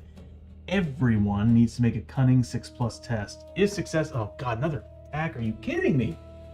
Okay. If successful, gain 25 XP as you carefully step between the pulsing egg sacs. If failed, gain D3 -1 web markers as several of the egg sacs near you begin to peel open with long spidery legs stretching out from within. Then, if half or more of the Pyro posse has failed the test, attack. So we need 3 passes to avoid the void spiders.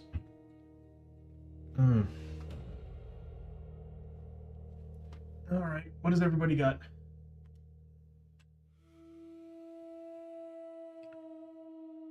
Okay. Cunning.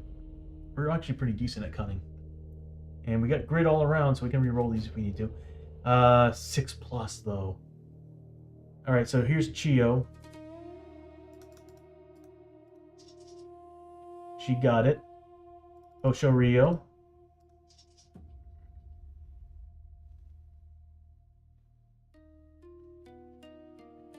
I'm gonna grit roll that.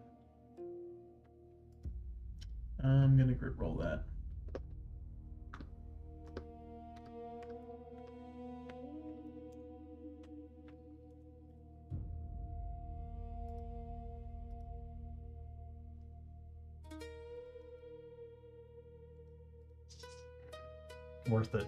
So he passed. We need one more pass and we're good. So we got 2 characters with 25 XP a pop.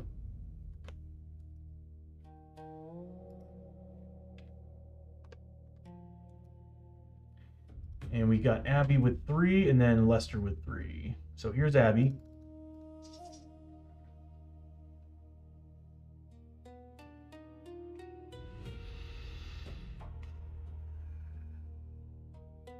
Yeah. I don't want to battle. I want to get this mission done. So here's the re-rolls. She gets it 2 times over. So we're good now. And then Lester gets 3 dice as well. Cunning 3. He's good too. So everybody passed. So we didn't have any problems with the void spiders. And nobody got any webbing. That's awesome. Okay. Keep this nearby. This, hold on a minute.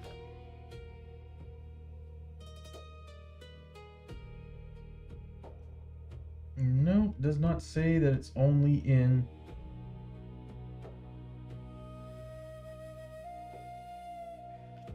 the Forbidden Fortress, so I guess it's with us the rest of the adventure. Alright, so we're good on that.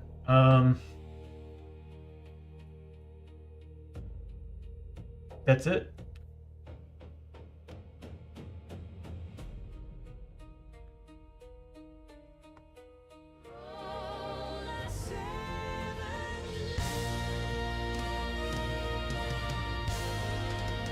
And 7+.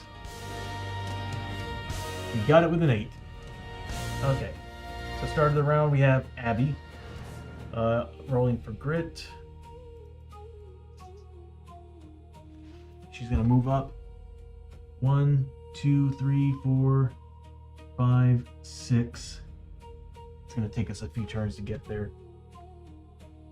And yeah, I'm not gonna scavenge. We just don't have the health and sanity for this. We'll go with Hosho. Needs a 6 on a grit roll. Nope. He's gonna move 1, 2, 3, 4, 5. And then Lester, same thing, grit roll of 6+. He gets it.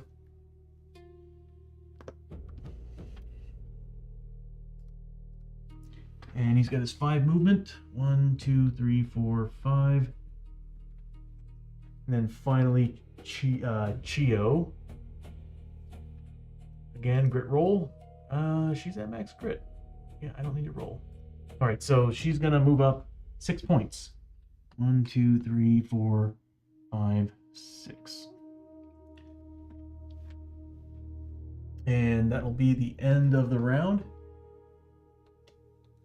Thanks to this pathway in the middle here. Well, not pathway, but the cliffside. We weren't able to quickly get to that portal. We had to actually go through this little section right here. Here we go. Darkness roll.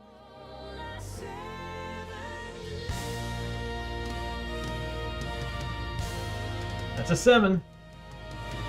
So Abby's gonna roll for her grit roll. Oh, it's so close. And she's gonna move up 2 points. and she's gonna peer through that that portal. If it's a starting location like the mines, Forbidden Fortress, or the canyons, I might skip them, and I want a world, a new world. So here we go. It's a world portal.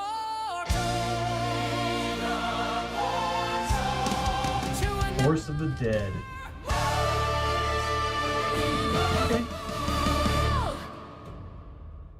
Actually, it's not okay. This place is all about horror checks.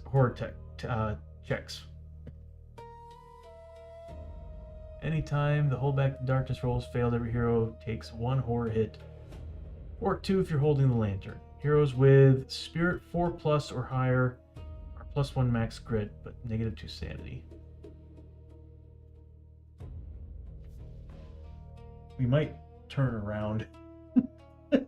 we might turn around. Oh, Lester. You're a 3 sanity. Yeah, no, we're turning around. I hate to say it, but this place is not good for this team right now. Oh, that sucks. I'm not going to bother getting the tile because we're not going. And we're going to probably end up spending grit to run the other way. We took all that time to get here, and this place... Yeah, it's going to make Lester... Yeah, Lester's going to be a 3 insanity because he's got a spirit 4.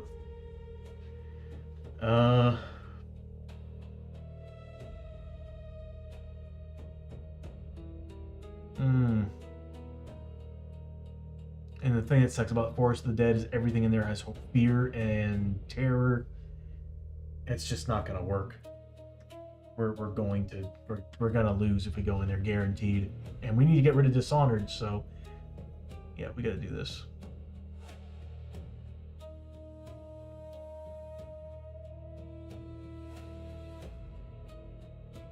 Dang. And we need one more clue. Actually, that would still peer through. We don't have to go through the portal. This might actually work out. Let me see. Forest of the Dead.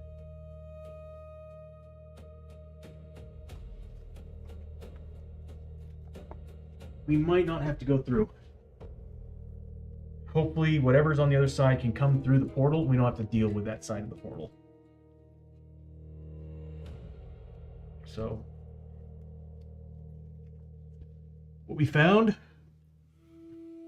was the broken arch. I refuse to go through that. Arch. What's it in the shape of? There's a potential we might have already used the tile. Nope. So on the other side of the portal, heroes have found the broken arch. Hopefully it's the boss room. It's got a higher chance of being the boss room than anything else. So hopefully that's what it is.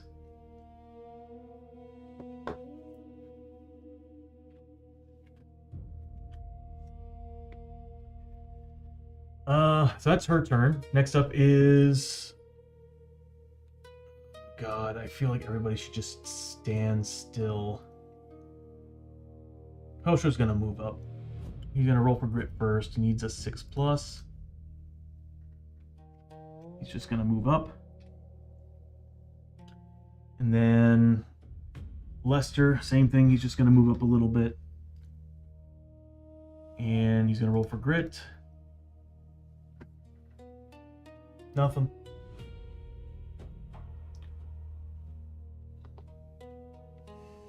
And Chio, she's gonna stand still. She's at max grit. That's going to be the end of the round. Let's see what the exploration tells us. Here's hoping that it is a clue token. We'll force everybody into this room. Nope.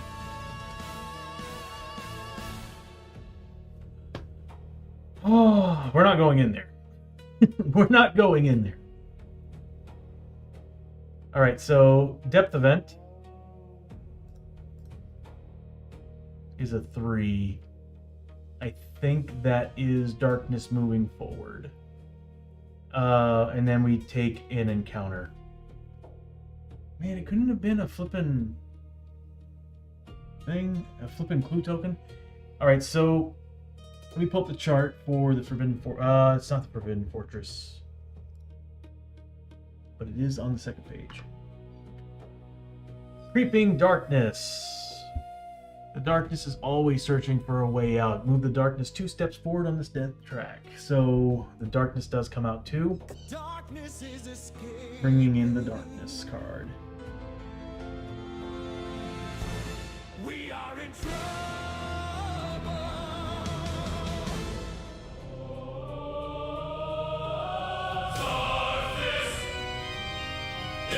Unknown shores. Hero roll 1 less die on all skill tests.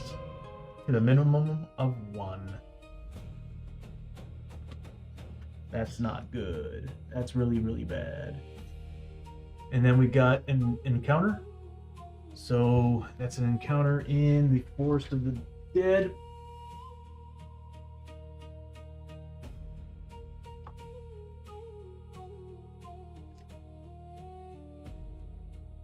Here we go.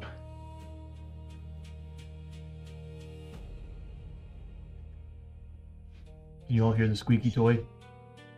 He's really hitting that thing hard. Yeah, you totally can. A tear. Oh no.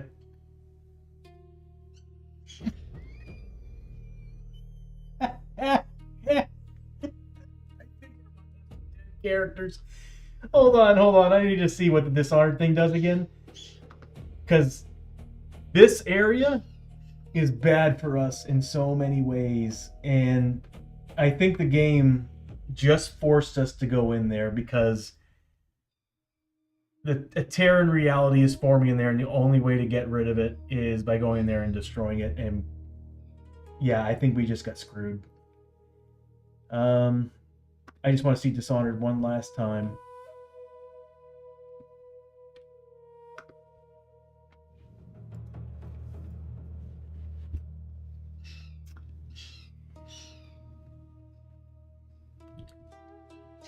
Okay, so we don't get gravely dishonored yet.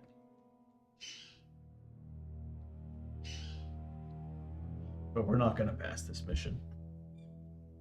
There's just no way. There's just no way. Anyway, we'll go ahead and read it. A tear in time and space, hissing and crackling, a shimmering tear in time and fabric of space and time is split open here. Staring into the void beyond, I'm not talking to you, Siri.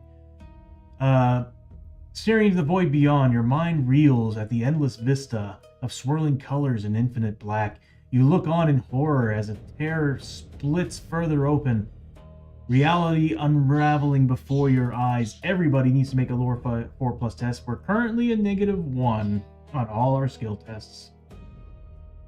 If successful, for each 4+ roll gain 5 XP, and the tear in reality starts with 2 wounds at the start of the fight. For each 6+ roll, instead gain 20 XP and starts with peril dice number.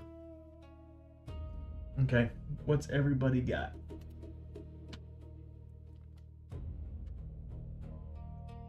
Three, a 2, a 2, and a 2. Oh god. I wish we had potions. Okay.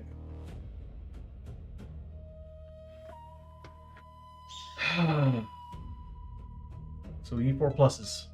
6s grant us a lot more bonuses. Okay, so let's start with Geo. So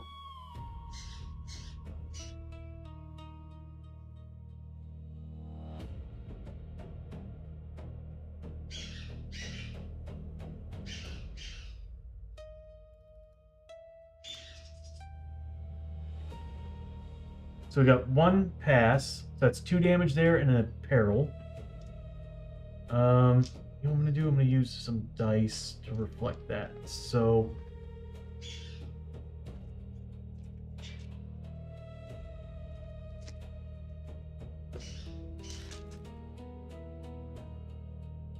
if you all can see. There we go. So this is going to reflect how much damage, regular damage, it's going by. So that's going to be what that times 2.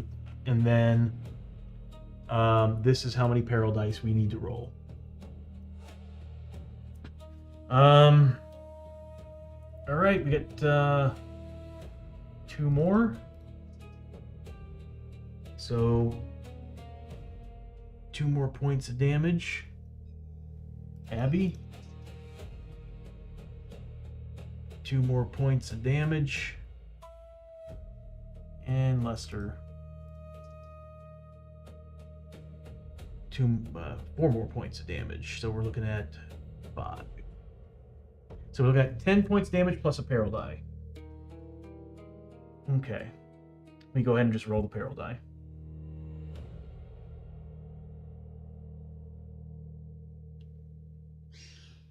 We're not going to pass this mission, so I don't think I really care about the +1 die right now. So I'm going to use the +1 die to deal damage to the damn thing. So that'll just basically make this a 2, because I'll be adding another die to it. Actually, it would be a d6, so... Well, it'd be +1 die... But it would be a d6, because +1 die is technically just an additional d6. So 1 peril die, and I'll use the +1 die to add to it as well. Mine as well.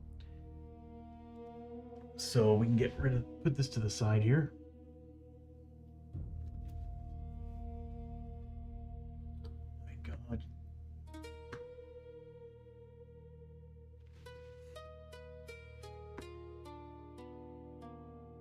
Okay. All right, so I'm going to roll a peril and a d6.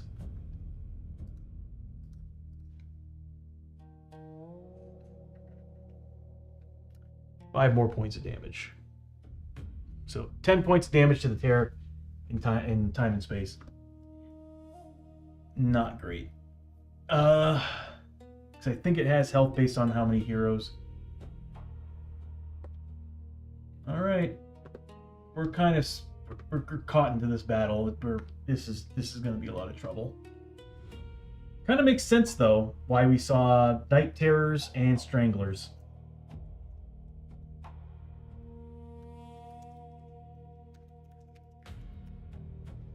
Is that what it's called? Terror in Reality.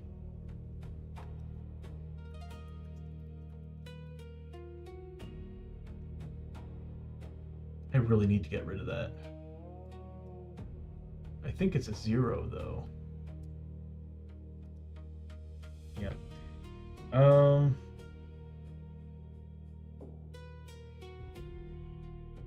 The Terror in Reality is +2 defense during the first turn of its fight. Oh, wonderful. So 4 plus 8 per hero. So we're looking at what? 32 points, 36 points, 26 points because of the 10 damage. So it's got 26 health. And everything it's going to be pushing out of there is going to have fear and terror. Oh, God. All right. I'll go ahead and get an icon out for that.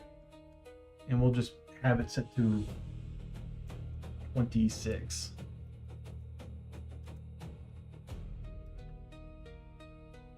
And that's going to be the jerk that's up there. Yeah, we were caught into this battle. Yeah, we were forced into it. We're going to die. It could be madness, could be by health or madness at this point. Hoshoryo is going to be the only one that's actually going to be able to do anything. Everybody else is going to be freaking out. Immobile. The enemy cannot be... excuse me. The enemy cannot be moved in any way. Spawn. At the end of each turn, roll a d8. On a roll of 1, 2, or 3, or 4, add that many Wranglers to the fight adjacent to the spawner. On a roll of 7 or 8, add a Night Terror to the fight adjacent to the spawner. On a 5 or 6, nothing is spawned. If for any reason one or more of the same model cannot be placed, Move the darkness forward 1 step. We're fine. We got plenty of models. So we do have a turn to go in there and take it down. Darkness Stone Radiation. A hero spending their move adjacent to the enemy takes 2 corruption hits. Oh, ending their movement. Ripping the Fabric of Space. This enemy has armor 4+ against all attacks except for those that are keyword magic. Or include the Darkstone icon.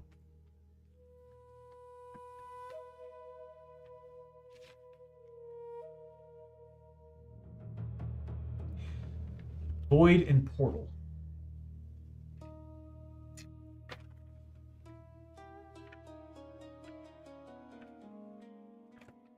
Well, Abby does have Darkstone gripped weapons, so they do have Darkstone on them.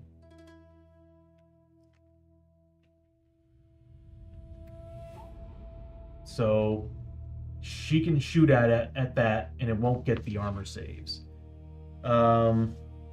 We already used her Deadeyes. Lester has a Darkstone shotgun. A shotgun with an upgraded Darkstone piece. Hoshoryo, nothing.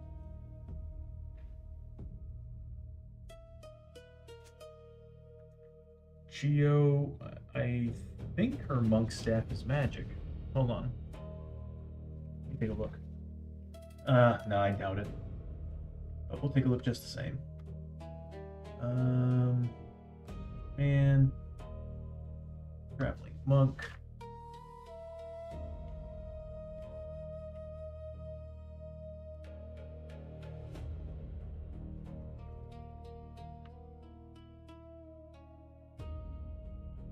Can't read that. I think it just says weapon. I don't see magic in there. Holy and weapon. Yeah. Damn. We are being freaking raided, everyone. Board Gamer Steph! Michael, Steph, how you Sexy doing? Raiders to TNT Tabletop! Tony, you lazy nerd, give a shout out for the Rockstar Raider! If you got to raid and run, we understand.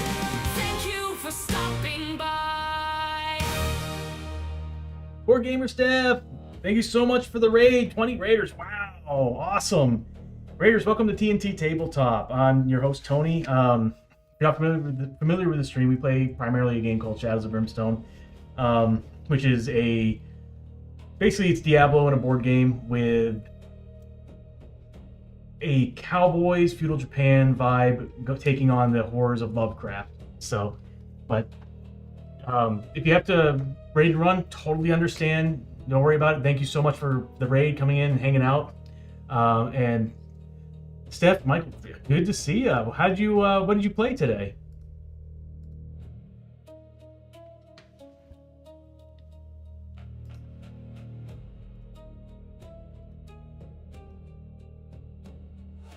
And everybody in the stream, definitely follow Steph and Michael, Board Gamer Steph.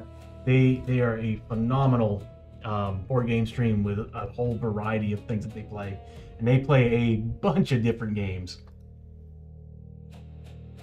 I love Lovecraftian Western. Yeah, you can say that. I remember when I first saw this at the local board game store, I was like, I don't know, I was taken back by the Western look, but every time I saw the Lovecraftian tentacled beasts and stuff on the cover, I was like, huh. At the time, I was totally into a lot of Fantasy Flight, Arkham Horror games and everything, and I was just like, give it a try, and this ended up being like one of my all-time favorites. We did our weekly recap, our April top 10. Played 90 this month. Dang, 90 games. Teach and playthrough of Enichi. And, sorry, I'm getting a lot of glare on my monitor. And teach of Frosted Blooms. Ooh. Awesome. Sound like you had a great stream. Well, thank you so much for the raid, Mike and Michael and Steph. Again, good to see you both. I never get to ask you, how was you all went on that trip. How was that trip to Board Game Geeks cruise? I was very curious about that. We played a bunch of Shadows of Brimstone. I still prefer Mansion to Madness. Yeah, I love, God. Now, Mansions of Madness 2.0 or the original Mansions of Madness? I actually never really fully got to play 2.0, but I remember loving the original Mansions of Madness. Oh god, New Zealand was awesome. I bet it was. Very jelly. With the app, yeah. I never fully got to play it, but I had the feeling it was gonna be a lot of fun and like really cool. I loved all the effects and everything they were playing when you were playing the game. Like when it would tell you that you heard a sound from another room, it would actually make that clanking sound or whatever. It was really cool, really cinematic. I just never fully got into it because when I had it, I didn't really have anybody else to play with it other than myself. And Mansions of Madness 1.0, I had, like, at the time I was in college and we had like a whole bunch of us that were wanting to play it, and I loved playing as the keeper. I loved turning them against each other. It was a blast. Or turning players against each other.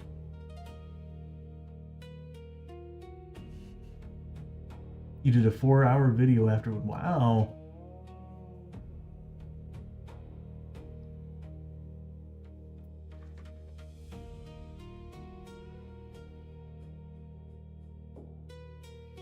Nice. Yeah, come on.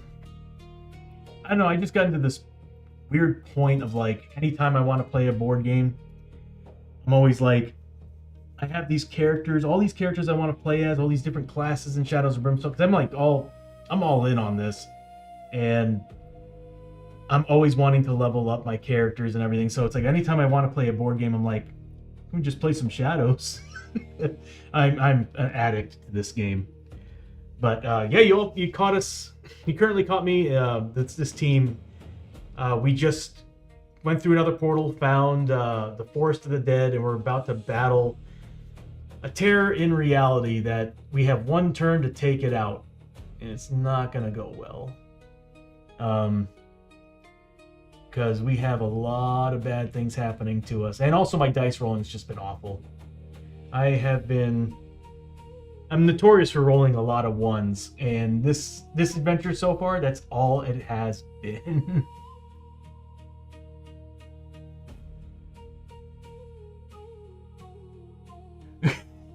I don't know, Michael. Like, this has been tough. If you look at the bottom of the screen, my characters have like 5 health, 5 sanity on some of them, right? The reason why is because we have what's called Dishonored, because the one Hoshoryo in the yellow was dead the last 2 adventures.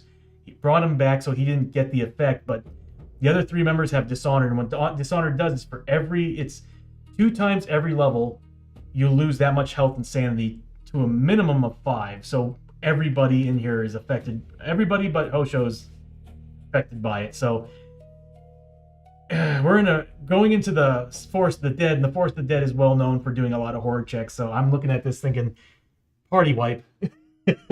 That's what I'm thinking. But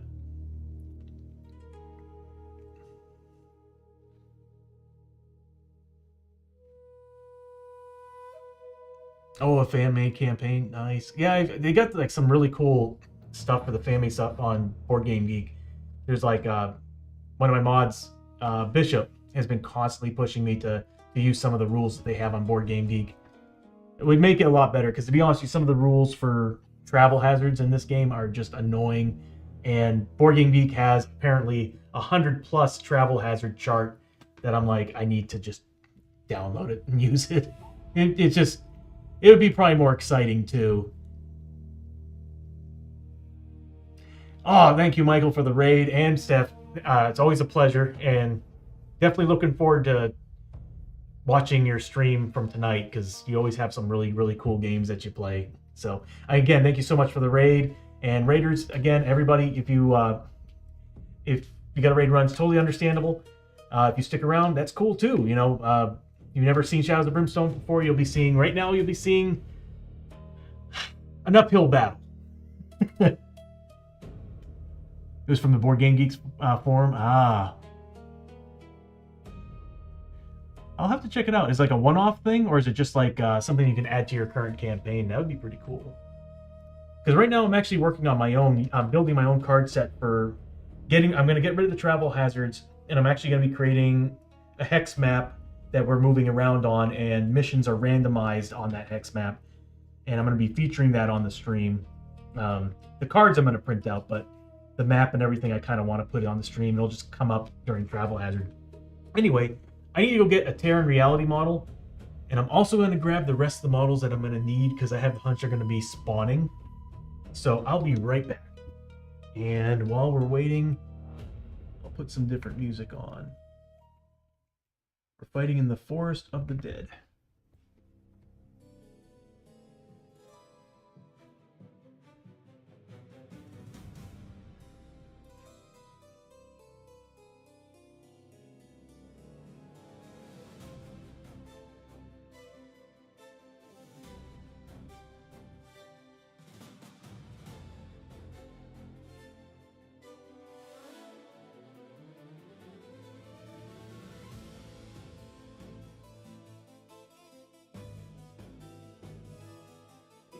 Missing a model.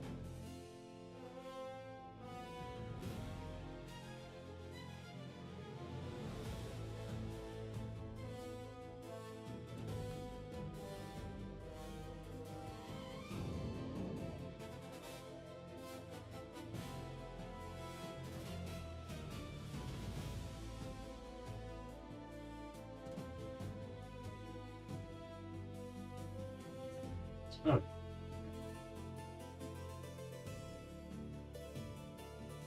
So yeah, the Terran reality is actually a new feature to Shadows of Brimstone. Actually, I think it came out, I want to say early last year, so it is kind of new. But yeah, this, I did forget the Terran reality model. I'll be right. Oh, the thing is, I don't know where I put that.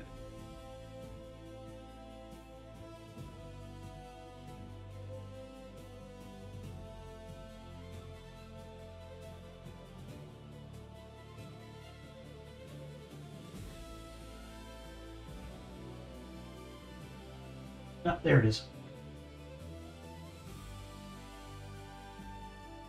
Okay. So yeah, it's at the end of every turn, it's pretty much just another spawner, but a really bad one. So this guy's going to be off in the corner over here. My melee team is not going to be able to reach it. So Hoshoryo's not going to be able to reach it, but the rest of the team should be able to take shots at it. The problem is, the only ones that will actually be able to do any damage to it without having to take armor saves will be Abby and Lester, because they're the only two that actually have Darkstone weapons.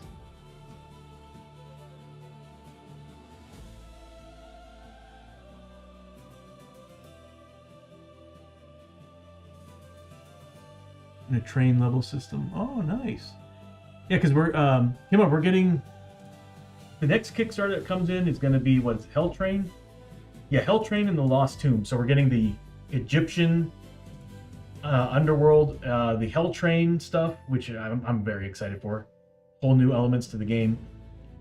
It's going to also add the Underworld for the vampires and the Shikari world, which is like basically a dead civilization, like a civilized world that's destroyed by like the overgrowth of Darkstone. So yeah, oh god, that's gonna be so cool when they come out with that.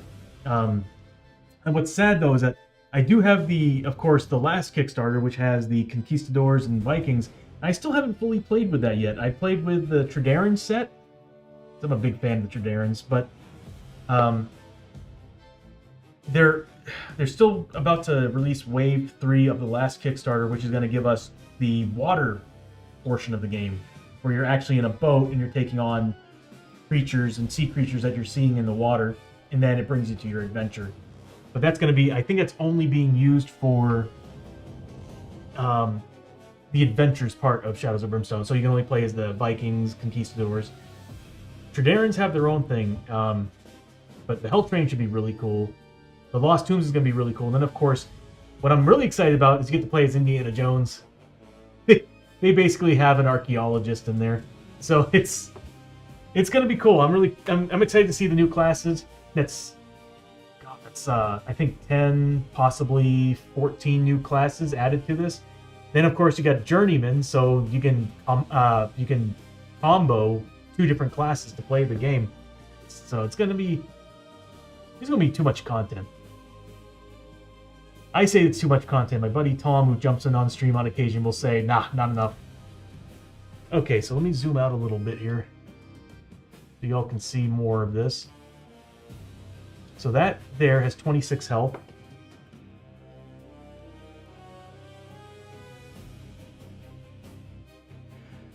I don't know if either came out. Like,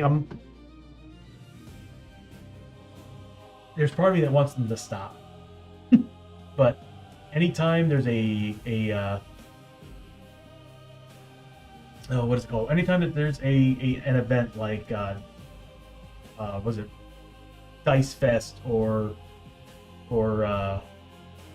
any of those events, they always release more content for the game on top of the Kickstarter stuff, and then between each. So far they're working on something called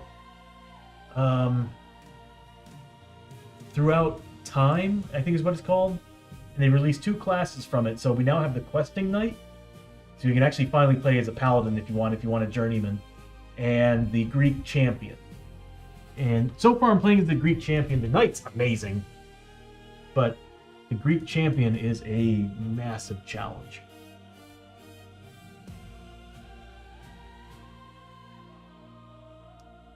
But I mean, I'm guessing Shadows of Brimstone has a big enough following to where they just keep going with it, because they do have several other games. Flying Frog has, was it Last Night on Earth and all that, and the other one, Fortune and Glory, and they're just not doing anything with them. They just keep adding stuff to Shadows. But I don't know. I guess when you got people like me who are all about collecting more and more for this game, I guess they just keep adding. There's always new stuff, yes.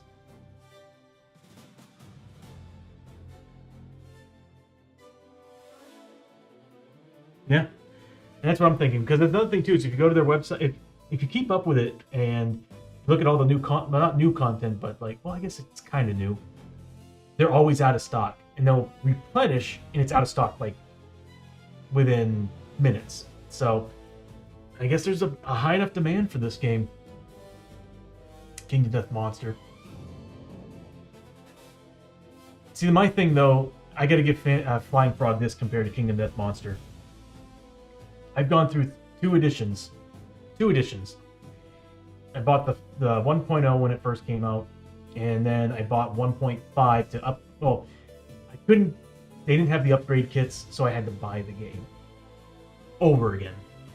Then they released 1.6. I got mad because I was like, I'm not buying into that anymore. It sucks because I love Kingdom Death, but I hated the fact that I had to keep buying the next version of the game that's like $200-$300. I'm like, I'm not going to do that anymore. I'm done with that. I need 1. I can't. I just can't do it anymore. I bought everything for 1.5, including like the Dragon King, all of it, everything. And then they released 1.6, and I was like, I have a friend who streams as well that plays 1.6, and he's like, you got to do it. And I'm just like, I would love to, but just can't throw that kind of money around anymore when I've already got all this content from 1.5. If they released just the booklet and it kind of gave you all the updated rules, I'd be cool with it, but I just can't do it again.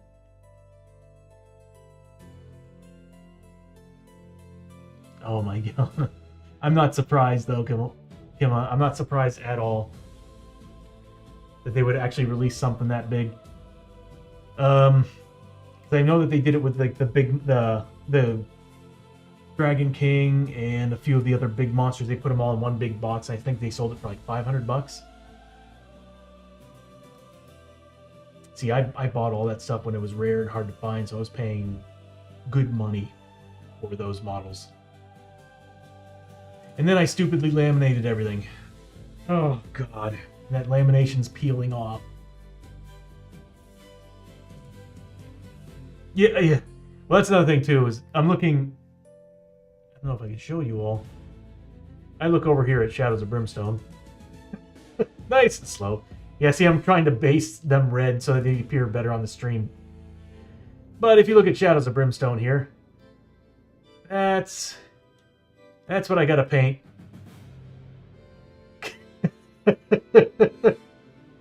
All of that.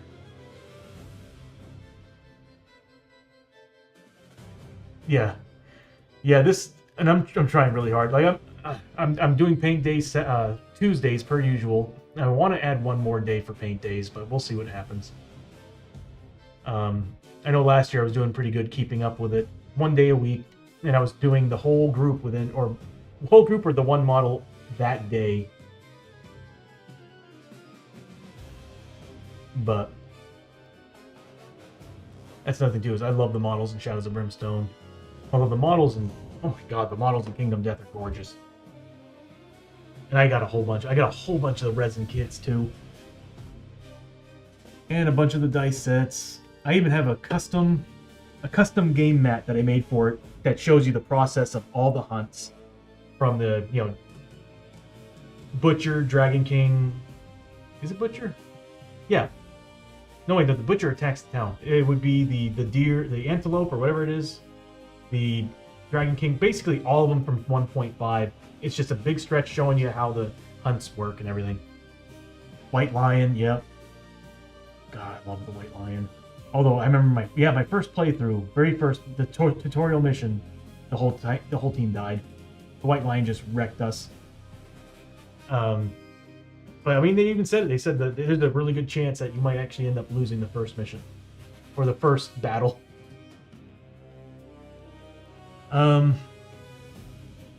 Okay, so we got a Terran in reality. At the end of every turn, it's going to spawn things. The only time we can do damage to it is if we're using Darkstone weapons, but we can still... Well, it gets armor saves on attacks that aren't Darkstone weapons. So we're kind of in trouble there.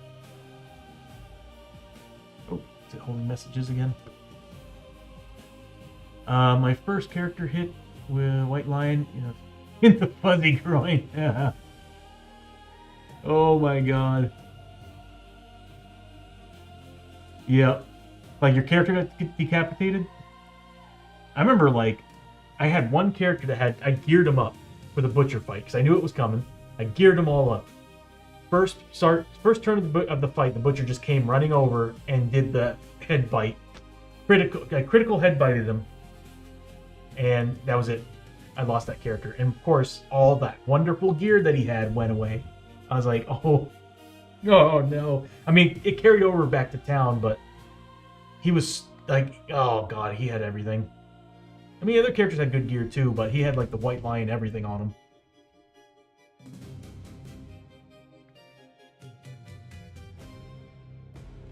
Ooh, okay. I don't remember what the Love Juice did. It's been a while since I played that game. It's been since, I want to say, 2019. I think it was 2019 was the last time I played it. I want to feature it on this stream, and I want to build a whole setup for it. When I'm done with Shadows of Brimstone, I'm looking at what game I'm going to do next.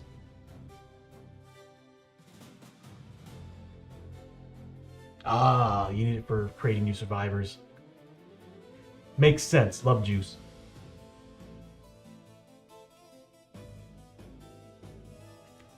Yeah, the game has a knack for being very unforgiving, just like this one.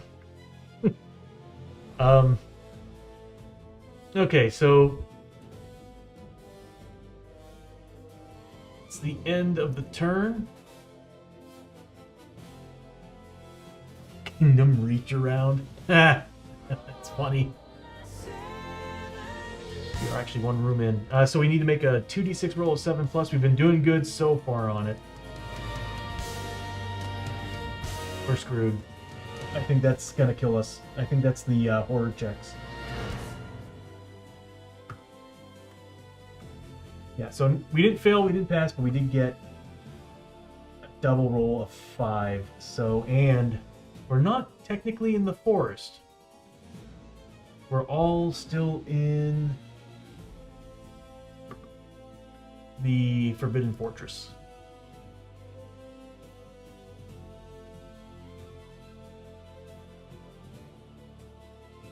Oh, yeah. This could kill us. Echoing laughter. A sinister, booming laughter echoes through the fortress, chilling you to the bone. Each hero in the fortress immediately takes, because this is whoever's holding the lantern. This is what's affecting them. So the lantern bearer is in the fortress. So immediately takes 3 horror hits that do 2 sanity. Yeah, this could end the team, or at least 3 of them. And I might actually have to call it before the fight.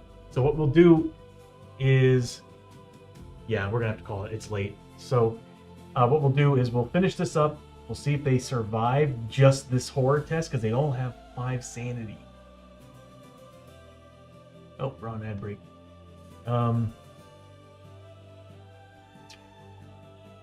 Yeah, we'll just go ahead and roll them out. So we got, let's see. What was it again? 3 that do 2 apiece?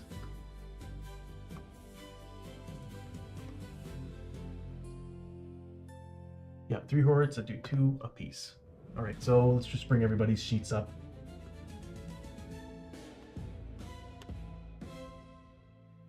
Okay, we need 3 pluses on Chio. She's got Spirit Armor of 6. Hoshoryo, everybody else is a 4+. So, Chio's first. She passed 2, failed 1, so that's 2 points of sanity damage. She needs to make 6 pluses with her Spirit Armor. She takes 1 sanity damage. Man, good for her.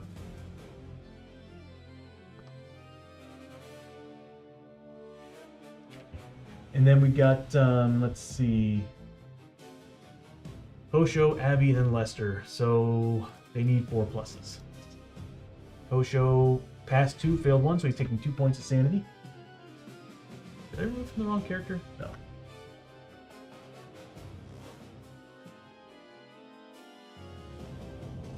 And then we got Abby.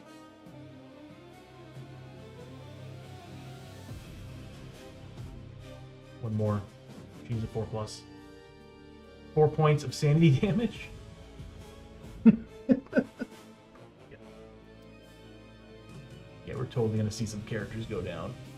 And then we got Lester. I'll go ahead and put that away. Save it for next adventure. And Lester needs to make 3 as well at 4+. Same thing, 4 points of damage. Him and his daughter did not bode well with this area.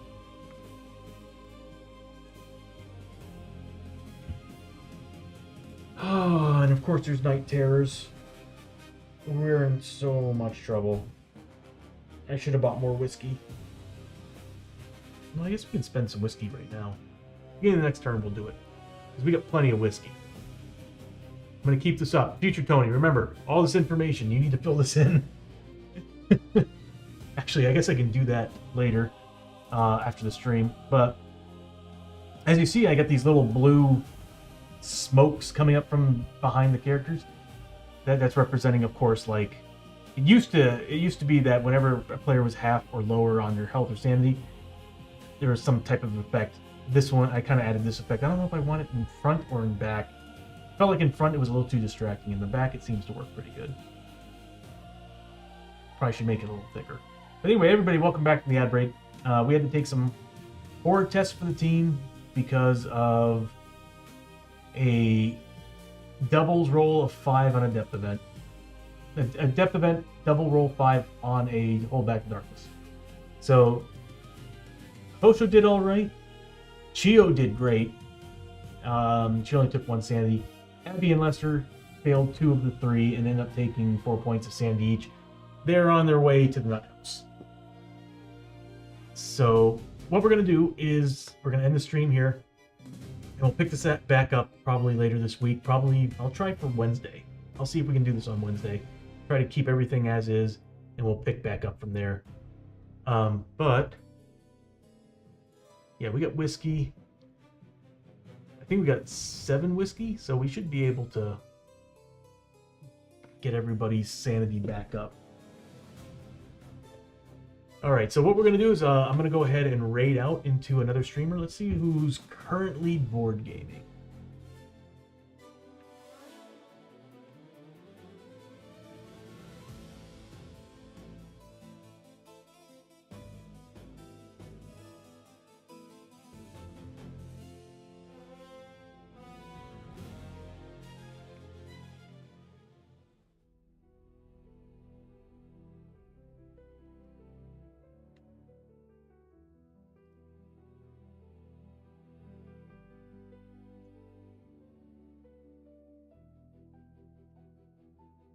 Ghost of Yore seems to be playing a board game. I'm not quite sure what they're playing though. But we'll go ahead and raid into them.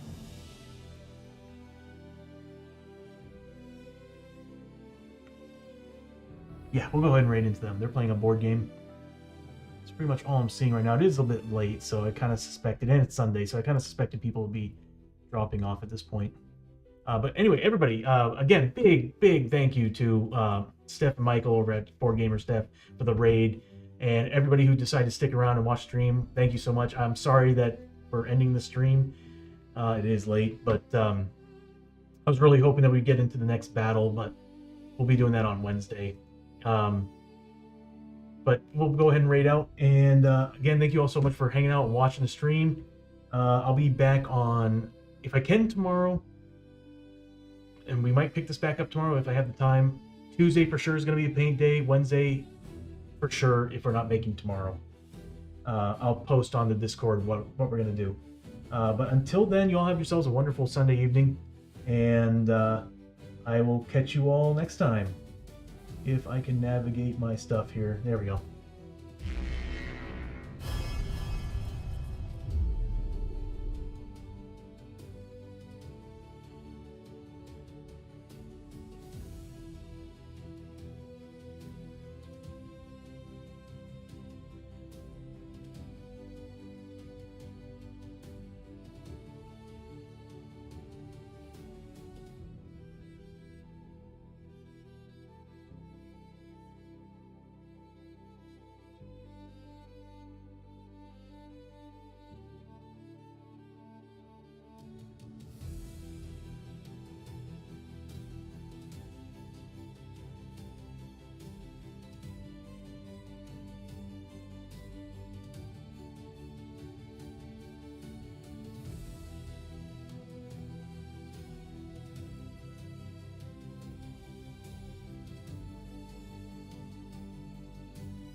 Holy crap! A follower!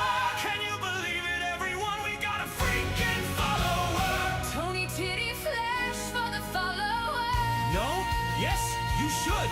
Fine, go back to hosting, you freaking tease! Anyway, thank you and welcome, follower!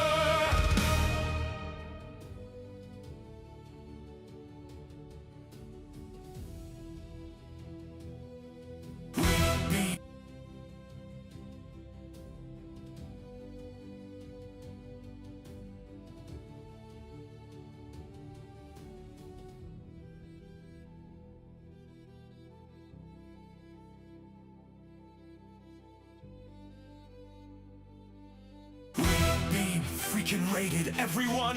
Welcome, you sexy raiders, to TNT Tabletop! Tony, it's Steph and Michael, they are raiding your stream! Pay them tribute with a shouty! Do it, you! Thank you for stopping by.